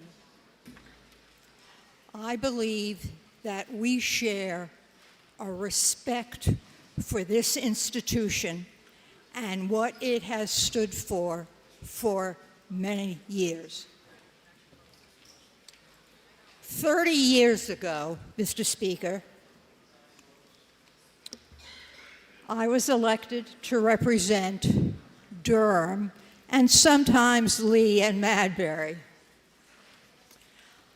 I hesitated to run because I'm a private person, but I was convinced because I had certain basic principles. Privacy, including reproductive rights, quality and accessible public education, civil rights, civil liberties, and the environment. And today, Mr. Speaker, my personal platform has not changed. I believe in keeping government out of private lives and letting us focus on what we can do better together. My first speech on the other side of the well was on reproductive rights, and the speaker at that time, the first woman elected to be speaker in this state, the Honorable Donna Sitek, had written a note to congratulate me on what would then have been called my maiden speech. And before I got back to my seat, that note was handed to me. Speaker Sitek, by the way, for some of you who don't know this, wrote a book called Further Ado, Practical Protocol for New Hampshire, a nonpartisan guide to political etiquette. I hope some of you have read it, and I actually would urge all of you on either side of the aisle, if you haven't, you might then better understand why there are some of us who are troubled by how we are conducting business in the legislature now. Those who don't know history are condemned to relive it. Over the years, many bills on the same subject have been filed again and again.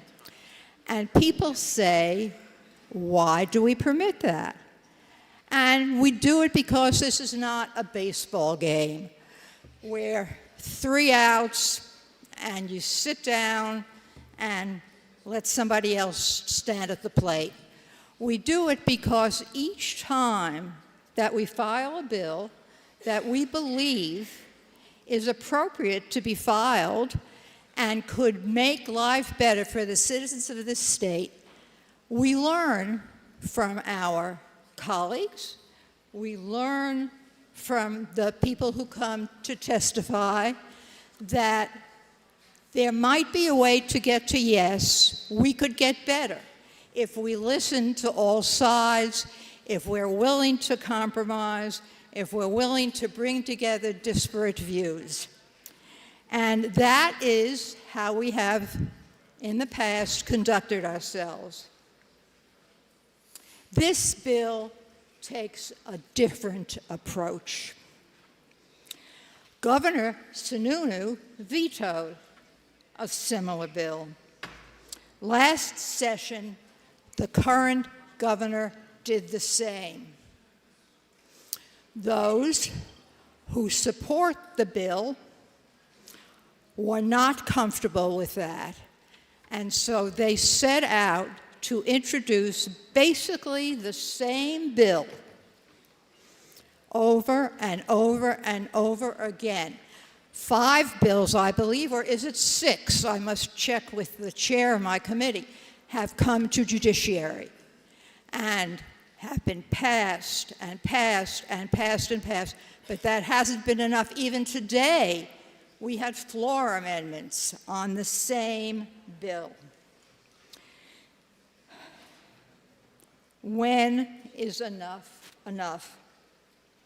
If you're inclined, you can go to YouTube and listen to the testimony of sponsors and supporters alike make hateful, angry statements, clearly violating the rules of procedure in this body, attacking our own colleagues, painting with a broad brush, those mostly in my party who ask for respect for each of us. One actually condemned specifically those sitting in sections 5 and 4. And then when someone said, well, what about section 3? They added section 3. They used words that I would not repeat, that I would not permit to be said in my committee. Disparaging comments, assigning intent.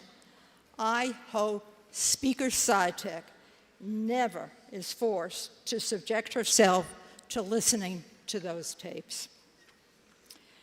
But you can also listen to mothers and fathers, medical professionals, and those who have identified themselves with the transgender community. Decent, caring people asking only that they be treated with the respect that we all deserve. By passing bill after bill after bill, perhaps in the hope of making it impossible for the governor to veto all, we diminish the seriousness of the legislative process and interfere with the ability of all of us to live as we choose. In the end, I am reminded of another time in our nation's history when a senator from Wisconsin set out to divide this nation and distract from the goals that brought us together through World War II. It was an establishment Boston lawyer who served as chief counsel for the U.S. Army and said to that senator, at long last, have you no sense of decency? I'm old enough to remember that. When people asked why I kept on running, I responded that I would keep on running until we got it right in the end. That proves not to be accurate. Mr. Speaker, this will be my final floor speech before the New Hampshire House, a body I had long respected and worked to do the best we could do, fulfilling our constitutional obligations to the people of New Hampshire. I hope that in overturning the committee vote, we might demonstrate that, yes, my belief in this body's inherent decency is still valid. Mr. Speaker, I ask you to vote no on this bill. Thank you.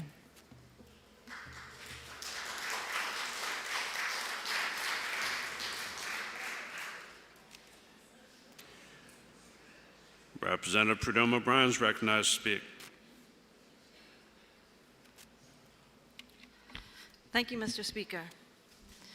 Since this bill came up and was presented to us, I have learned that there is a male who self-identifies as female who is awaiting trial because he is accused of killing his wife, and he is currently housed in the female section of a county jail in our state right now. This really is happening. It is happening.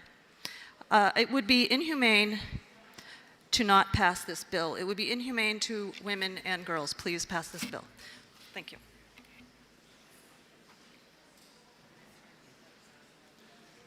Representative Butler is recognized to speak. Thank you, Mr. Speaker. Here we are again. Another bill about gender and bathrooms. Senate Bill 552 says that bathrooms, locker rooms, and similar spaces must be restricted according to what the bill calls biological sex. And doing so should not legally count as discrimination.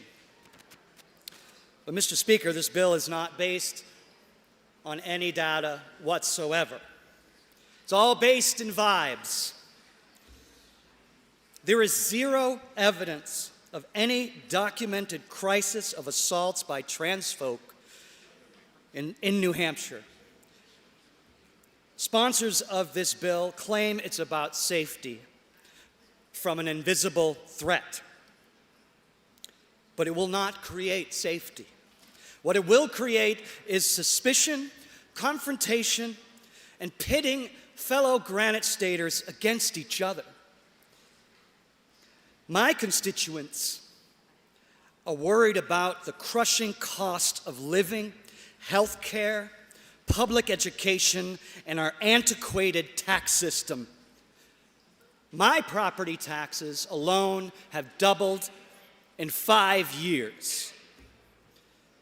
It's the reason I ran and won in my district. And Mr. Speaker, we have spent 15 hours across 2 legislative bodies debating gender and toilets. This bill is identical to House Bill 1442 and similar bills from last year that were vetoed. And if this legislation were truly responding to the needs of New Hampshire residents, the sponsors would listen to the overwhelming voices of Granite Staters who came out against it. During committee hearings, we heard from disability advocates, from parents, business owners, women, transgender and cisgender residents alike. They explained how bills like this would make their lives harder and less safe. And who came in support of this bill? Out-of-state paid lobbyists from Texas and Massachusetts. Don't mass up New Hampshire, indeed. And don't Texas my town. I hear constant speeches in this House about freedom and limited government, local control, and liberty. Liberty. I believe in liberty. It's at the core of who I am. Liberty is freedom from state-mandated conformity. Liberty means government not policing people's bodies, minds, souls, or where we go to the bathroom.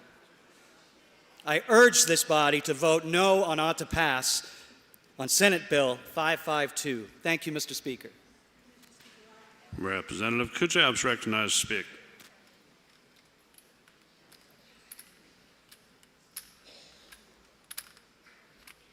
Thank you, Mr. Speaker.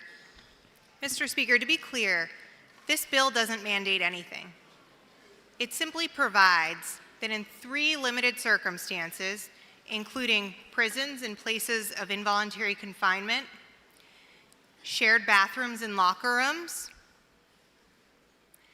as well as sports, that if one does use biological sex as a criteria, that that's not discrimination. It doesn't require that you have to do it.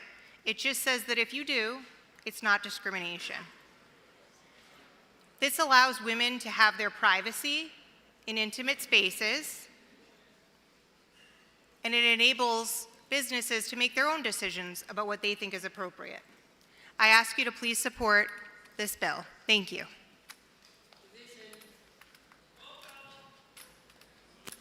Who was that? Representative Mazur requests a roll call. Is that sufficiently seconded? It is sufficiently seconded. This will be a roll call vote. Members, take your seats.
All right, people, your seats are probably right where you left them.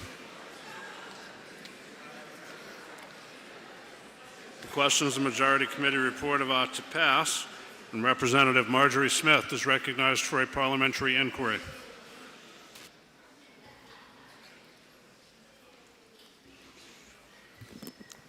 Mr. Speaker, if you respect, as I have for 30 years, the basic decency and integrity of this body, and if you believe that 2, 3, 4, 5, 6 bills dealing basically with the same issue are an excess, and if you know that Governor Sununu vetoed a similar bill, and the current governor did also, would you now join the vast majority of people who have spoken out on this bill and vote against the committee report? Thank you, Mr. Speaker. Representative Perez is recognized for a parliamentary inquiry. Thank you, Mr. Speaker. If I know that we have been here before, and if I know that this bill corrects any possible mistakes that somebody may have felt in the past, and if I know we have an obligation to provide safety and comfort for people, the majority in sensitive areas, then I would vote yes for this bill so it can go on to the governor. Thank you. Questions on the Majority Committee report about to pass in Senate Bill 552. This is a roll call vote. If you are in favor, press the green button. Opposed, press the red. Voting stations are open for 30 seconds.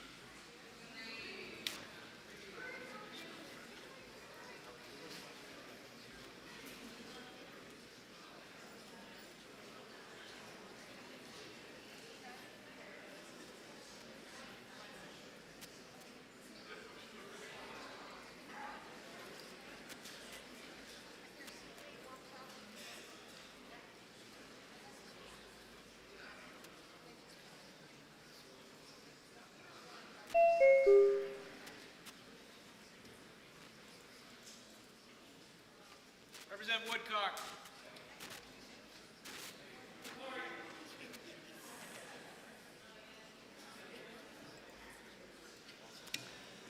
Have all members present had an opportunity to vote?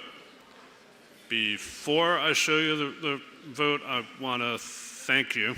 I admonished in the beginning, and I should have had more faith in you for getting through that pretty placidly and respectfully. Thank you for that. The House will attend to the state of the vote. 179 in the affirmative, 159 in the negative. The committee report's adopted.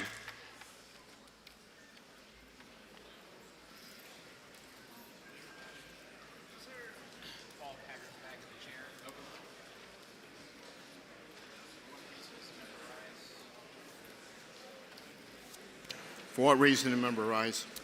To make a motion, Mr. Speaker, State your motion. I move that the debate on SB 552 be printed in the permanent journal. Without objection.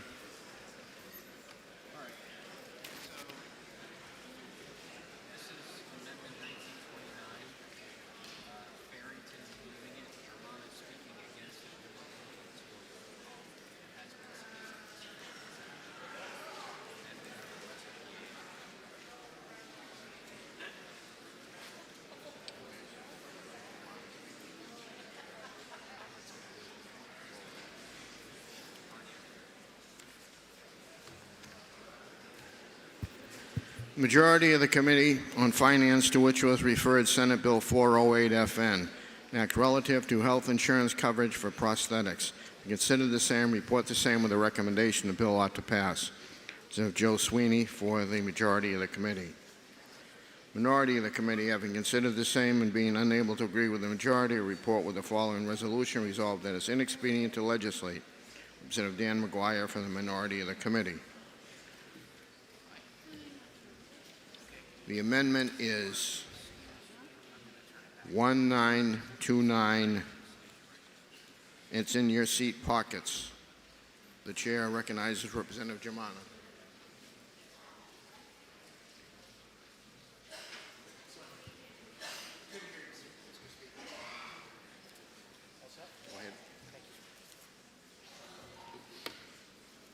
My apologies, Mr. Speaker. Did not hear you. Well, here it is. Search for my speech. Thank you very much, Mr. Speaker. I'm going to do something which is, I think, relatively rare, and that is to assume for the purposes of this debate that everybody, regardless of which side they are on, is coming at this with good faith, with a good faith commitment to the concern about public safety. Even if you believe that some version of the campus carry bill will make students, faculty, and staff safer, it is far from clear that this approach will result in a policy that will accomplish that end.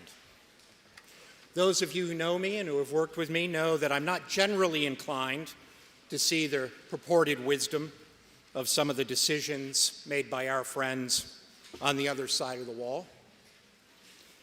But even senators who are inclined to a more expansive reading of the Second Amendment than I am, raised very serious questions about how the application of this policy would work on our state college and university campuses. For example, how are our institutions going to regulate the storage of firearms in dorm rooms on campus? If an individual has a firearm in their dorm room, they leave for a day, they leave for the weekend. If that firearm is not properly secured, what are the potential consequences? What are the potential liabilities that that situation raises? Whether or how our colleges and universities would be able to regulate firearms in situations where there is likely to be alcohol consumption was a question that was repeatedly raised by some of our colleagues on the other side of the wall, who, as I said, have a very different interpretation of the Second Amendment than I do. One Republican senator during the hearing pointed out that all of our military academies have regulations regarding the access of firearms for their students on their campuses. The governor has raised very clear concerns. I don't think anyone can accuse this governor of not caring about Second Amendment rights. I certainly wouldn't. But she's raised very serious questions, talking to law enforcement agents in and around our college and university towns about what this means for their ability to interact with local campus security in order to guarantee the safety of students. I know where I teach at Keene State in Keene, we don't have an armed enforcement branch on campus. We have an unarmed campus security. We rely on Keene City Police, a police department that is understaffed, in order to help us manage some of the most difficult security arrangements that we have to deal with on our campus. Those are all very real concerns about public safety. Those are all very real concerns about the financial impact to our colleges and universities, who are already struggling with the level of funding that they have, to meet the obligations that they have to all of their students, to the faculty, to the staff, and to the parents who spend their money to send their children to our institutions. These are all serious and meaningful questions. Mr. Speaker, I believe that we all want the same outcome: the appropriate balance of rights and responsibilities and safety on our campuses. Even if you support the underlying policy, what I ask, Mr. Speaker, and what I ask of my colleagues is that we listen to what we heard in public hearings, we listen to the questions that were raised by members on the other side of the wall, that we give this the time that it deserves to make sure that we get it right. Interim study, the recommendation on the other side of the wall, is the appropriate outcome for HB 1793. I ask my colleagues to vote no on this amendment. Please do not attach it to this very worthy underlying bill. Let's take the time to make sure we get it right, and we can revisit it when we have a lot of those open questions answered. Thank you, Mr. Speaker. The motion before us is the Amendment 1929. A roll call has been called for, and it is sufficiently seconded. So members, take your seats. This will be a roll call vote.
The motion before us is the Amendment 1929H. This is a roll call vote.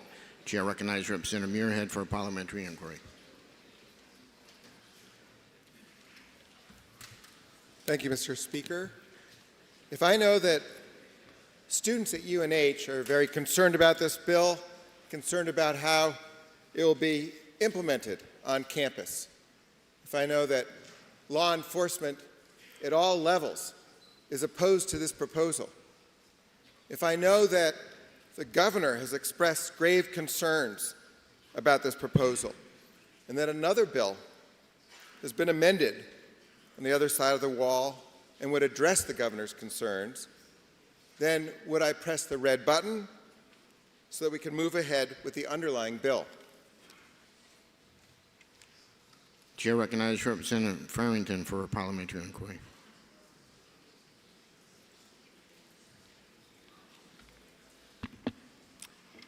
Thank you, Mr. Speaker.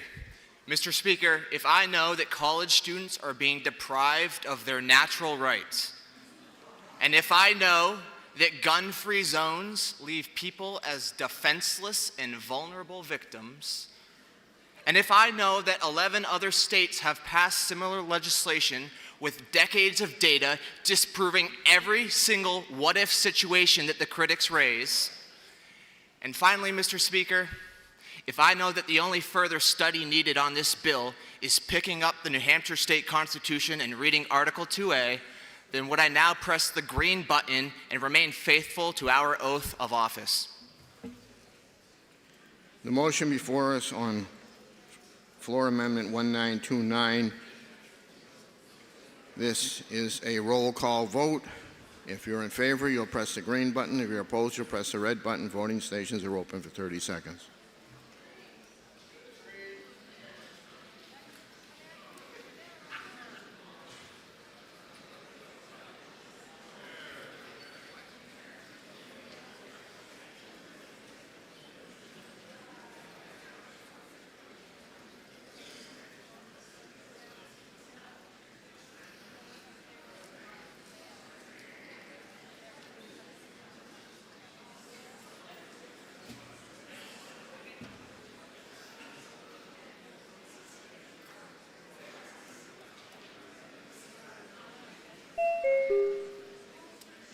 Representative La Rochelle.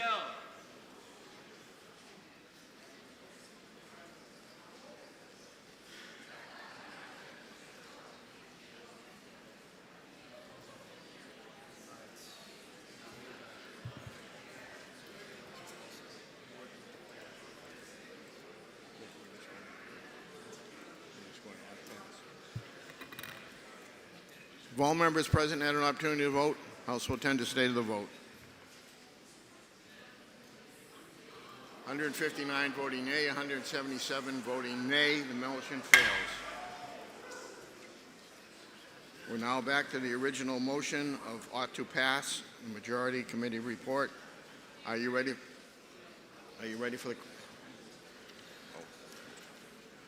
We are on ought to pass. Chair recognizes Representative Ebel. She's waving off. Chair recognizes Representative Sweeney. Chair recognizes Representative Sweeney. He waves off also. Moving on.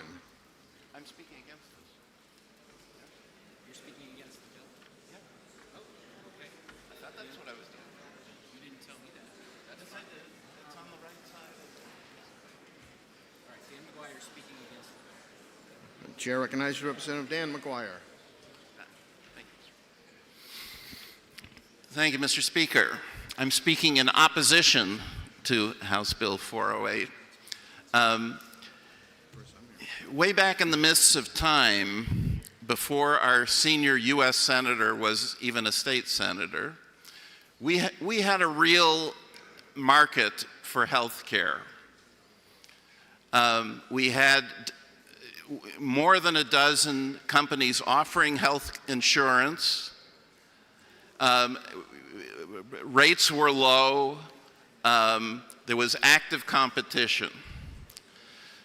But what's happened over the years is bills like this one have passed, adding requirements on health insurance, and the net result is that there's almost no real market anymore.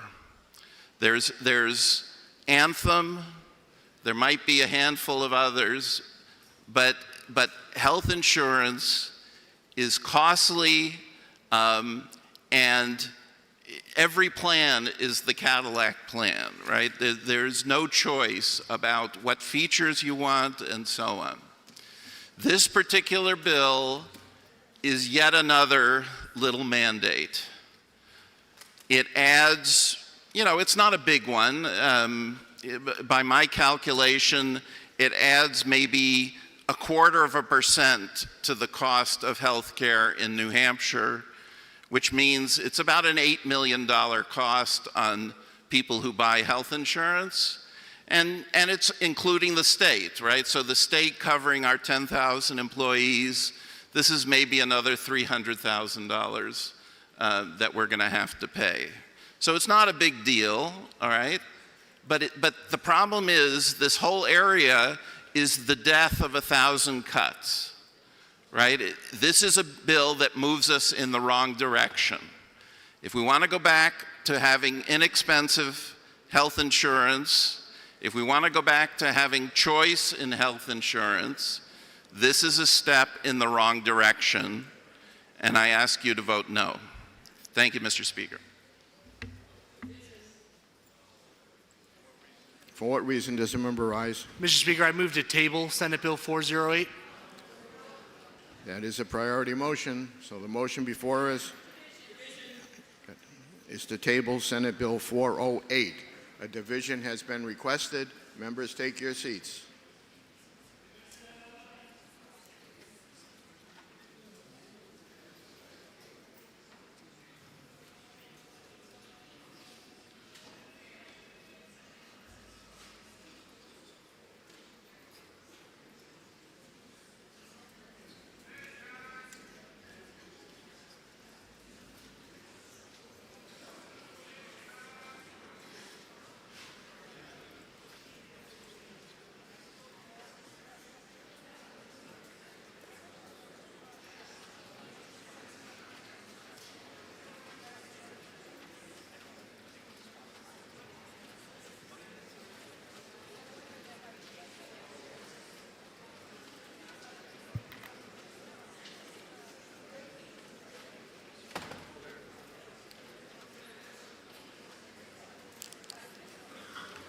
The motion before us is to table Senate Bill 408. This is a division vote. Chair recognizes Representative Veable for a parliamentary inquiry.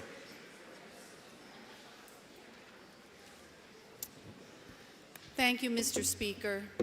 Mr. Speaker, if I know that the Finance Committee approved this bill with only 3 folks opposing it, if I know that the prosthetics that would be available to adults over 19 are extremely important to those folks to be able to live a life the way they feel and the way we feel they should be able to live.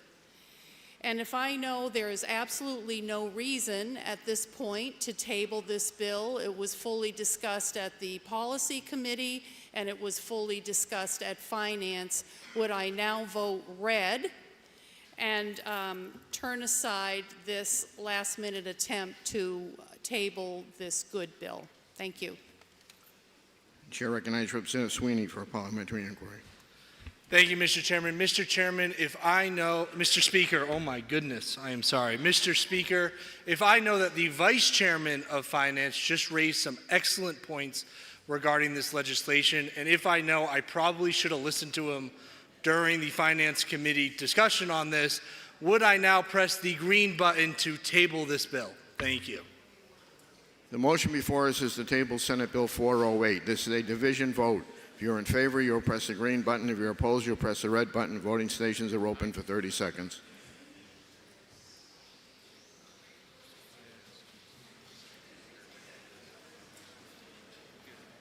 Can you give me a thumbs up or thumbs down, please?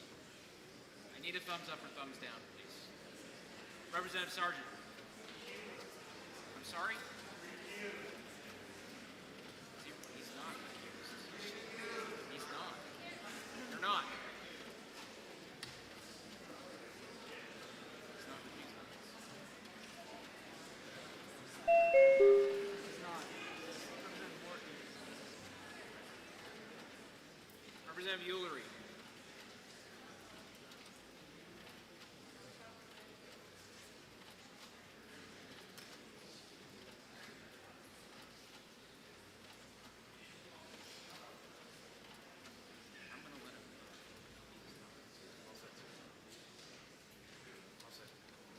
If all members present had an opportunity to vote, House will attend to state of the vote. 148 voting nay, 189 voting nay. The motion failed. Now we're back to the original motion majority committee report of ought to pass on Senate Bill 408. Are you ready for the question? All those in favor say aye. Aye. Those opposed, nay. No. The ayes have it. Committee report is adopted.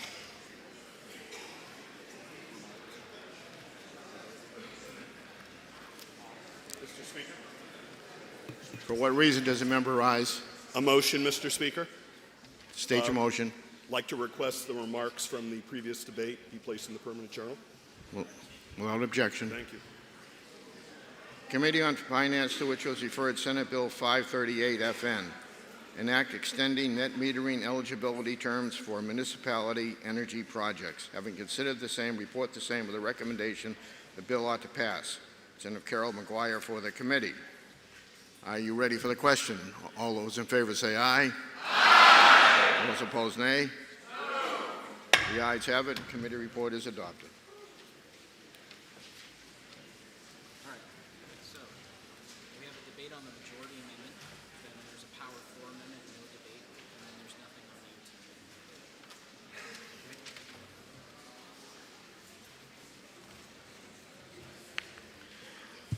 Majority of the Committee on Finance, to which was referred Senate Bill 557 FN, an act making it illegal for liquor commission licensees to sell, distribute, furnish, offer for sale, advertise, manufacture, possess, or allow the ingestion, inhalation, smoking, or vaping of certain courtroom products.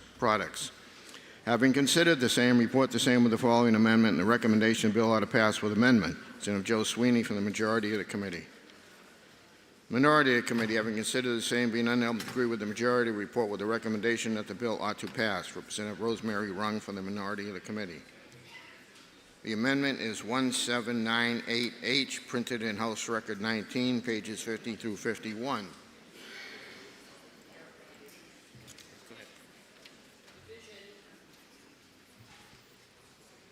We have a debate on the amendment. The chair recognizes Nancy Murphy.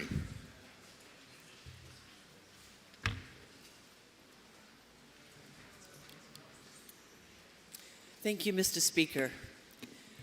I rise in opposition to Finance Committee Amendment 1798H to SB 557, a Kratom consumer protection bill meant to address this very troubling nationwide public health threat with dangerous health impacts and associated risk of abuse and dependency. This requires immediate and impactful policies to educate consumers and regulatory action to limit access to synthetic, semi-synthetic, and highly concentrated 7-OH containing products, especially for our most vulnerable citizens, our children. Given that the FDA and DHHS have weighed in, the Liquor Commission is awaiting the opportunity to provide enforcement, and federal scheduling by the DEA is currently in the process of review. 1798H is not the most appropriate solution at this time. It is possible to move forward on this issue while continuing to protect natural, unadulterated kratom and allowing it to remain available for traditional use and potential therapeutic benefits, as well as a harm reduction alternative. I'd like to speak to my opposition to Amendment 1798H on two fronts. First, based on how this amendment came to be, and second, based upon what it does and doesn't do. This amendment, which essentially seeks to return SB 557 to a version of a Senate floor amendment that will classify kratom as a Schedule II controlled drug, is now before us, should be concerning to all of us for three reasons. Number one, House Rule 31. Amendment 1798H is a Finance Committee replace-all policy amendment to SB 557 that comes to us not from the appropriate policy committee, Criminal Justice and Public Safety, but rather from a committee tasked with legislative, financial oversight, and fiscal decision-making. Not only doesn't this make any sense to me, but given the other points I'll make, it seems inappropriate that it is even being considered. These vastly disparate committees are set up to have entirely different areas of domain expertise. I would venture to guess that most of us here recognize the benefit and value of standing committees having specific jurisdictions and why it makes sense to essentially stay in our own lane. This allows for division of duties, those best suited by way of education, experience, and expertise to review and recommend disposition of the bills and amendments that come before us, and ensure that each bill receives appropriate consideration.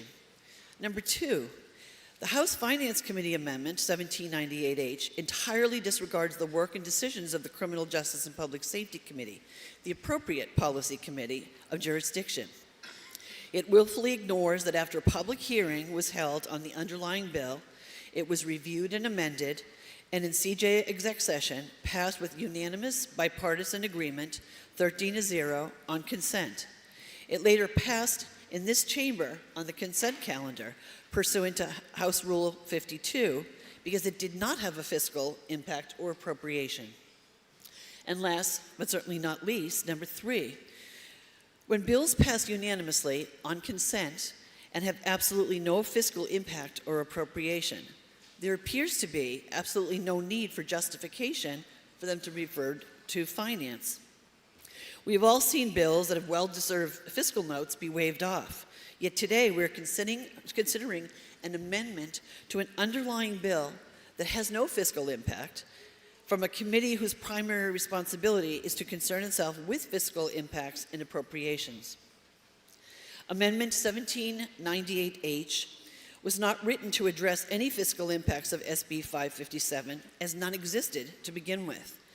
Yet, in its decision to supersede the criminal justice and public safety policy, this amendment, which now criminalizes kratom, will in fact actually create new and indeterminable cost to local, state, and county government, given the amendment's requirements of law enforcement, the judiciary, and corrections.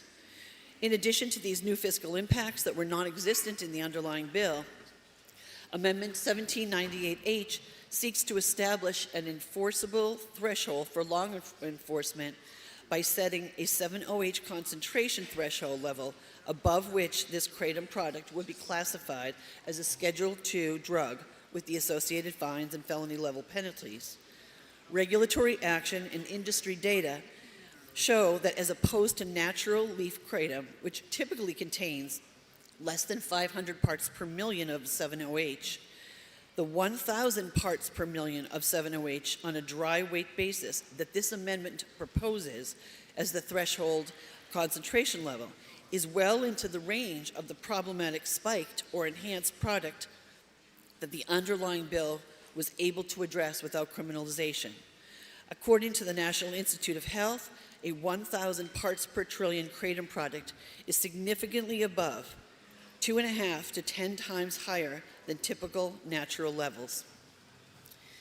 Though the Finance Majority Report states that the 1798 mirrors actions recently taken in Florida and Kentucky with similar concentration-based standards, my research indicates that neither of those states allow concentration standards above 400 parts per million, making the limit proposed in the finance amendment before us more than twice as high as in these states.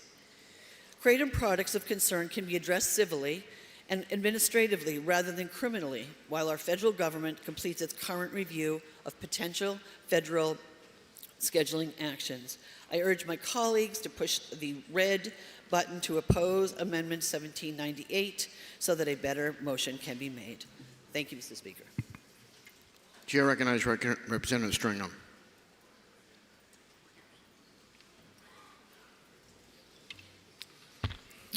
Thank you, Mr. Speaker. Mr. Speaker, I rise in opposition to the new amendment before us today, but let me begin with what every member here already knows. We all agree that synthetic and semi-synthetic kratom poses real dangers to Granite Staters. Most of us have heard the testimony, some of us have seen it. For some of us, it's way too close to home. We know that at high concentrations, these chemically altered forms of kratom can produce opioid-like effects that lead us to overdose. We know that kratom-infused energy drinks are sitting on convenience stores' shelves right now, available to anyone who comes in, including children, who today have complete unfettered access to every form of kratom in the state. There are no age restrictions, no labeling requirements, no safety standards, nothing. And every member of this body agrees this must change. This is not in dispute. Both versions of SB 557 before us reflect that shared commitment. The question before us today is not whether we act. We will act, and we should. The question is how we act, and whether we choose the approach most likely to actually get this product off the shelves and protect our kids. Before we vote, I want to make sure that every member of this body understands the concrete, practical differences between what we are being asked to adopt today and what the House Criminal Justice and Public Safety Committee actually recommended. The committee's version, endorsed unanimously 13-0 and passed by this body on a voice vote, assigns enforcement to the State Liquor Commission. This is not a minor procedural detail. The Liquor Commission already regulates and inspects the very establishments where synthetic kratom is predominantly sold, which is convenience stores, vape shops, gas stations, all operating under state liquor and tobacco licenses. The Commission's own Deputy Chief of Licensing and Enforcement testified before a committee that this approach would remove at least 3/4 of the synthetic kratom currently in circulation because the vast majority of it is found in these licensed establishments already subject to Liquor Commission oversight. This is targeted, efficient, and builds on an existing regulatory infrastructure. The new amendment takes an entirely different approach. It reaches into the criminal code, classifies synthetic kratom as a controlled substance, and makes possession and sale a criminal matter, which means police enforcement, prosecutors, courts, and potentially incarceration. And we're not talking about regulating a product at point of sale. We are talking about sending law enforcement to pursue users and sellers of a substance that is today, under federal law, as well as state law, is purchased by people managing chronic pain and opioid recovery. Ask yourself, which of these approaches is more New Hampshire? One that leverages a regulatory agency that already walks into these stores, checks licenses, and pulls products from the shelves, or ones that adds another item to the criminal docket of our already stretched police departments and courts? The fiscal note in the Senate version of this bill acknowledges that the impact of a judicial system, corrections, and law enforcement. These costs are real. They fall across not only the state government, but locally, and they fall on New Hampshire taxpayers and communities. The proponents of this new amendment argue that the Liquor Commission approach leaves a loophole, that sellers without a liquor and tobacco license could continue selling kratom freely. Now, this is a fair point, but the answer to a regulatory gap is to close the gap through smarter regulation, and 557 is certainly not the end of the story. What is not the answer is to abandon regulation entirely in favor of criminalization. We should vote down this new amendment and support the thoughtful, enforcement-ready approach that our own committee developed. The Liquor Committee framework gets the product off the shelves where it matters most and fast, without creating a new class of criminals or burdening our law enforcement with a problem that a licensing agency can handle more efficiently. I thank you for your attention to this important matter. Please vote red on this amendment so that we can make a better motion. Thank you, Mr. Speaker. Chair recognizes Representative Sweeney. Thank you, Mr. Speaker. So, in the committee process, when a bill comes from a policy committee to the Finance Committee for review, the Finance Committee still talks with the same stakeholders, agency heads, the Liquor Commission, individuals that are involved in whatever policy is being discussed. And it's not, there's not a blanket restriction on the Finance Committee looking really deeply into a policy to make sure that we get it right. I appreciate the work the House Criminal Justice and Public Safety Committee put into the bill. But I do recognize some of the shortfalls that the previous speaker even mentioned. That approach of the bill as it currently stands, not in this amendment, but as it currently stands before us, would only ban the sale of kratom products at Liquor Commission licensees. So you could have a Liquor Commission licensee, and then right next door you have an unlicensed kratom shop, and they could sell whatever type of kratom, however you want to pronounce it, to anybody in the state at any given moment. We looked at, and I talked to folks about what the actual levels of the bad part of kratom is. And for those that don't know, kratom is a leaf that grows typically in tropical climates from Southeast Asia. It was actually first brought over to the United States through Vietnam War veterans who had chewed on it or made it into tea during the Vietnam War. They brought it back to the United States, and that's what created the market in America for it. The natural tea leaves, you could go into coffee shops or tea shops throughout New Hampshire, and they might have kratom tea for you to be able to purchase and drink. A great comparison that I was given on kratom is that it's similar to the poppy on a poppy seed bagel, right? Like the one poppy is not going to kill you, or the handful of them on the bagel will, but obviously if you take a lot of poppies and you synthesize it, it creates a bad drug. What this does, and what the Amendment 1790H does, is bring back the version, but puts in the critical metric of the governing level of what is called 7-OH. It's a long chemical that's in the committee report and on the bill. But that is the chemical in kratom that actually turns it into a deadly substance once you get to 40,000, 50,000 parts per million. This is restricting it to 1,000 parts per million. It's still good for the pain relief products that are sold in New Hampshire. It's still good for the tea products that are sold in New Hampshire, but it completely cuts out the market for what they're referring to as gas station heroin, the substances that you can just get on the shelves in any gas station or convenience store in the state. And that's the goal of the amendment, to make it actually align with where it should be in state law under the criminal code, and make it so that it's an actual policy change that not only can the retailers comply with, but that the retailers helped shape to make sure that we weren't throwing out the entire kratom industry from New Hampshire, but that we were able to keep the good while really restricting the bad that does end up having the negative consequences for people, whether they be kids or whether they be adults that are using this product. It's a very technical debate.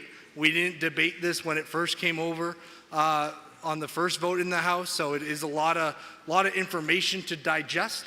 But I want to just plead with all of you that this wasn't, trying to blindside or undo the work of a previous committee. It's really the goal and the intent is to make sure that that final intent of getting the bad kratom out of New Hampshire while keeping the market alive for the good kratom can continue to live. And so that's the goal. So I would urge you to vote with the Finance Committee majority in support of Amendment 1798H. Thank you very much.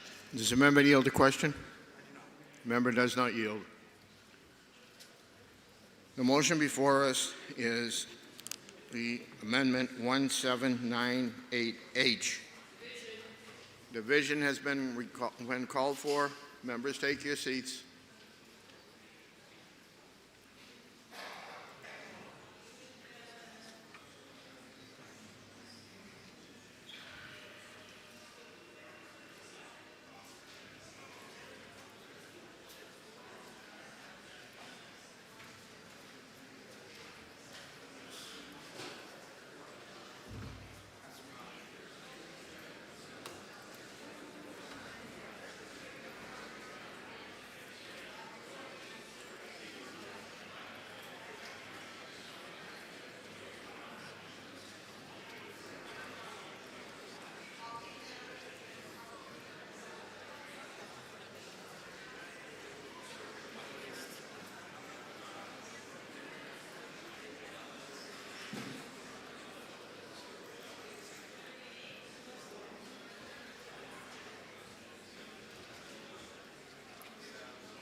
The motion before us is Amendment 1798H.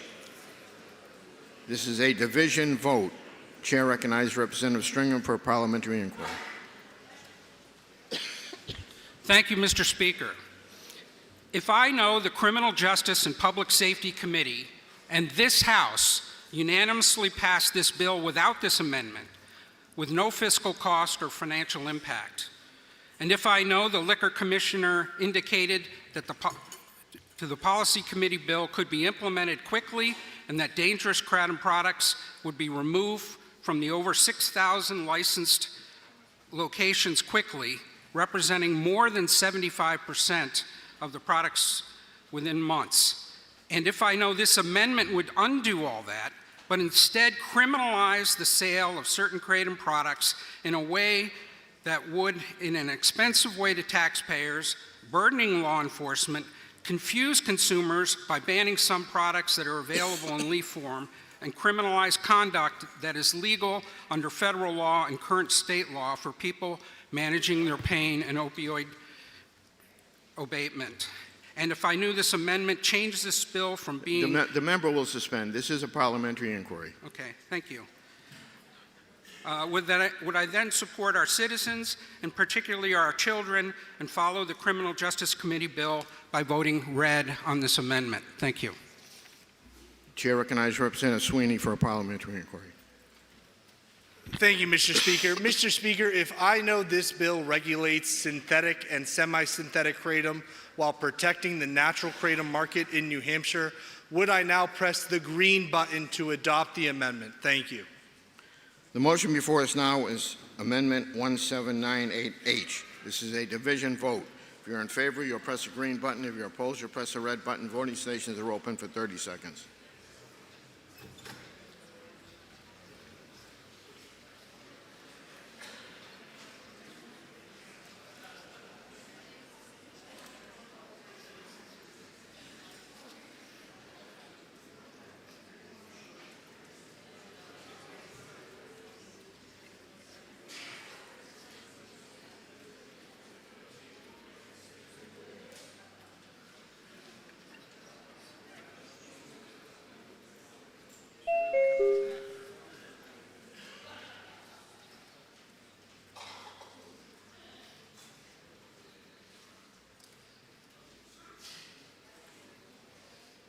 Representative Wallner.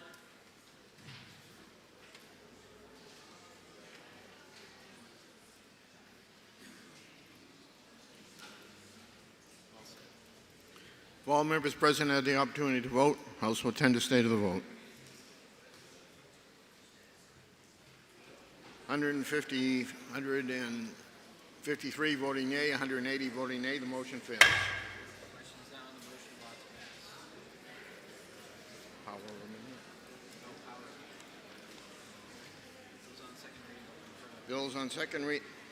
Bills on second reading open to further amendment. Representative Power offers Amendment 1971H and is recognized to speak to her amendment.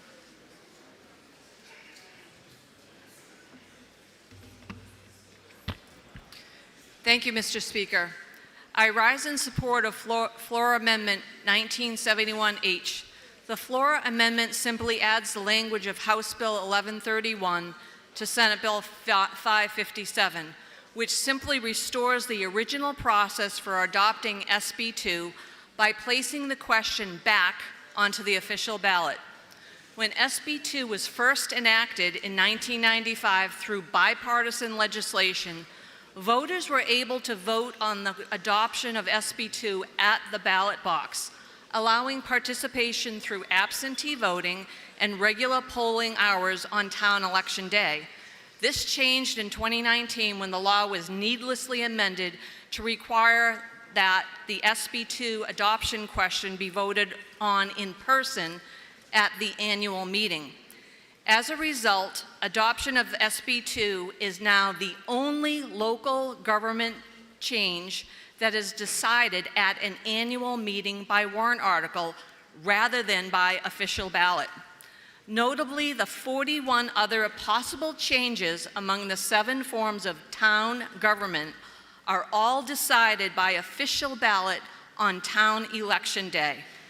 This floor amendment restores consistency, preserves local control, maintains the 3/5 vote requirement to adopt, and keeps public hearing requirements in place. For these reasons, I urge you to support the floor amendment by voting yes. Thank you, Mr. Speaker. The motion before us is the Power Floor Amendment 1971H. Are you ready for the question? A division has been requested. Members, take your seats.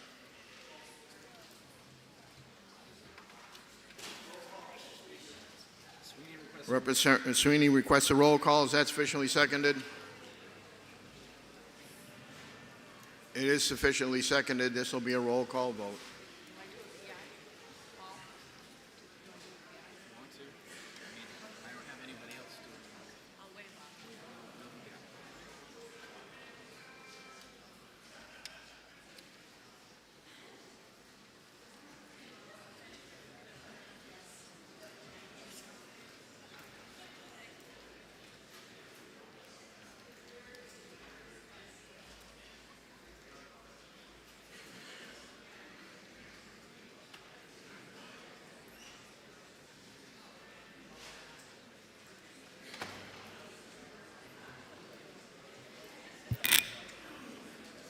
The motion before us is Floor Amendment 1971H. This is a roll call vote.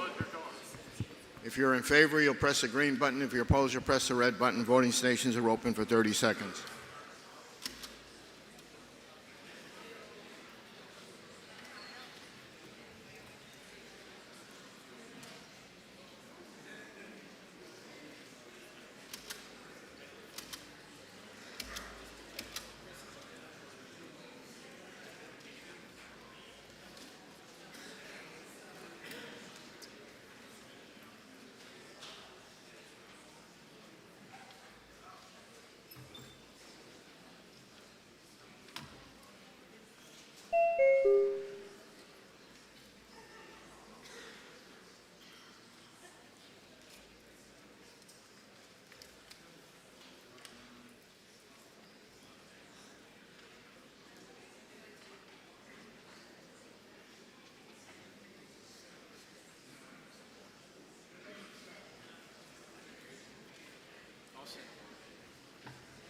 If all members had an opportunity to vote, House will attend the state of the vote.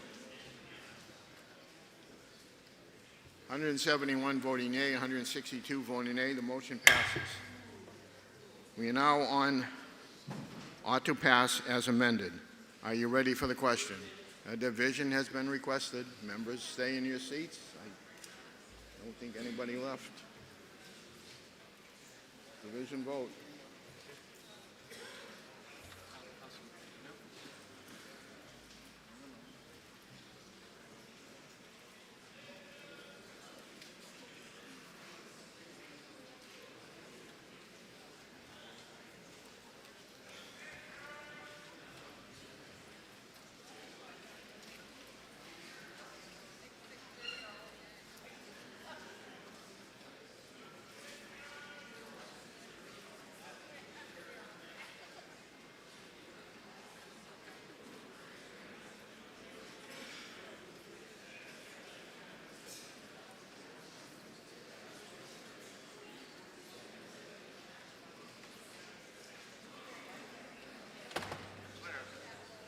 The motion before us is Majority Committee Report of Order Pass as amended on Senate Bill 557.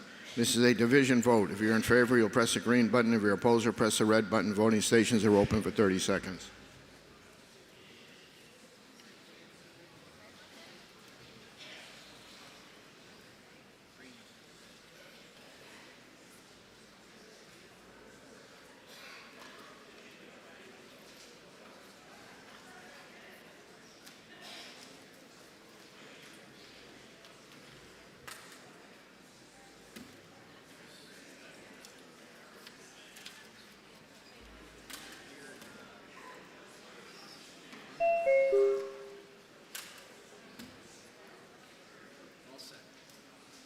If all members present had an opportunity to vote, House will attend the state of the vote. 176 voting yea, 157 voting nay. The committee report is adopted.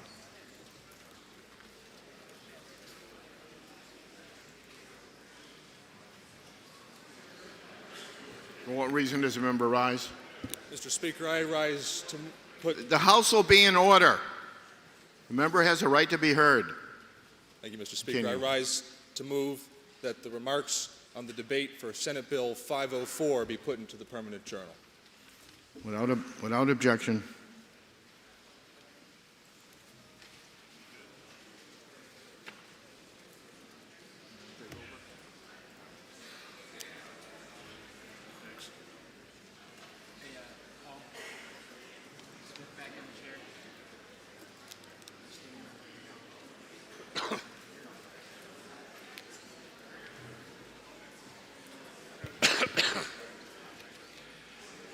For what reason does the member rise? Mr. Speaker, I request that the remarks regarding the debate on Senate Bill 557 be placed in the permanent journal. Without objection. The majority of the Committee on Labor, Industrial, and Rehabilitative Services, to which refers Senate Bill 88FN, an act prohibiting state government entities from including specified terms related to labor organization agreements and construction-related contracts and grants. Having considered the same, report the same with the following amendment and the recommendation that the bill ought to pass with amendment. Representative Mark Warden for the majority of the committee. The minority of the committee, having considered the same and being unable to agree with the majority, report with the following resolution: resolved that it is inexpedient to legislate. Representative Brian Sullivan for the minority of the committee. The amendment 1577H, printed on House Record 19 on page 37. Questions on the amendment? You ready for the question? All those in favor say aye. Aye. Any opposed, nay? No. Settle down, lock the doors, well, close them anyway. Members, in your seats, please.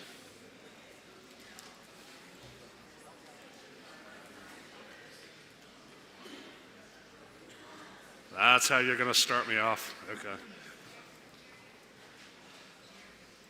Question is adoption of the amendment. Voting stations are open for 30 seconds.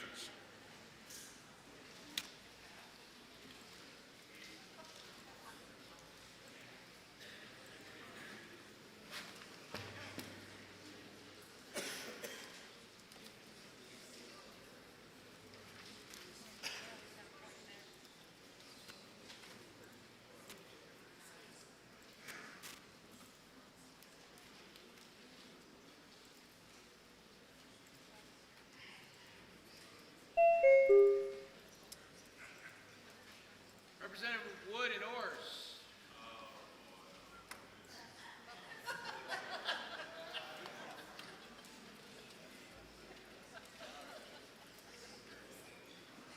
Representative Levitt.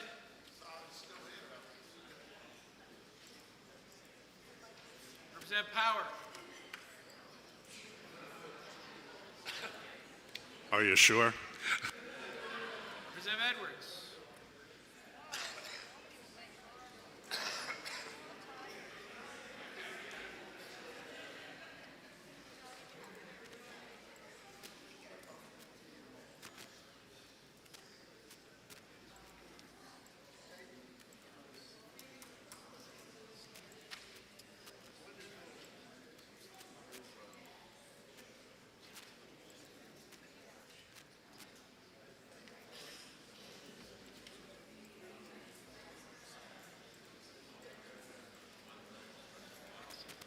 Alrighty, have all members present had an opportunity to vote? House will attend to the state of the vote. 174 in the affirmative, 148 in the negative. The amendment's adopted. Let's be enthusiastic with those voice votes. Representative Leclerc is recognized to speak against the committee report.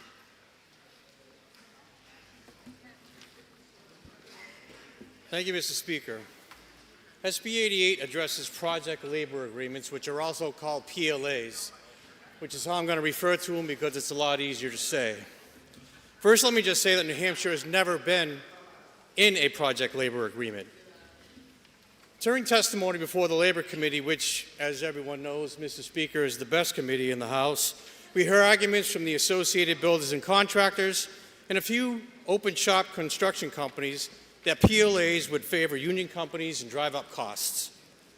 Right now, a general contractor in New Hampshire can send out invitations to bid on an upcoming project to both open shops and union contractors. The reason open shop companies win most of these projects is because, well, they don't pay their people what union companies do typically, and the benefit package isn't even close. So to me, that's not really a level playing field. PLAs provide a collectively bargained pay scale that incorporates fringe benefits, wages, apprentice wages, and no further negotiations on wages or benefits are conducted for the life of the agreement. That, to me, is a level playing field. Now let's look at some actual data from a 2026 study conducted at Cornell University's ILR school. One of the most critical findings from the Cornell research is the impact of PLAs on project duration.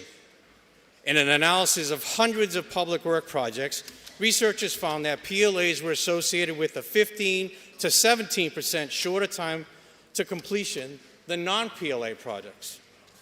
In fact, projects with these agreements were 43% more likely to be completed within the following year than those without them.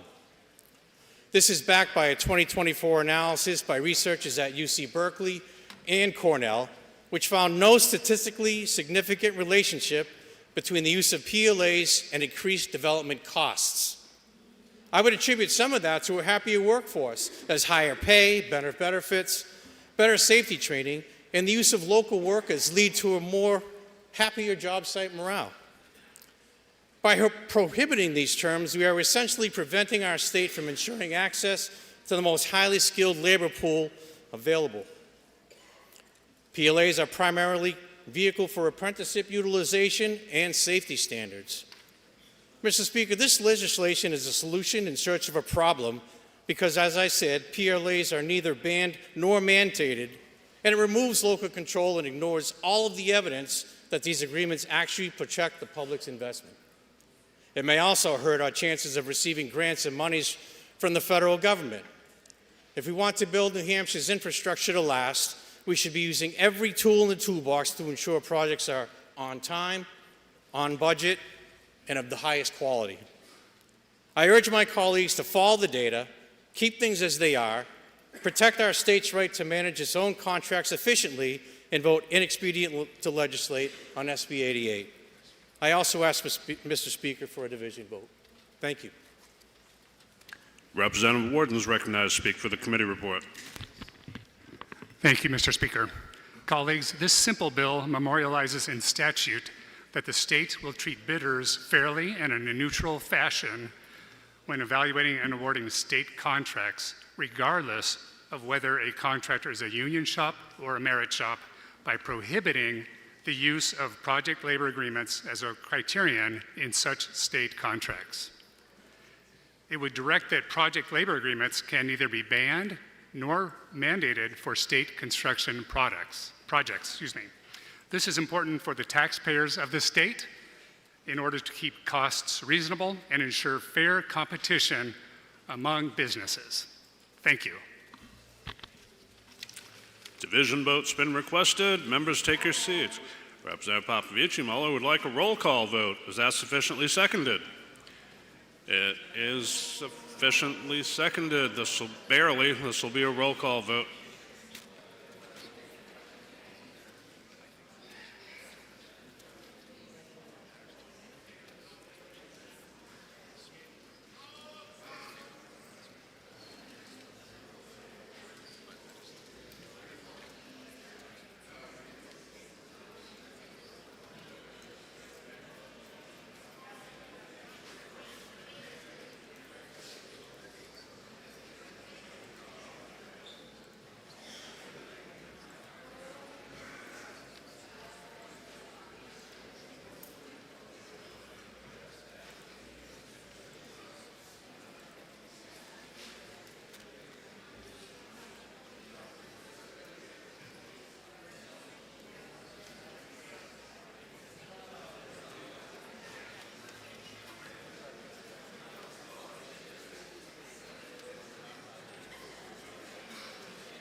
Questions and majority committee report about to pass on Senate Bill 88. Representative Brian Sullivan is recognized for a parliamentary inquiry.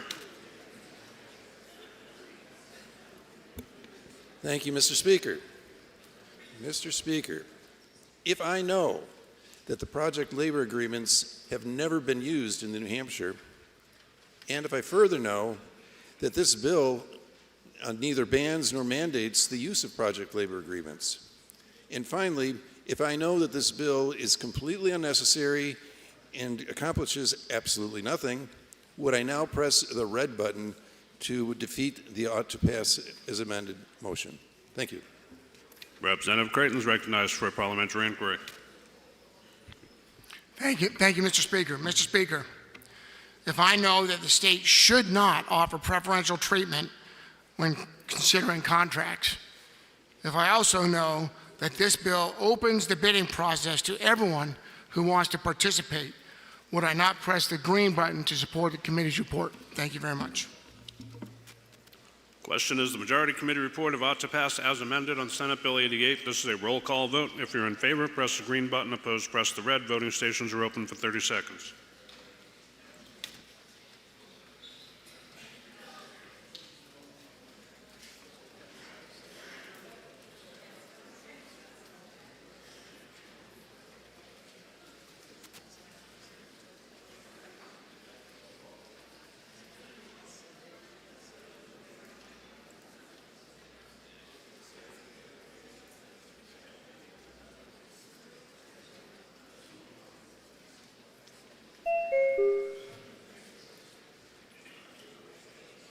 Have all members present had an opportunity to vote? The House will attend to the state of the vote. 162 in the affirmative, 167 in the negative. Committee report fails. Representative Sullivan moves in expedient to legislate. Are you ready for the question? All those in favor say aye. Aye. Any opposed, nay? No. The ayes have it. The motion is adopted.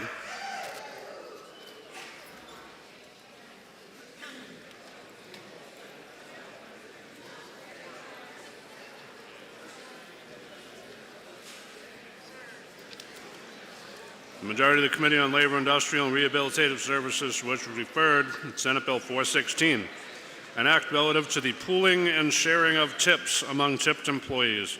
Having considered the same, report the same with the following amendment and the recommendation that the bill ought to pass with amendment. Representative Lino Avellini for the majority of the committee. The minority of the committee, having considered the same and being unable to agree with the majority, report with the recommendation that the bill be referred for interim study. Representative Brian Sullivan from the minority of the committee.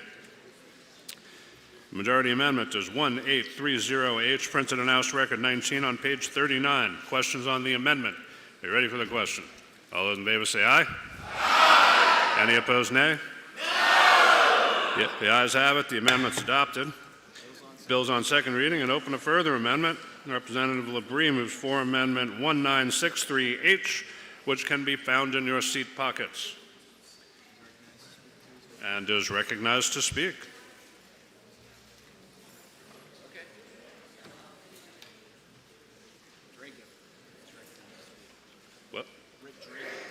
Okay, and pinch hitter, Representative Drago is recognized to speak. Thank you, Mr. Speaker. Since the underlying bill left the Labor Committee until now, several of us have heard from people who say a patron wants to know if a large tip is given, that it won't be shared and it will actually go to where it's intended. So this amendment directs entities that tip pool to be transparent and post their policy either in a conspicuous place or on the menu so patrons know where their tip is going. Thank you, Mr. Speaker. Questions on the adoption of floor amendment 1963H? Are you ready for the question? All those in favor say aye. Aye. Any opposed, nay? The ayes have it. The amendment's adopted. Now the motion is ought to pass as amended. Representative Brian Sullivan is recognized to speak against the motion.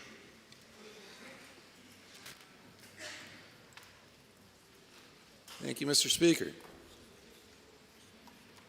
When we go out to eat at a restaurant, our dining experience will be partially due to the skill and execution of the kitchen staff.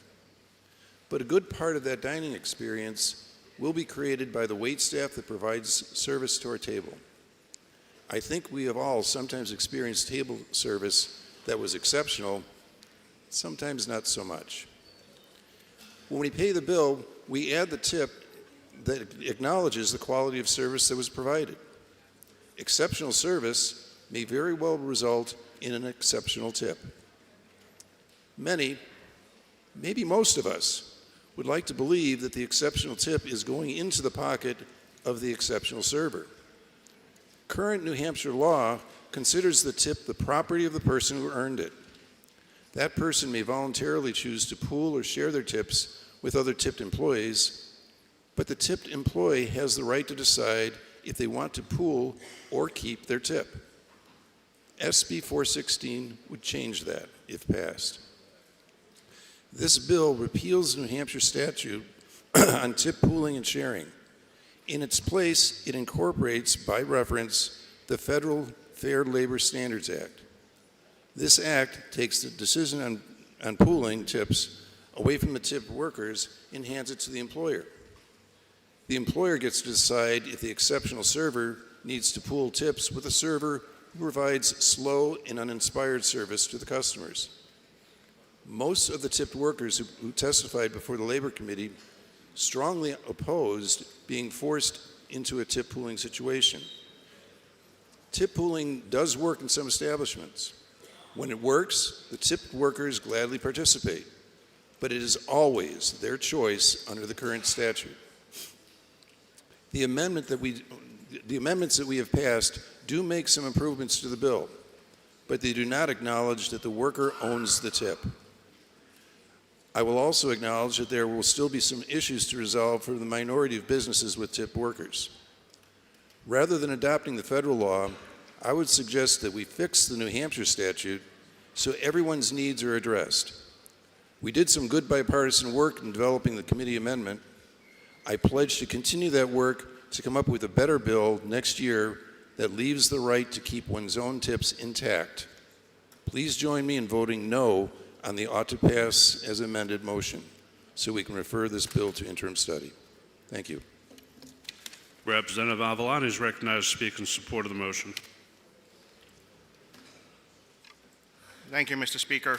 SB 416 comes to us to fix a long-standing conflict between state, federal, and IRS laws and regulations regarding the practice of tip pooling. State law prohibits an employer from having a tip pooling policy and administering it. However, our state law is in direct conflict with the Fair Labor Standards Act and IRS regulations. Mr. Speaker, as we worked on this bill, we heard directly from constituents that New Hampshire businesses are being forced to pick which law to violate, state or federal. These businesses who want to do the right thing are being forced into making that choice every single day. We heard from large and small businesses that they are being fined regularly because there is almost no possible or reasonable way to follow the law. Not only that, this is one of the most common fines restaurants are facing. This is money that could be invested back into the business or used to increase employee salaries, but instead it is getting confiscated by the state and the feds just because our law has stacked the deck against them. Local restaurants should not need a team of lawyers to figure out how to legally share tips among their staff. Mr. Speaker, this bill is not about whether or not you like tip pooling. This bill does not mandate any business in New Hampshire to engage in tip pooling. This bill is about cutting red tape and trusting businesses to choose which practices fit them the best. By passing SB 416, we will align federal standards within our state law and unleash the live free and die spirit in every seafood shack, corner cafe, and local restaurant in the Granite State. Thank you. Division has been requested. Members, take your seats.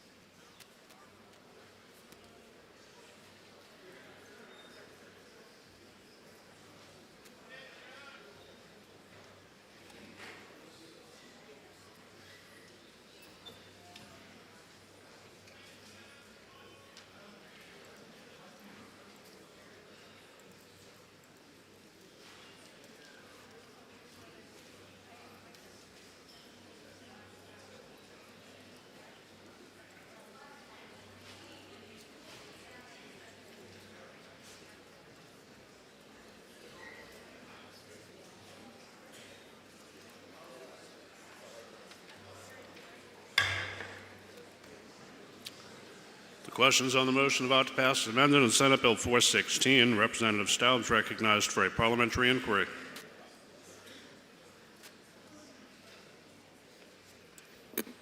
Thank you, Mr. Speaker. Mr. Speaker, if I know that this bill, as sent to us by the other body, erased all New Hampshire-based laws regarding tip pooling and defaulted to the federal Fair Labor Standards Act, and if I know that this bill was intended to solve one problem, but in the process created multiple new ones, and if I know that the amendments that we passed address some of the unintended consequences of adopting the FLSA, but leaves one important one unresolved, and if I know that if passed, this bill would allow management to require tipped workers to participate in tip pooling, and that management would be allowed to determine how that money is distributed to workers. And finally, if I am someone who believes that when I leave a tip for my server, that money belongs to them and that they are the ones who get to decide whether to keep it, pool it, or tip out their coworkers, would I now press the red button so that another better motion can be made? Thank you. Representative Creighton is recognized for a parliamentary inquiry. Thank you, Mr. Speaker. Mr. Speaker, if I know that businesses pool tips today, if I also know that this bill allows businesses to decide whether or not to pool tips in communication and coordination with their employees, and if I finally know that this bill aligns state and federal law so that employers do not have to choose which to follow, would I not press the green button to support the committee's recommendation? Thank you very much. Question is on the main motion about to pass as amended on Senate Bill 416. This is a division vote. If you're in favor, press the green button. Opposed, press the red. Voting stations are open for 30 seconds.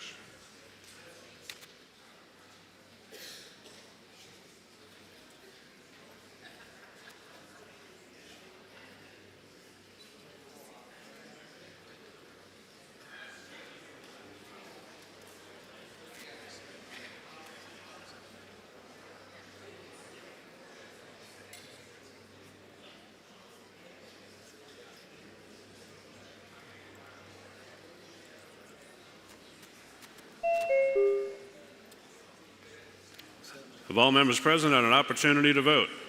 The House will attend to the state of the vote. 151 in the affirmative, 176 in the negative. The motion fails. Representative Brian Sullivan moves. Interim study. Are you ready for the question? All those in favor say aye. Aye. Any opposed, nay? No. The ayes have it. The motion is adopted.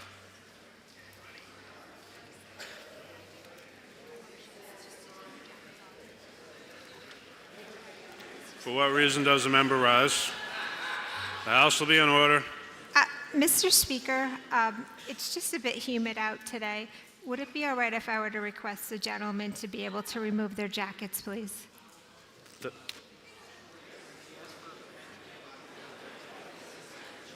The motion is for men to be able to remove their jackets. All those in favor say aye.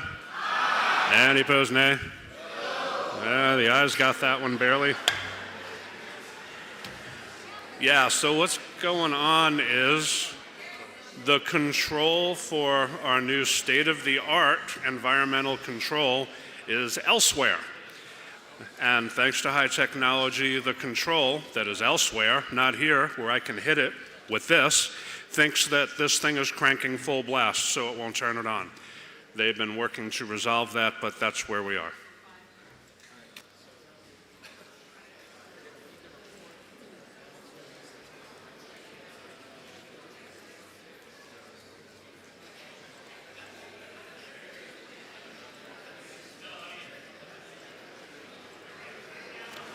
The majority of the Committee on Municipal and County Government, to which referred Senate Bill 439, an act relative to municipal data center zoning. Having considered the same, report the same with the following amendment and the recommendation that the bill ought to pass with amendment. Representative Diane Power for the majority of the committee. The minority of the committee, having considered the same, and being unable to agree with the majority, report with the following resolution. Resolved that it is inexpedient to legislate. For what reason does the member rise? For a motion, Mr. Speaker. State your motion. I move to table Senate Bill 439. Representative Ammon moves to lay Senate Bill 439 on the table, and Representative Stavis requests a division vote. This will be a division vote. Members to your seats. What? Yeah. She asked for a division. Members, take your seats.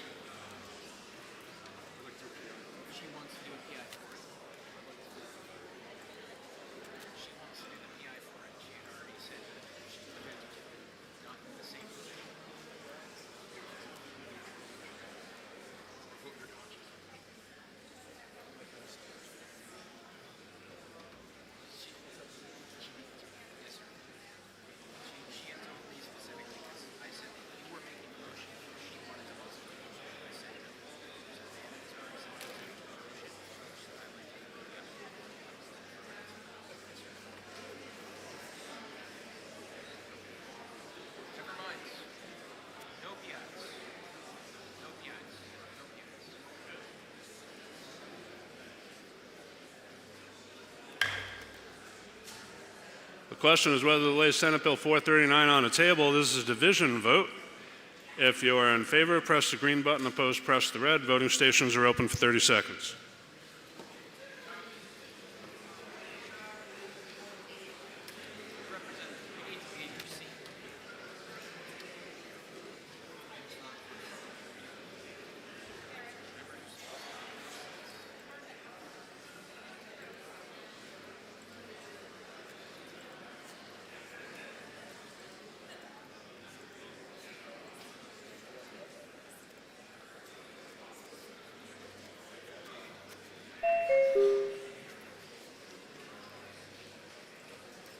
Representative Popovici-Muller. Representative Popovici-Muller.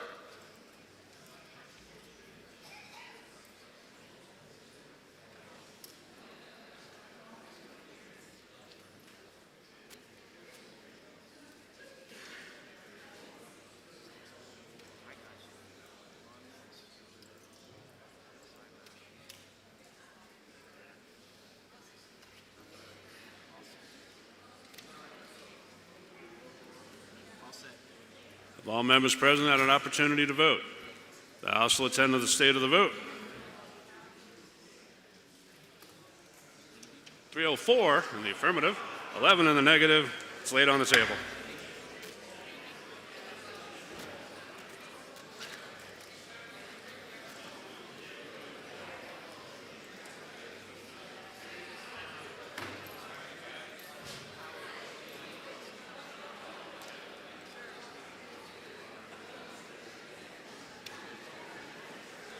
The majority of the Committee on Municipal and County Government, to which is referred Senate Bill 508, an act relative to the Zoning Board of Adjustments appeal period. Having considered the same, report the same with the recommendation that the bill ought to pass. Representative Diane Power for the majority of the committee. The minority of the committee, having considered the same and being unable to agree with the majority, report with the following resolution. Resolved that it is inexpedient to legislate. Representative Laurel Stavis for the minority of the committee. For what reason does the member rise? I rise to make a motion. Okay, state your motion. I move that Senate Bill 508 be tabled. Motion is to lay Senate Bill 508 on the table. And a division's been requested. Members, take your seats.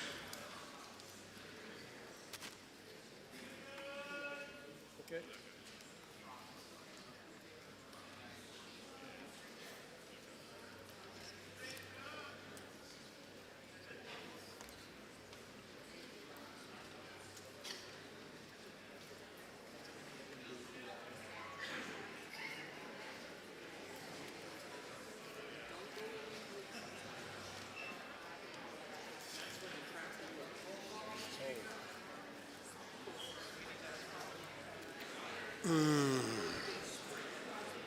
Representative Sweeney has requested a roll call. Is that sufficiently seconded? It is. Roll call vote. Still have to be in your seats. And we're going to tighten up that process.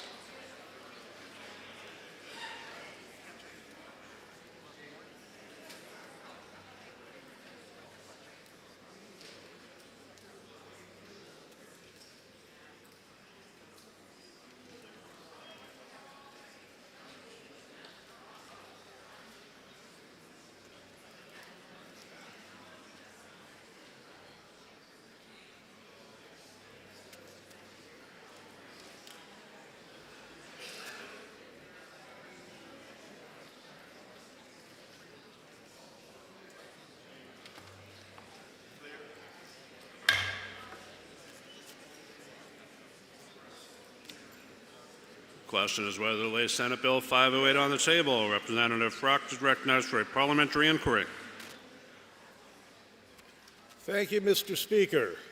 Mr. Speaker, if I know that Senate Bill 508 will apply to all development in the Granite State, from a two-lot subdivision to a 200-unit apartment complex, from a corner store to a shopping mall, and from a home business to an industrial park. And if I know that the Senate bill contains many ambiguities, it conflicts with existing statutes, and raises more questions than it solves problems.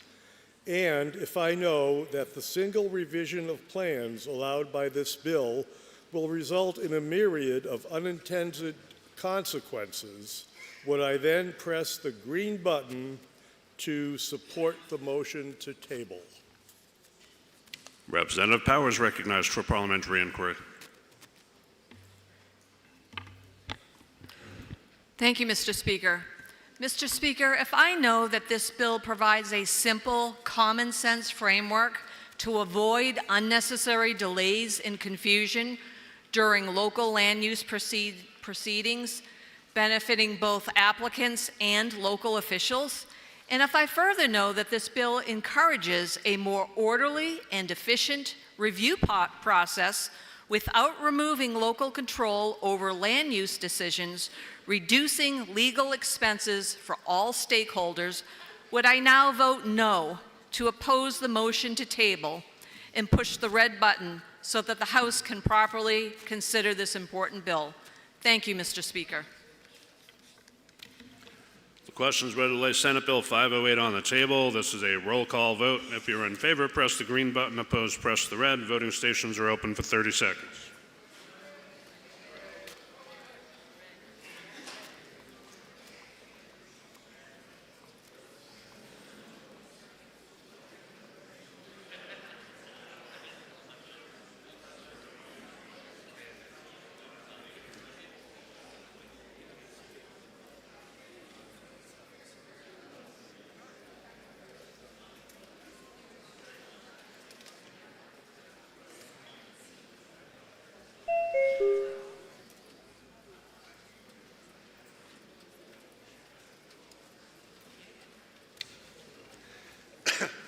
Have all members present had an opportunity to vote?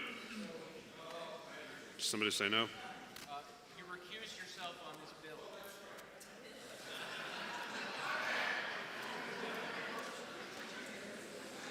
Jude, forgot you had a conflict. Okay. The House will attend to the state of the vote. 155 in the affirmative, 157 in negative. Tabling fails. Representative Wheeler declared a conflict and did not vote. Representative Frock is recognized to speak against the committee report.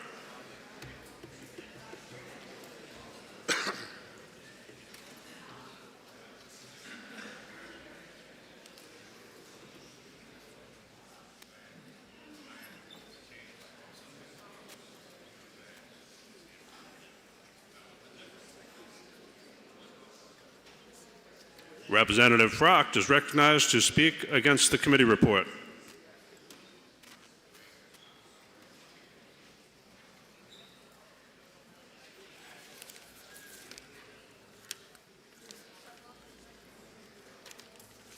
Thank you, Mr. Speaker. Mr. Speaker, a wise man once said that one rotten apple spoils the barrel. That is exactly what Senate Bill 508 is.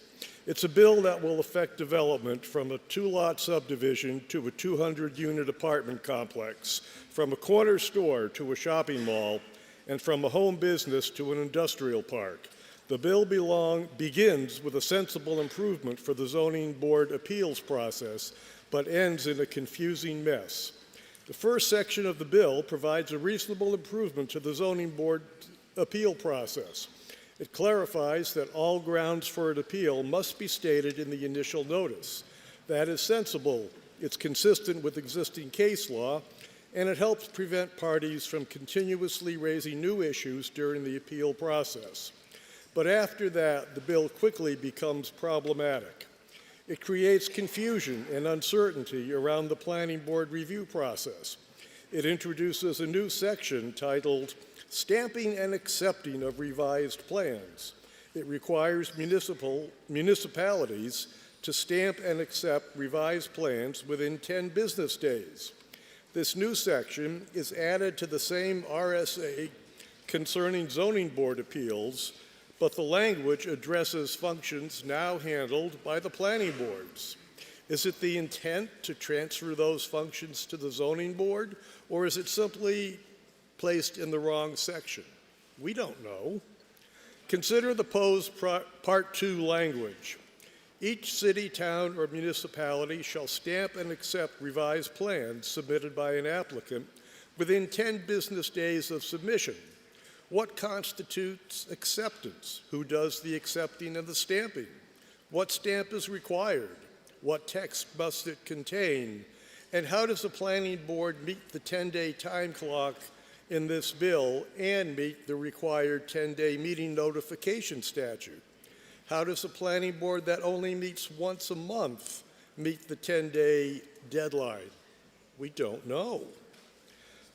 The second paragraph sheds a little more light, but raises additional questions. It says, acceptance under paragraph 1 shall be contingent upon the revised plans reflecting the specific alterations requested during the initial planning board review.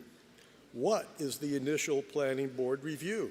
Under current law, subdivision and site plan review can include a conceptual review, a design review, and a final application review. Which is the initial review the bill is referring to? We don't know.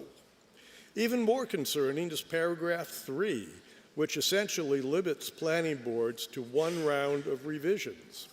It says, applicants shall not be required to revise plans more than once, unless the submitted revisions fail to address the specific comments or conditions identified during the initial review phase. Planning boards shall not require multiple rounds of revisions beyond those originally requested. Colleagues, that's just not how planning board review works. A major subdivision or site plan review is a collaborative process. Plans evolve over time as engineers, planners, Conservation and Historic Preservation Commission members work with the planning board and the developer to evaluate traffic, drainage, accessibility, availability of municipal services, and neighborhood impacts, to name just a few. Often, when one issue is corrected, another issue becomes apparent, and that's normal, and that's exactly why the current review process works. There are many more unanswered questions. How will the requirements of the bill be administered and enforced? Who will be responsible for that? What penalties will apply to the planning board if they're in default? And what environmental, economic, and quality of life impacts would communities face if the review process is short-circuited? We don't know. The bottom line is that the confusion created by Part 2 of this bill far outweighs the worthwhile policy contained in Part 1. I urge you to vote no on ought to pass by pressing the red button so that a better motion can be made. Thank you, Mr. Speaker. Does the member yield for a question? Member does not yield. Representative Powers recognized to speak for the committee report.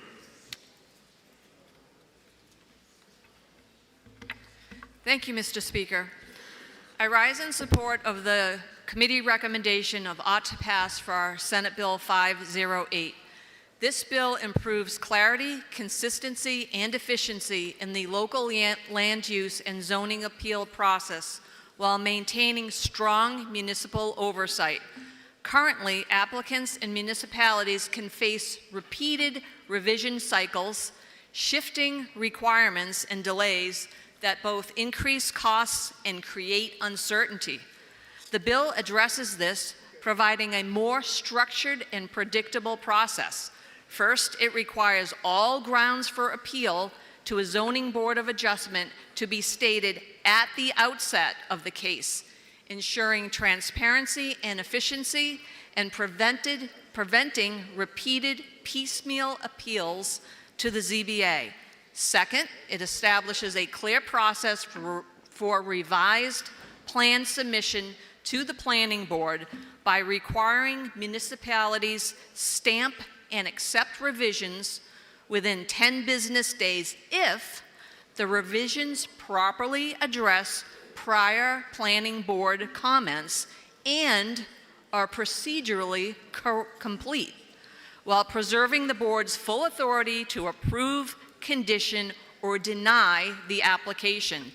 In sum, the bill sets clearer procedural boundaries, reduces delays, improves predictability for applicants, municipalities, and the public, and creates a more efficient and common sense review process while preserving local decision-making authority. For these reasons, I urge my fellow colleagues to support the committee recommendation of ought to pass by voting yes on Senate Bill 508. Thank you, Mr. Speaker. Does the member yield for a question? Mr. Speaker, I do not. The member does not yield.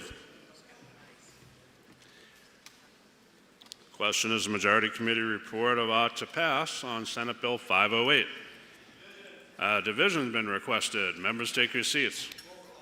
Representative Sweeney requests a roll call. Is that sufficiently seconded? It is. This will be a roll call vote. Members take your seats.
Question is the Majority Committee report about to pass on Senate Bill 508, and Representative Frucht is recognized for a parliamentary inquiry. Thank you, Mr. Speaker. Mr. Speaker, if I know that Senate Bill 508 contains many, many ambiguities, that it conflicts with existing statutes, and raises more questions than problems that it solves. And if I also know that the local control, which the esteemed representative from the town of Brookline refers to, is nothing but an illusion because a planning board cannot review a major project with just one set of revisions.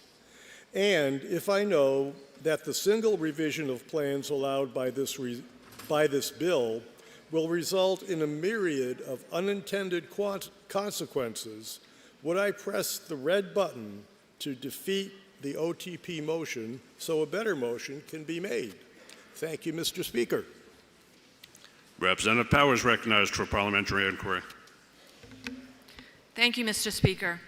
Mr. Speaker, if I know that this bill establishes a more efficient and consistent framework for local land use appeals while preserving due process and quasi-judicial review rights, and if I further know that this bill reduces prolonged procedural disputes and associated costs to taxpayers, property owners, and local governments, would I now vote yes to support the committee recommendation of ought to pass and push the green button?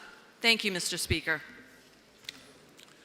Questions, the Majority Committee report of ought to pass on Senate Bill 508. This is a roll call vote. If you're in favor, press the green button. Opposed, press the red. Voting stations are open for 30 seconds.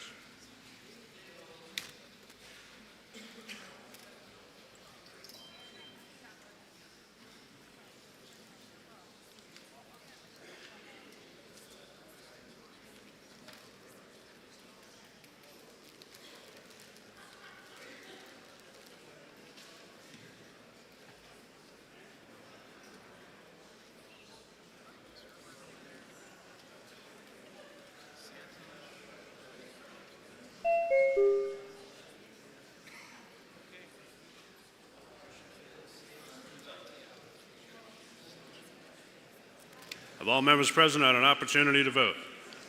The House will attend to the state of the vote. 151 in the affirmative, 161 in the negative. The committee report fails.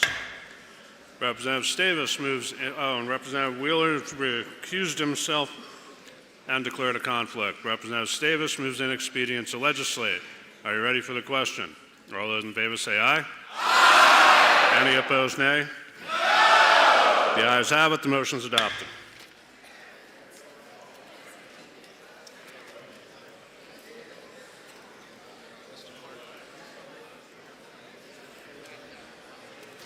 For what reason does a member rise?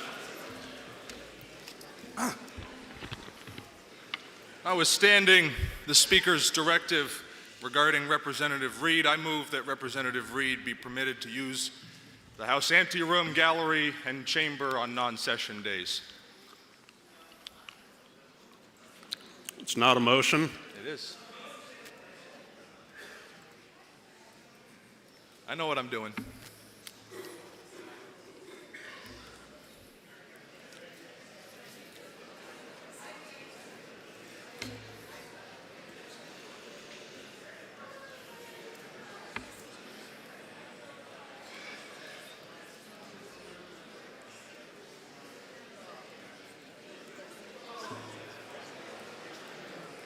Well, someone asked me to.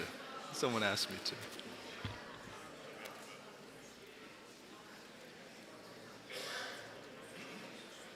Yeah, we do. We do. That's all right. You should listen to my speech, though.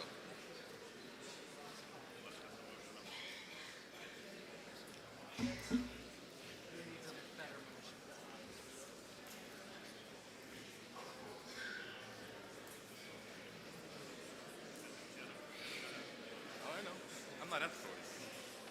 Outside the law. How are you?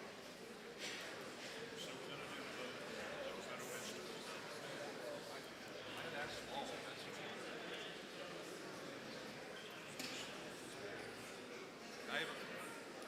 I'd like to speak to my motion. I'd like to speak to my motion. Yeah, I know.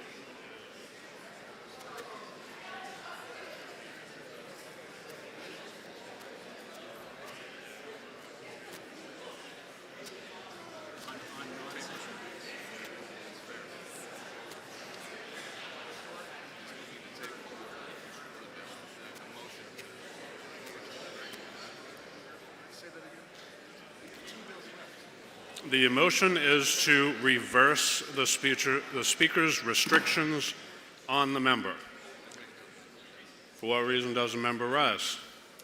Thank you, Mr. Speaker. I move to table this motion, please. Mr. Speaker, I move roll call. Representative Osborne moves that the motion be tabled. Representative Wheeler requests a roll call. Is that sufficiently seconded? It is. Members, take your seats. This will be a roll call vote. I'd like to make a parliamentary inquiry of the chair.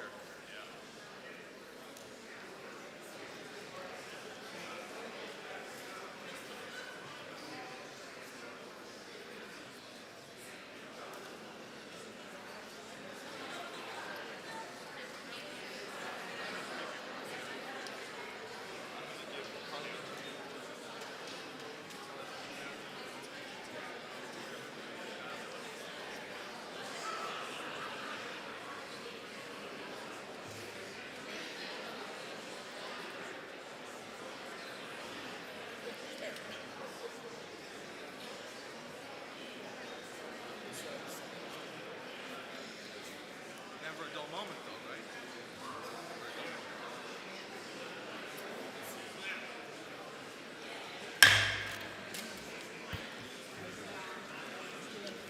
The motion is to lay the motion on the table.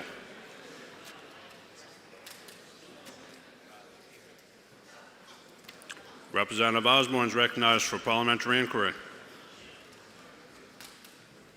Thank you, Mr. Speaker. If I know the Speaker has made a ruling on this matter, it's not really anything that we know about that goes on behind the scenes. If I know that really no member has any business being in the anteroom or the chamber on non-session days, and that perhaps maybe something that was going on that shouldn't have been going on, and maybe we should just let this matter lie. Would I press the green button? The House will be in order at 5:30. You want an hour recess? We got 5 bills left. See who shows up after that. Don't push me. Representative Wheel is recognized for parliamentary inquiry. Mr. Speaker, if I know that every member has a right to be here in this building because it is our state house, and Mr. Speaker, if I know the House rules and Mason's manual and the fact that no rule had been broken and no Mason's manual precedent had been overturned, then, Mr. Speaker, would I vote against the tabling motion so that we may debate this dangerous precedent that is being set in this House of Representatives, which is becoming less Republican and more monarchical. Thank you, Mr. Speaker. Vote red. Questions whether to lay the motion on the table. The House will be in order, so help me God, you're in for a really long night if you don't straighten out.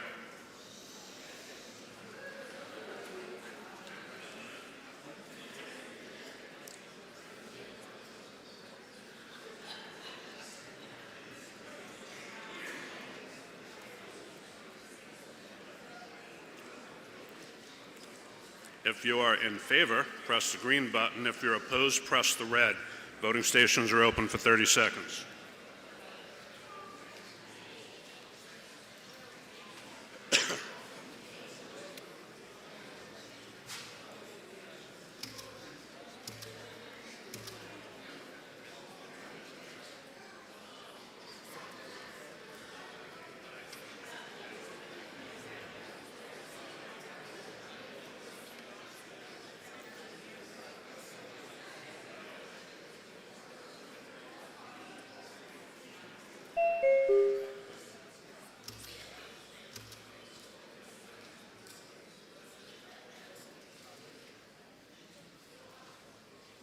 All members present had an opportunity to vote. The House will attend to the state of the vote. 163 in the affirmative, 147 in negative. The motion's tabled.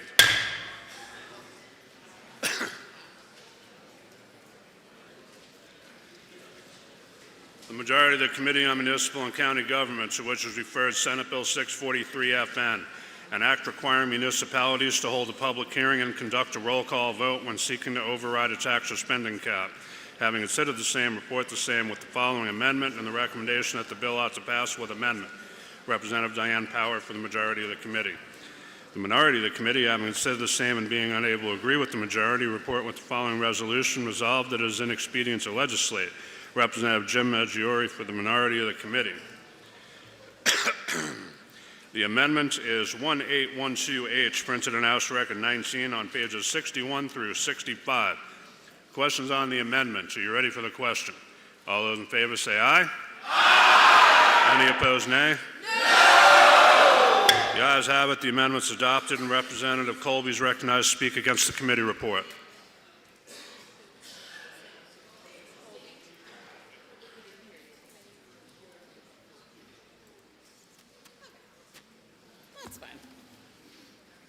We can make this work. Thank you, Mr. Speaker. Mr. Speaker, SB 643, as amended, highlights the importance of transparency, accountability, citizen participation, and advance notice of public hearings. However, with an amendment, it introduces a significant change to the original parts of the bill, and that was adopted without any public hearing. So I ask, what happened to the emphasis on citizen participation? HB 1505 was originally referred for interim study in the other chamber due to numerous unanswered questions. Yet the bulk of the amendment attached to SB 643 is a carbon copy of that bill. What happened to the commitment to accountability? With this bill, none of the questions raised by either chamber have been addressed. And more concerning, it omits the fiscal note indicating that the Department of Revenue Administration estimates adopting these practices will cost taxpayers at least $75,000. What happened to the principle of transparency? As state representatives, we should hold ourselves to the same high standards that our constituents expect from local leaders. Therefore, I urge my colleagues to vote against the OTPA motion, and Mr. Speaker, I request a division vote. Representative Powers recognized to speak for the committee report. Thank you, Mr. Speaker. Mr. Speaker, I rise in support of the committee recommendation of ought to pass with amendment. This bill advances transparency, accountability, and compliance for municipalities operating under a tax budget or spending cap. Currently, cap override procedures vary widely in cities and towns with elected town councils, leading to inconsistent public input and reduced transparency and accountability. The bill requires a public hearing before any cap override, and it also requires roll call votes with results recorded and publicly disclosed, included with the next property tax bill, strengthening transparency and accountability to taxpayers. It also incorporates House Bill 1505 as passed by the House, requiring municipalities, school districts, and village districts to report compliance data for local tax and budget caps to the Department of Revenue Administration, ensuring accurate tax rate calculations. It also clarifies enforcement of these caps by directing the DRA Commissioner to reduce or remove appropriations that exceed a cap unless properly overridden under statute. For these reasons, I urge my fellow colleagues to support the committee recommendation of ought to pass by voting yes on Senate Bill 643 FN. Thank you, Mr. Speaker.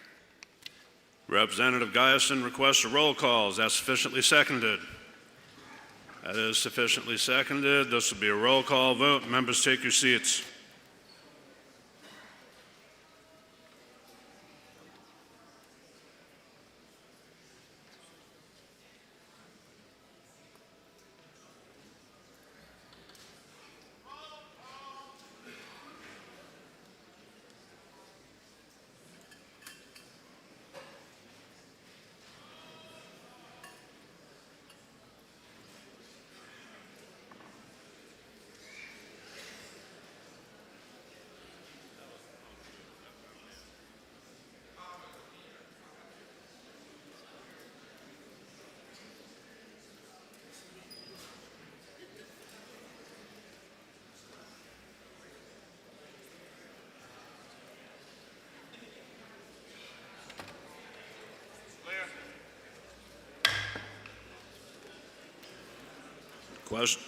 Questions on the Majority Committee report about to pass amended on Senate Bill 643. Representative Colby is recognized for a parliamentary inquiry.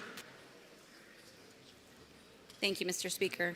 Mr. Speaker, if I know that this bill represents the 6th time in 19 months these rules have been modified when the current rules are more than sufficient, and if I know this bill will cost a minimum of $75,000 taxpayer dollars to implement and serve only 8 political subdivisions, and if I understand that 0 non-compliance issues related to tax and budget caps have been reported to or by the New Hampshire Department of Revenue Administration, would I then push the red button so a more financially responsible motion can be made?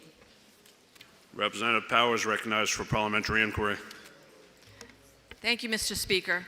Mr. Speaker, if I know that this bill with amendment requires public notice and public hearing before any vote to override a tax cap and requires roll call votes so residents can know how each official voted, improving transparency and accountability, and if I further know that this bill with amendment requires towns, school districts, and village districts with voter-approved caps to report cap information to the DRA, and it sets clear rules for how those caps are calculated and enforced to ensure that accurate tax rates are set. Would I now vote yes to support the committee recommendation of ought to pass with amendment and push the green button? Thank you, Mr. Speaker. Questions on the majority committee report of ought to pass as amended in Senate Bill 643. This is a roll call vote. If you're in favor, press the green button. Opposed, press the red. Voting stations are open for 30 seconds.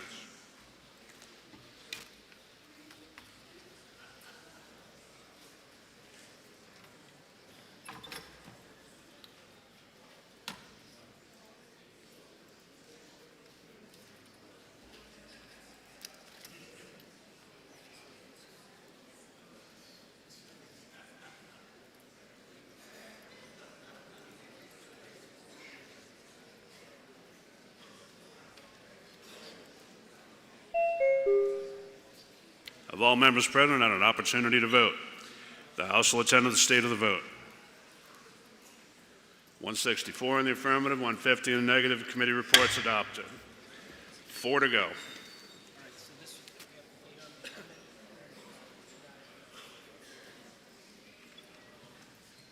The majority of the Committee on Municipal and County Governments, which is referred Senate Bill 653, an act enabling counties to change the dates of their biennial budgets. Having considered the same report, the same with the following amendment and the recommendation that the bill ought to pass with amendment, Representative John McDonald for the majority of the committee. The minority of the committee, having considered the same and being unable to agree with the majority report with the following resolution, resolved that it is inexpedient to legislate. Representative Stephanie Grund for the minority of the committee. The amendment is 1797H, printed on House Record 19 on pages 65 to 66. Representative Grund is recognized to speak against the amendment. Thank you, Mr. Speaker. I rise today in opposition to this amendment. The amendment being proposed is the language from a previous bill that was passed by the House, but was sent to interim study by the other body with many questions about the need for this bill. It does not seem prudent to take the language from this bill and add it to this Senate bill, when that body did not agree to pass it the first time. There was no discussion about making changes to the language to make it better than the previous bill. It's just the same bill. I ask that you oppose this amendment, as it does not make sense to pass this language again. Thank you. Representative John McDonald is recognized to speak for the amendment. Thank you, Mr. Speaker. SB 653 as amended is a common sense reliable bill which enables a majority vote by the county commissioners to establish a ballot question on the November ballot. And what it's going to do is going to ask the voters if they want to switch to a biennial budget cycle for the off year of the state elections for the adoption of the county budget. The bill further explains the posting requirements, the date of the required actions, and the accepted wording for the ballot question. The amendment is a very simple one, which contains language from a previously passed bill by this House that requires and explains the requirements for adopting, rescinding, and electing both municipal and school budget committee members and the member at large. Thank you. Division has been requested. Members take your seats.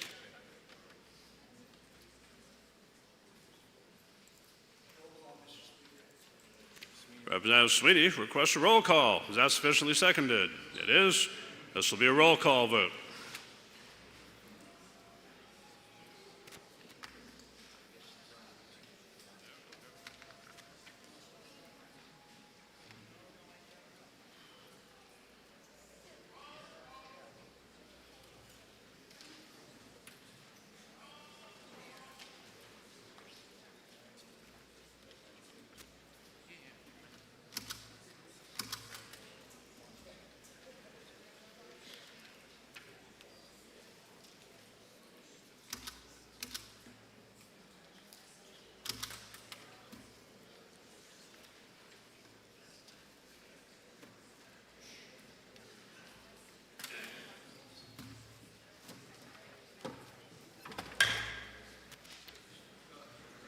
Questions on the amendment 1797H. Representative Grund is recognized for a parliamentary inquiry. Mr. Speaker, if I know that the original bill was to enable counties to change the dates of their biennial budgets and had nothing to do with budget committees, and if I know that no one is reporting a problem establishing their budget committee, and if I know that the members on the other side of the wall sent the language in the amended bill to interim study and did not support the language in the bill, would I then press the red button to oppose this amendment? Thank you, Mr. Speaker. Representative John McDonnell is recognized for parliamentary inquiry. Thank you, Mr. Speaker. If I know that SB 653 will enable county commissioners by a majority vote to ask the voters if they want to change the biennial budget date, and if I know, Mr. Speaker, that the bill fully explains the posting and procedures to adopt the biennial budget, and lastly, Mr. Speaker, if I know the bill includes the precise requirements to adopt, rescind, establish both a municipal and school budget committee, and the process to rescind it, and also the filling of the members at large position, then, Mr. Speaker, I would press the green button to support the position majority of the committee as an ought to pass as amended. Thank you. Question is on the adoption of Amendment 1797H. This is a roll call vote. If you are in favor, press the green button. Opposed, press the red. Voting stations are open for 30 seconds.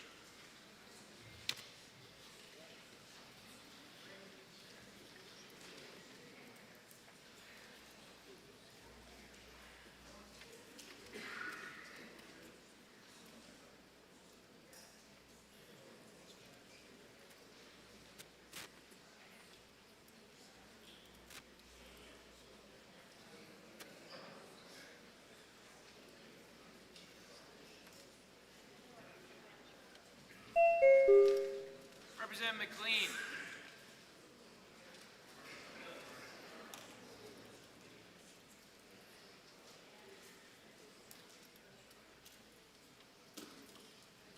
Have all members present had an opportunity to vote? The House will attend to the state of the vote. 164 in the affirmative, 145 in the negative. The amendment's adopted. Now the committee report of ought to pass as amended.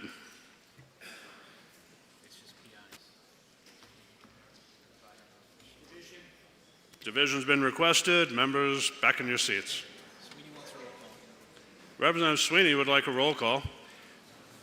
That is sufficiently seconded. This will be a roll call vote.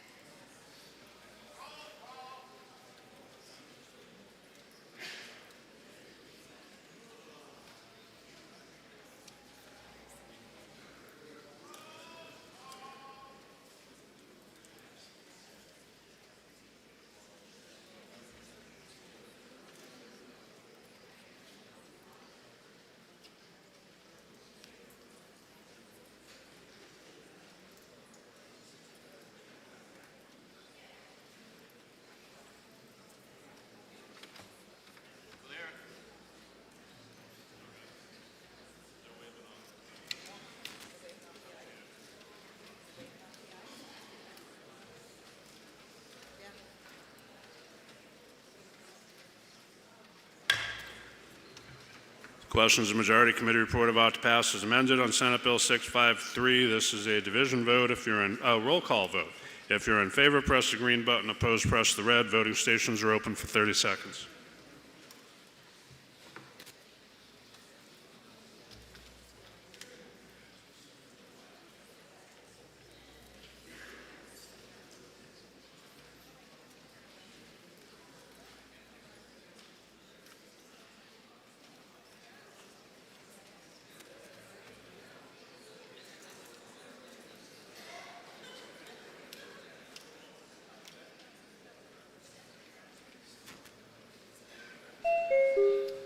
Representative Orrs and Wood.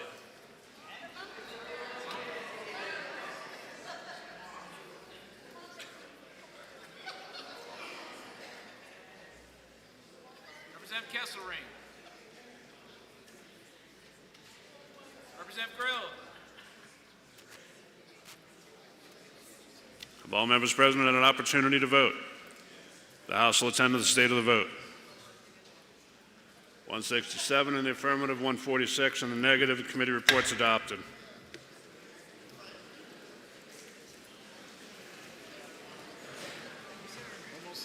The majority of the Committee on Ways and Means, to which was referred Senate Bill 627 FN, an act relative to toll rate adjustments and periodic inflation-based toll reviews for the New Hampshire Turnpike system to support the 2027 to 2036 10-year transportation plan.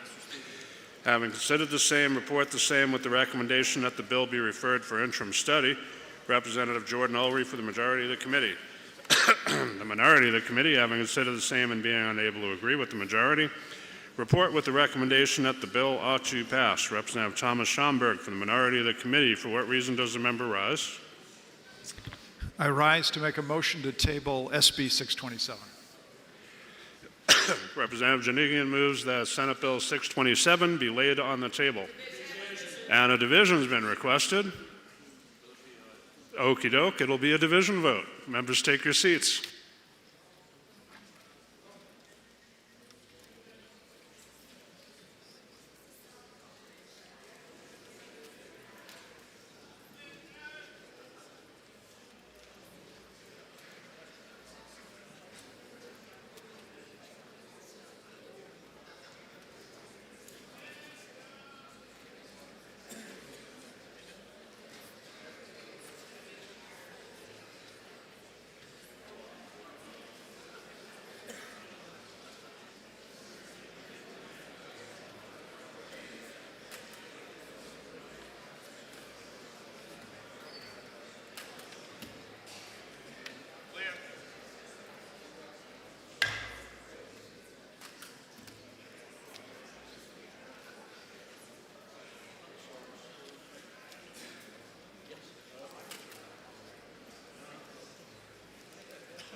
The motion is to lay Senate Bill 627 on the table. Representative Janigian is recognized for a parliamentary inquiry.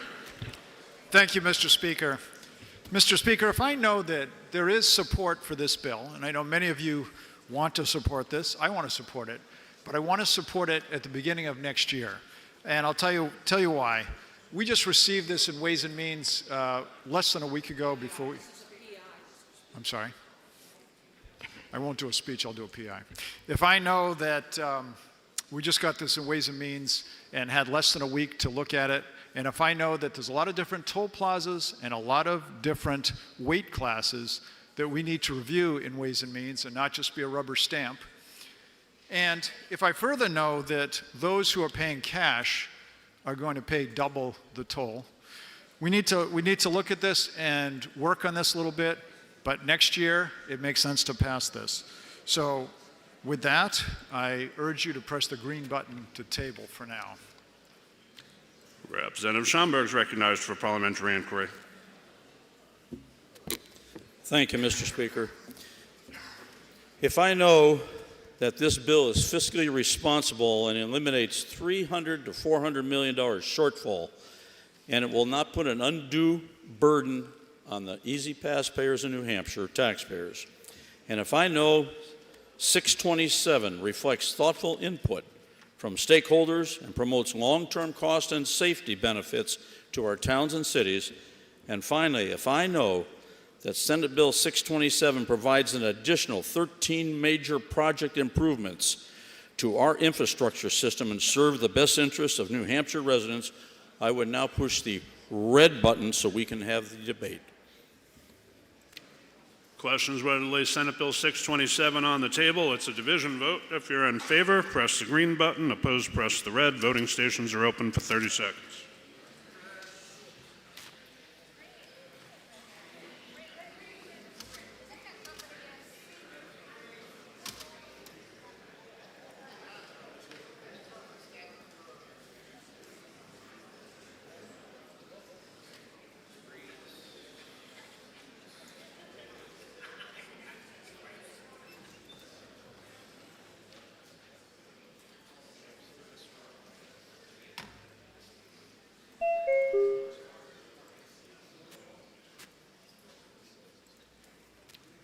Have all members present had an opportunity to vote? The House will attend to the state of the vote. 154 in the affirmative, 155 in the negative. Tabling fails. Representative Schomburg is recognized to speak against the committee report.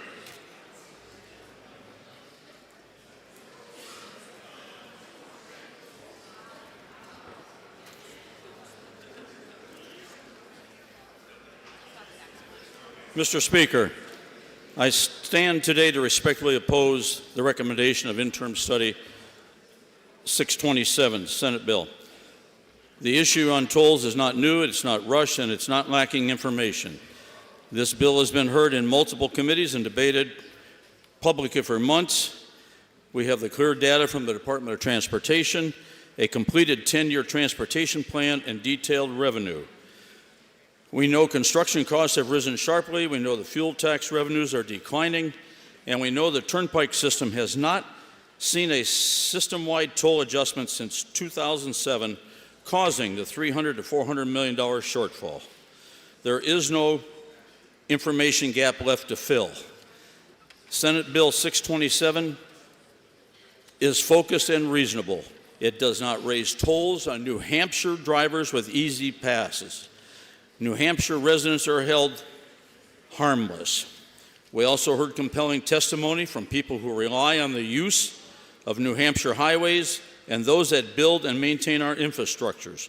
James Jalbert of CEO and Bus Lines, C&J Bus Lines, in both his published opinion and testimony, stressed that delay has consequences. When we wait, projects don't get cheaper, safety improvements are pushed out, and state loses purchasing power that it cannot recover.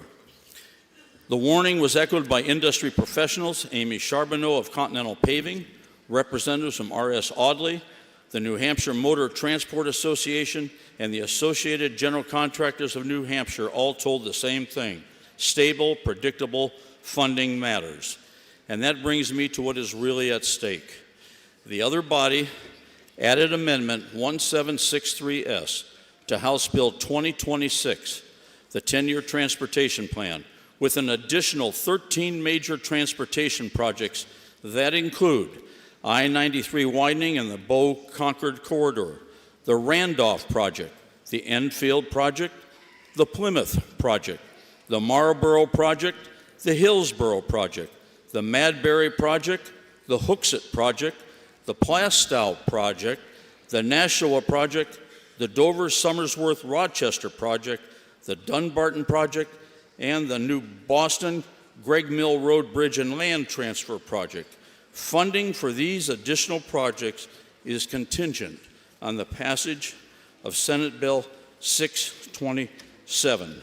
An interim study does not keep those projects alive. It quietly kills them, they disappear. I've heard members of Ways and Means say we are not against raising tolls, we just want to make sure that the numbers are right. I respect that instinct, but you members of the House, the numbers are already here. We have revenue projections, we have cost estimates, we have the 10-year plan in front of us. Senate Bill 627 provides clarity and predictability, allowing the Department of Transportation and your local stakeholders, the communities you live in, to integrate its provisions into existing planning frameworks with minimal disruption. So today, the choice is pretty straightforward. We can say we have enough information and we are ready to move forward. Or we can say to our residents and businesses, let's wait and accept the projects that will stall and cost will rise. I believe 627 is reasonable, responsible, and fair to the New Hampshire residents. That's why I'm asking you to vote against interim study and allow 627 to move forward. And Mr. Speaker, I ask for a division vote. Representative Ullery is recognized to speak for the committee report. Wow.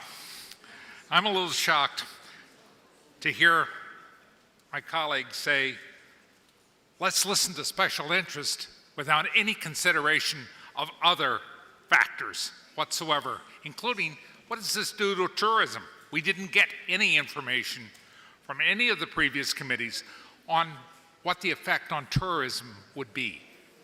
BEA never even showed up. This will also make New Hampshire more expensive for any tourist that wants to come, and we don't know what that effect is. The House will be in order. The member has a right to be heard.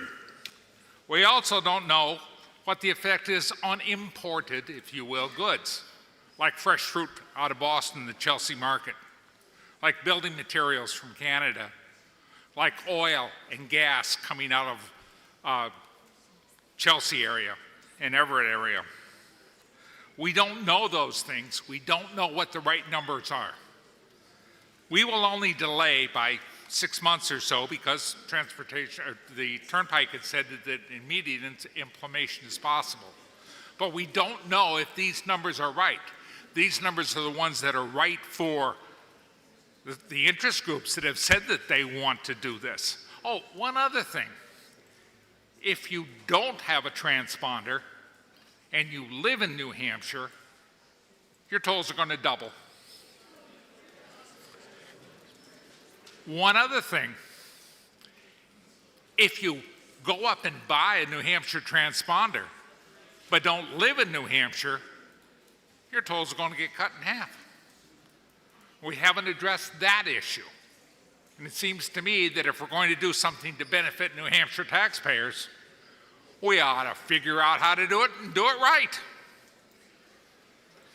What we need to do is take a few minutes and find out what the right numbers are and do it correctly, rather than, hey, let's just increase money and throw it around. Whenever I hear we have to do this now, I reach for my antacids. Something isn't quite right when you do it that way. So please, allow the committee to take its time and do its job right. As my colleague said, we do well when we do the budget and we take interest into what is going on. This is the time for that. Please vote green on interim study so the full ramifications of the differential toll system can be examined. Thank you, Mr. Speaker. Representative Sweeney requests a roll call. Is that sufficiently seconded? It is. This will be a roll call vote. Members, take your seats.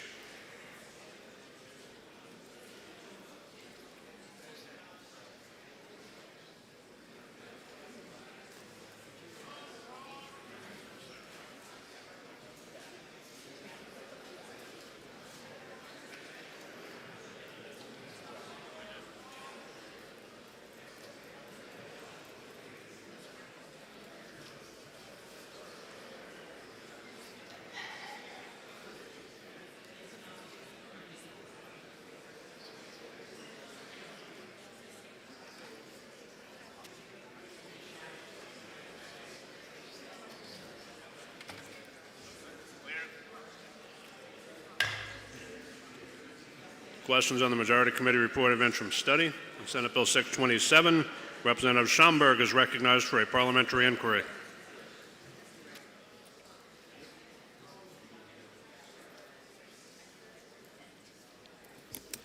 Mr. Speaker, if I know that neighboring states already do to us, when we travel into their state, we pay higher rates even if we have an easy pass from New Hampshire. And Mr. Speaker, if I know that an interim study doesn't stop inflation, it doesn't fix a bridge, it doesn't widen a highway, and it does not preserve our options. And Mr. Speaker, if I know there are the 13 major transportation projects available, and there is available for almost every town in the state of New Hampshire money to work on transportation projects over the next 10 years, would I now push the red button and take this interim study and let us work on another bill? Representative Janegian is recognized for parliamentary inquiry. Thank you, Mr. Speaker. Mr. Speaker, if I know that I just need 2 people who voted no last time to flip their vote to get to interim study, but more importantly, if I know that, again, Ways and Means had 6 days to look at this and we need more time, but even more importantly, there's a lot of people that are for this. It would only be a 6-month delay. If this gets reintroduced in 2027, which it will, you're talking about a 6-month delay to get it right. There's no reason not to do that. So I urge you to press the green button to pass the interim study. He probably meant, would he then urge us to, you're supposed to ask a question. The questions on the Majority Committee report of interim study on Senate Bill 627. This is a roll call vote. If you're in favor, press the green button. Opposed, press the red. Voting stations are open for 30 seconds.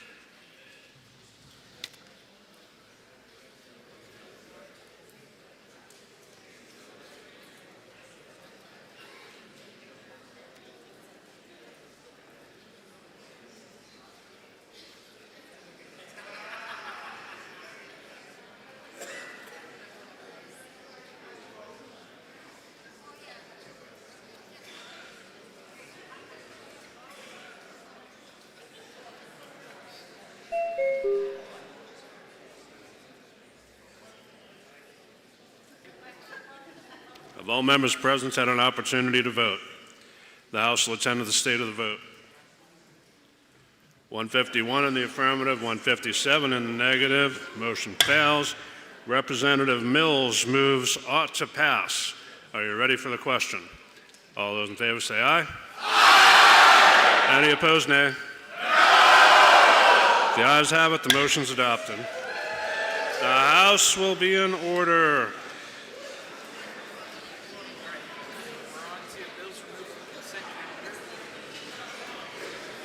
The House will attend to bills removed from the consent calendar. The Committee on Executive Departments and Administration, to which is referred Senate Bill 567FN, an act relative to the composition of the Board of Dental Examiners and relative to temporary licenses for out-of-state professionals. Having considered the same report, the same with the following amendment, and the recommendation that the bill ought to pass with amendment. Representative Erica Leon for the committee. The amendment is 1750H, printed on House Record 19 on page 51. Questions on the amendment? You ready for the question? All in favor say aye. Aye. Any opposed, nay? Ayes have it. The amendment's adopted. The bill's on second reading and open to further amendment. Representative Leon moves amendment 1965H, which can be found in your seat pockets, and is recognized to speak.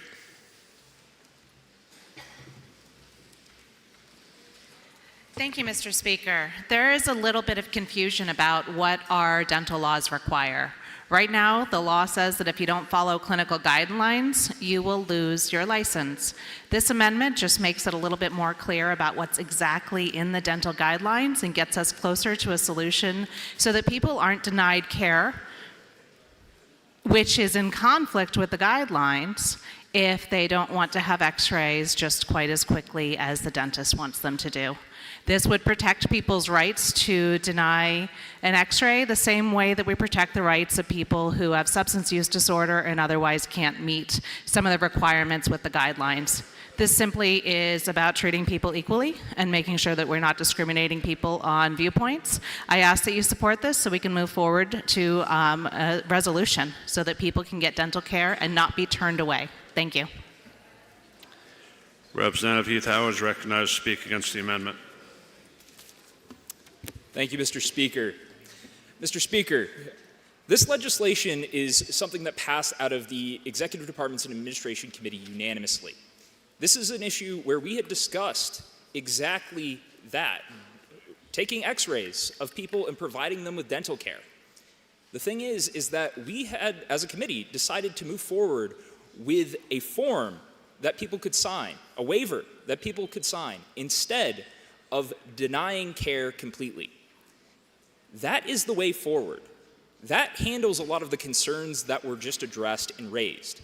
We had heard similar issues brought up in committee, and with the additional liability that this would bring onto our dentistry practices here in the state, it would create a huge amount of chaos, and it's something that we need to study further if we want to pursue no waivers at all. We have a fine amendment that came out of the committee that works just well, that provides the same result, and I think that's the way that we should proceed. Thank you. The question's on adoption of the floor amendment. Are you ready for the question? And a division's been requested. Members, take your seats. Who's that? Representative Osborne's requested a roll call. Is that sufficiently seconded? It is. This will be a roll call vote. Members, take your seats.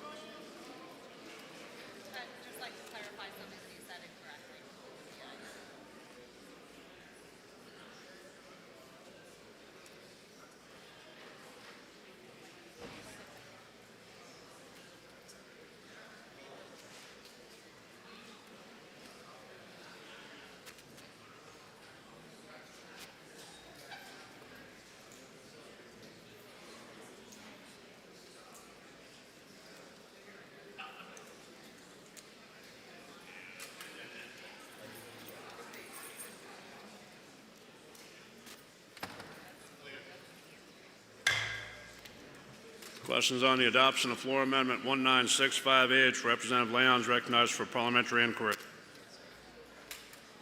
Thank you, Mr. Speaker. If I know that this amendment includes the waiver, and if I know that this amendment includes language that our dentists and dental hygienists are held to, clinical guidelines that say that you do not order an x-ray until after you examine the patient, and it seems like a lot of people are in violation of the law. We need to make that clear, and this amendment does so. Would I then press the green button? Thank you. Representative Heath Howe is recognized for parliamentary inquiry. Thank you, Mr. Speaker. Mr. Speaker, if I know that the ED&A committee passed this bill out of committee unanimously with an amendment that includes a waiver, and if I know that this would increase liability for dentistry practices in our state, and if I know that this is something that we have already solved, then we can vote no and press the red button. Thank you. Questions on the adoption of floor amendment 1965H. This is a roll call vote. If you're in favor, press the green button. Opposed, press the red. Voting stations are open for 30 seconds.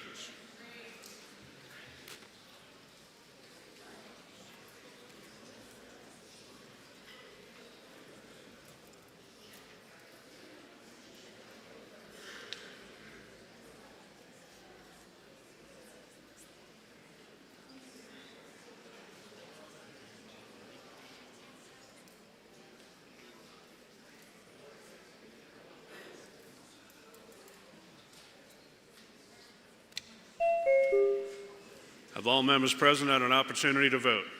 The House will attend to the state of the vote. 158 in the affirmative, 143 in the negative. The amendment's adopted. Now the main motion ought to pass as amended. Representative Heath Howard is recognized to speak against the committee report.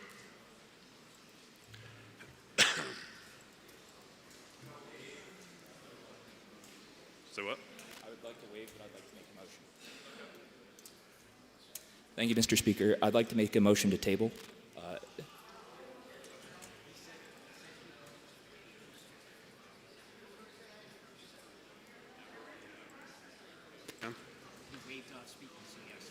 Okay. The motion is to lay Senate Bill 567 on the table. Division vote. And this will be a division vote. Representative Osborne requests a roll call, and it is sufficiently seconded. It'll be a roll call.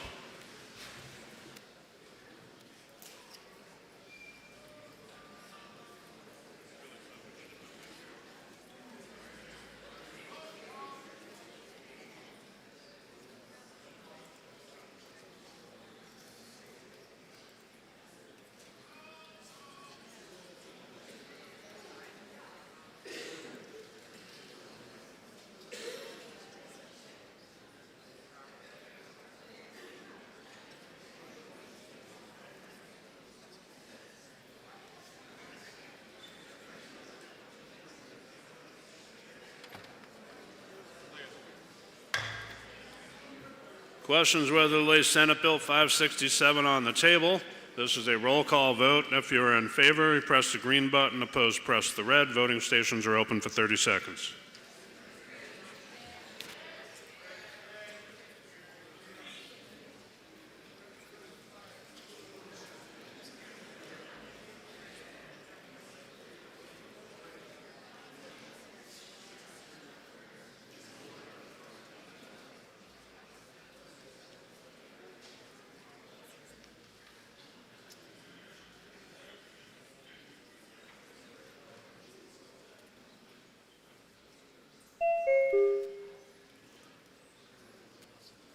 Of all members present had an opportunity to vote. The House will attend to the state of the vote. 134 in the affirmative, 166 in the negative. Motion fails. Now we're on to the main motion of ought to pass as amended. And a division has been requested. It'll be a division vote.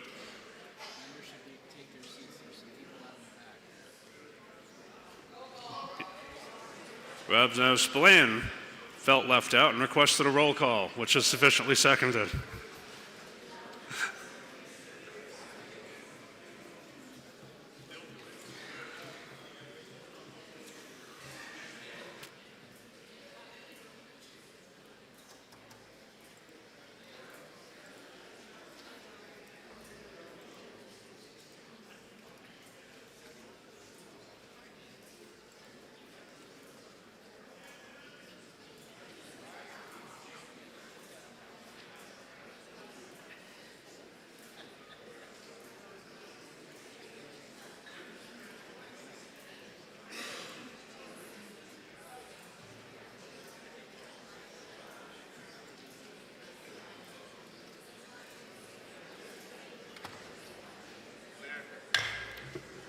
Questions, the majority committee report about to pass as amended on Senate Bill 567. It's a roll call vote. If you're in favor, press the green button. Opposed, press the red. Voting stations are open for 30 seconds.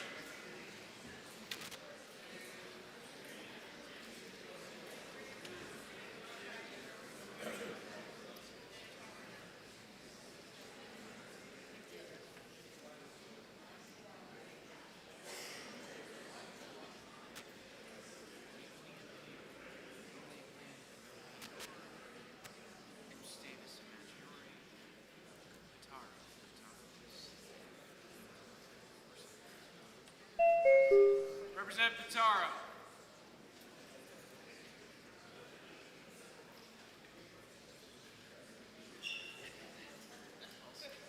Of all members present had an opportunity to vote. The House will attend to the state of the vote. 167 in the affirmative, 133 in the negative. The motion is adopted.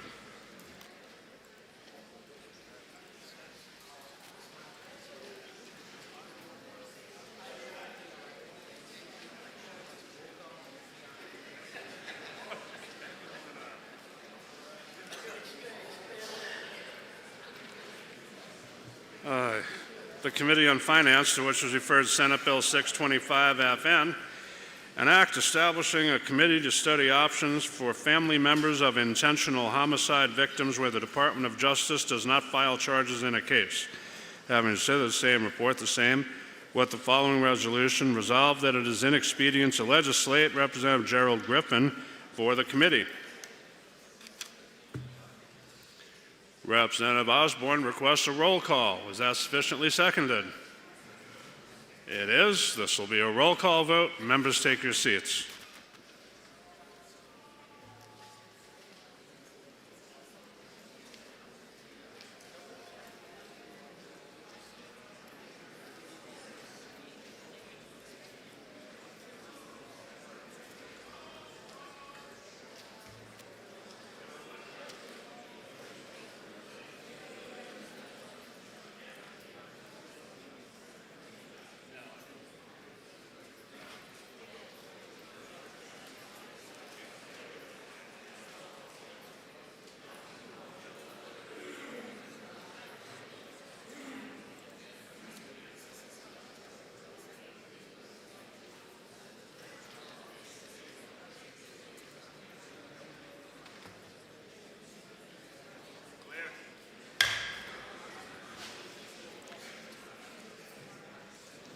The question is on the Majority Committee report of inexpedience to legislate. Representative Osborne is recognized for parliamentary inquiry.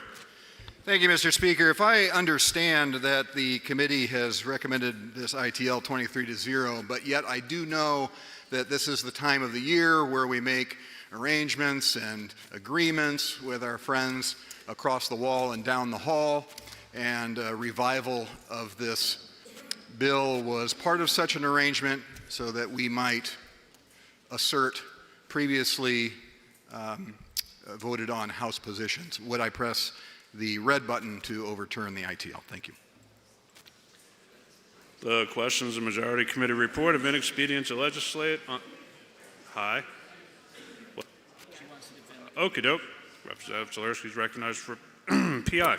Thank you, Mr. Speaker. If I know that Senate Finance did our due diligence and voted unanimously to ITL the bill, and it's late and we want to get on with our evening, I would vote green to ITL this bill so we can get home. Thank you, Mr. Speaker.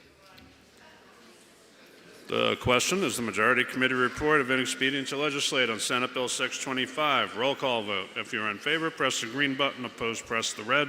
Voting stations are open for 30 seconds.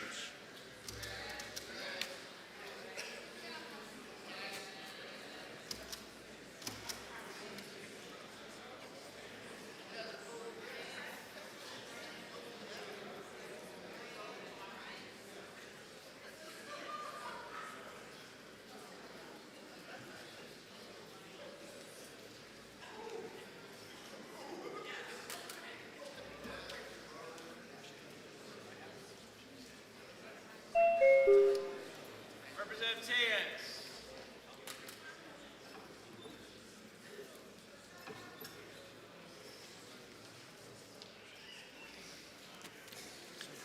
Have all members present had an opportunity to vote? The House will attend to the state of the vote. 146 in the affirmative, 150 in the negative. The motion failed. Representative Osborne moves ought to pass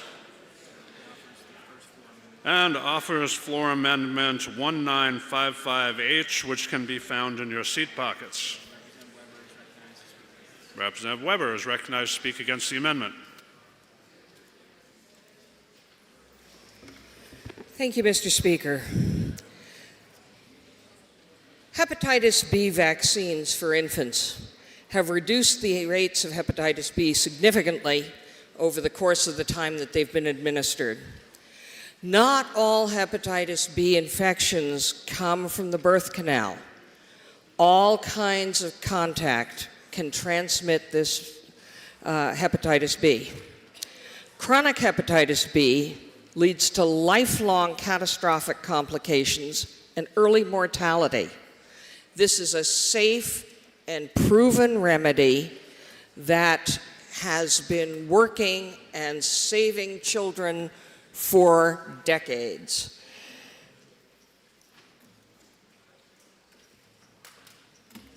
And so, if we don't want to do the sausage with the poison pill, please vote no and push the red button. Thank you. The question is on the adoption of floor amendment 1955H. Are you ready for the question? Representative Osborne requests a roll call. That's sufficiently seconded. It is. This will be a roll call vote. Members, back in your seats.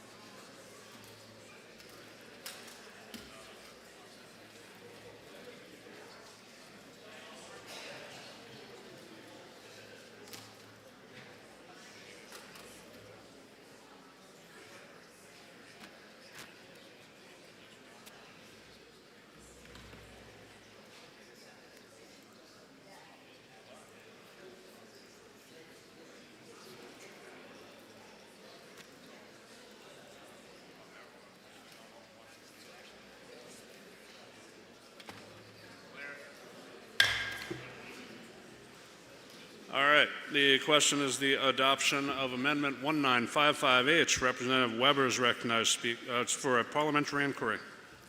Thank you, Mr. Speaker. If in addition to what I just said, I've now remembered my other point, which was that very recent polling has supported childhood vaccination by an overwhelming majority. If I know. And if I know that I want to support the public in their opinions, would I now press the red button? Representative Osborne is recognized for parliamentary inquiry. Thank you, Mr. Speaker. If I know that I love sausage, it is tasty, but I know that it requires a lot of ingredients and a lot of time and a lot of mess. And I know that this amendment would help align the state of New Hampshire with CDC recommendations. If I know that this does not reduce availability of the vaccine for those who need it, but if I also know that informed consent is only meaningful when the patient has the option to refuse, would I press the green button and adopt this already established House position? Thank you. The question is the adoption of Amendment 1955H. This is a roll call vote. If you're in favor, press the green button. Opposed, press the red. Voting stations are open for 30 seconds.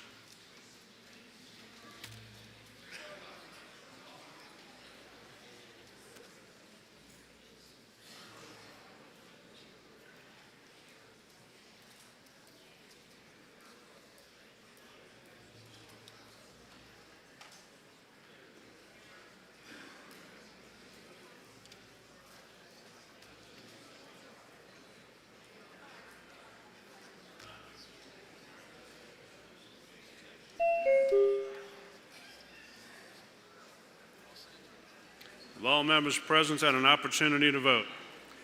The House will attend to the state of the vote. 157 in the affirmative, 138 in the negative. The amendment's adopted. I wouldn't go far, if anywhere. The bill's on second reading and open a further amendment. Representative Osborne moves Amendment 1956, which can coincidentally also be found in your seat pockets. You should be out of amendments after this. Representative Weber is recognized to speak against the amendment.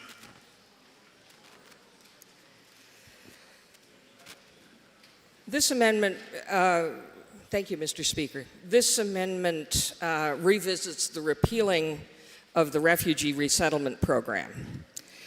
As we know, refugees are well documented, well investigated, and they come with the work authorizations that they need to be able to support themselves and pay taxes. We know that refugees actually are net contributors to our economy. They take jobs that have been left vacant for years by American citizens, and they are a necessary part of our workforce. The refugees have been settled by the federal government. So whether we pass this bill or not, the refugees will still be here. The program money supports functions of DHHS to integrate these much-needed workers into our economy. Finally, if I remember that the comments made in our committee about this bill when it was originally introduced were some of the most incorrect, most ignorant, and most racist comments I have ever heard in this body. Member will suspend.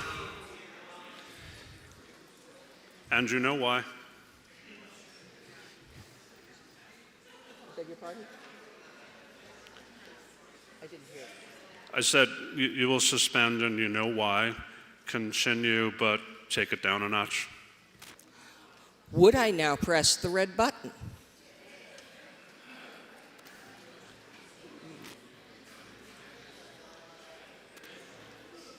The question is on Amendment 1956H.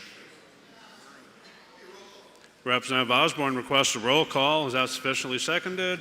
It is. This will be a roll call vote. Members, take your seats.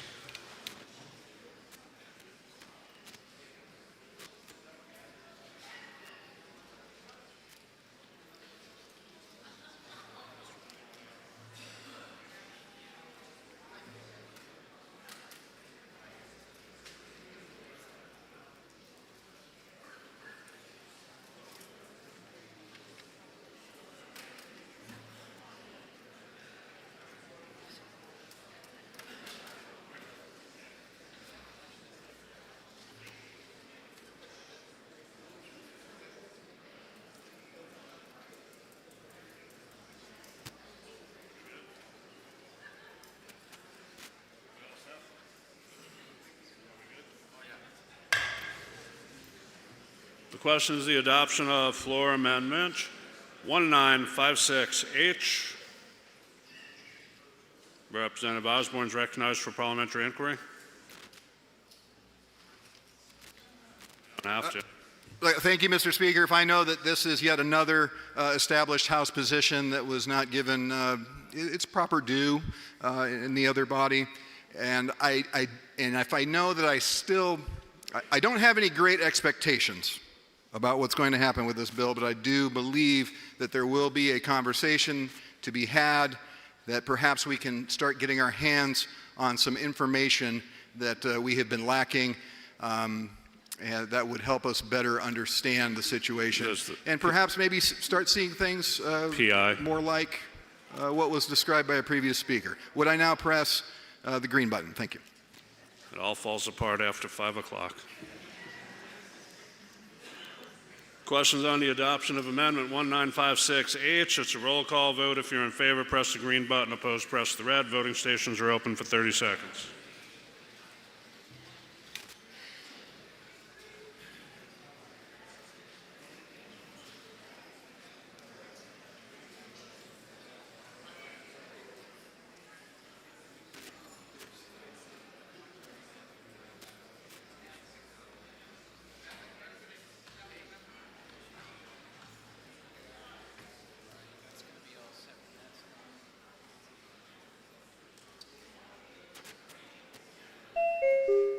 Have all members present had an opportunity to vote? The House will attend to the state of the vote. 155 in the affirmative, 140 in the negative. The amendment's adopted. Now the main motion is ought to pass as amended. You ready for the question? Yeah, who was that? Never mind. Okay. Division. Well, I'm not trying to encourage you all. Okay. So it's Guyson requests a roll call, which is sufficiently seconded. It'll be a roll call vote. You should all be here, but let's just check the halls in the interim quick.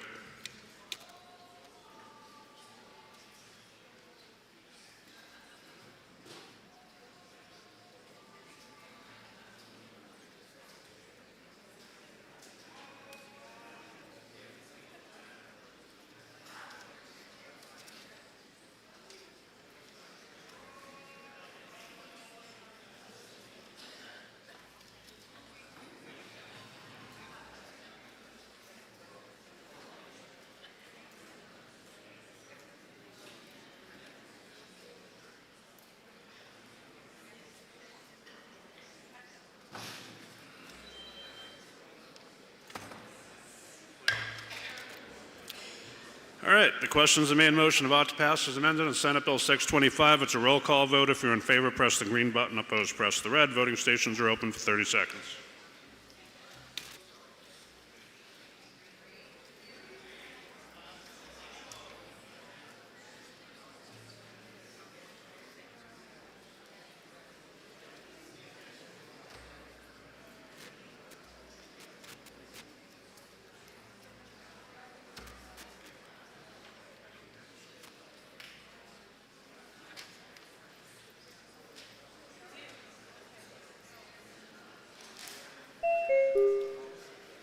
All members present had an opportunity to vote. The House will attend to the state of the vote. 156 in the affirmative, 139 in the negative. The motion is adopted. Chair recognizes a member from Auburn, Representative Osborne, for the third reading motion. All right, thank you, sir. Resolved that the House now adjourn from the early session, that the business of the late session be in order at the present time, that the reading of bills be by title only and resolutions by caption only, that all bills ordered a third reading be read a third time by this resolution, that all titles of bills be the same as adopted and that they be passed at the present time, and when the House adjourns today, it be to meet Thursday, May 21st, 2026 at 10 a.m. The question's on the third reading motion. You ready for the question? All those in favor say aye. Aye. Any opposed, nay. The ayes have it. The motion is adopted. The House will attend to unanimous consent. Okay. Representative Weber is recognized. Thank you, Mr. Speaker. Mr. Speaker, I arise to make remarks about the Pledge of Allegiance. First, whether or not a member recites the Pledge of Allegiance should not have any relevance to the substance of a bill before us. I went to a school run by the Society of Friends for 12 years.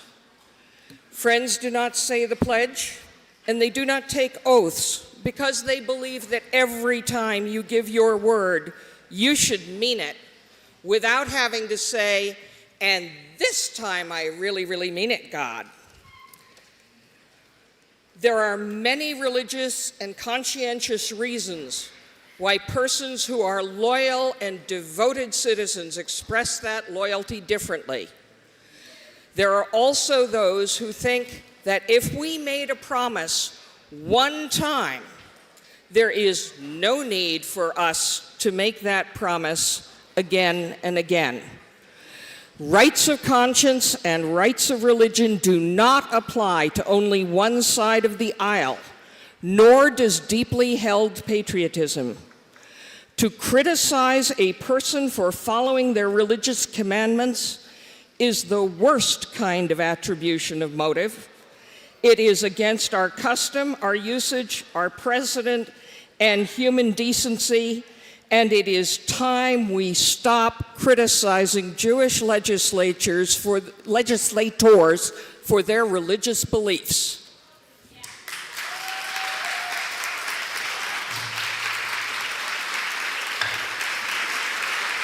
The House will be in order.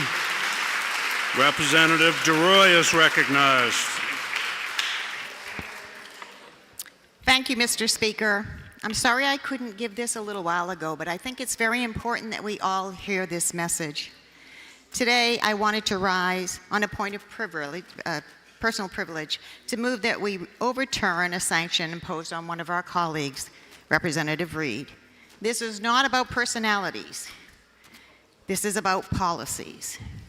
This sanction bans her from the anteroom and the chamber on non-session days simply because in a hallway outside a committee hearing, she raised her voice and she used the word F.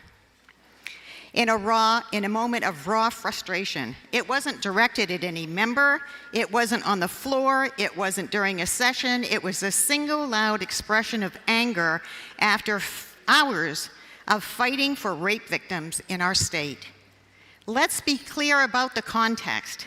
Representative Reed was carrying a bill to guarantee that every survivor of sexual assault has a timely access to a rape kit at a hospital so they know their rights and they can begin the path to justice. In that hearing, the opposition repeatedly misrepresented why these kits need to be given, claiming victims were going to take them home. That's ridiculous. Fellow representatives, we're talking about our children. We're talking about our sisters, our boys, and our mothers. These people get raped. The facts were distorted, and it was painful to the survivors and the advocates that were present. Do you know how painful it is and how frightening it is when people would vote against ensuring that every victim receives a rape kit at the hospital to know their rights, especially if you are the victim yourself? After enduring hours of that, she raised her voice and she used one profane word in the hallway. Yet the body has tolerated far worse without a whisper of sanction, with only the mildest response. We have heard this same word and stronger used here in committee rooms and even from the well of this chamber. One of our colleagues was photographed giving the finger to our governor on this floor and only had to apologize. Another member stood in the chamber and told us we were all going to go to hell. No rules invoked, no bans issued. These incidents were public and drew attention, yet Representative Reed is singled out and stripped of her ability to do people's work on non-session days. This is not about decorum. No rule was broken here. There was no due process. This is about consistency with our rules. We allow others to break them without real consequence, but she was singled out. It looks like punishment for the cause she champions, protecting rape victims rather than the language used. This raises serious concerns of fairness and selective enforcement in the chamber. Banning an elected representative from the very spaces where legislators meet constituents, review bills, and prepare for session is not a light penalty. It silences a voice that has been a tireless advocate for the most vulnerable. It tells every member who feels passionately about an issue, especially an emotional issue like sexual violence, to watch your words or be sidelined. Decorum matters, but consistency and fairness matter more. Continuing this sanction serves no legitimate purpose and chills the robust debate that we claim to cherish. So I was hoping today that we could overturn her sanction and bring this to an end. I urge you all to think about this. Thank you.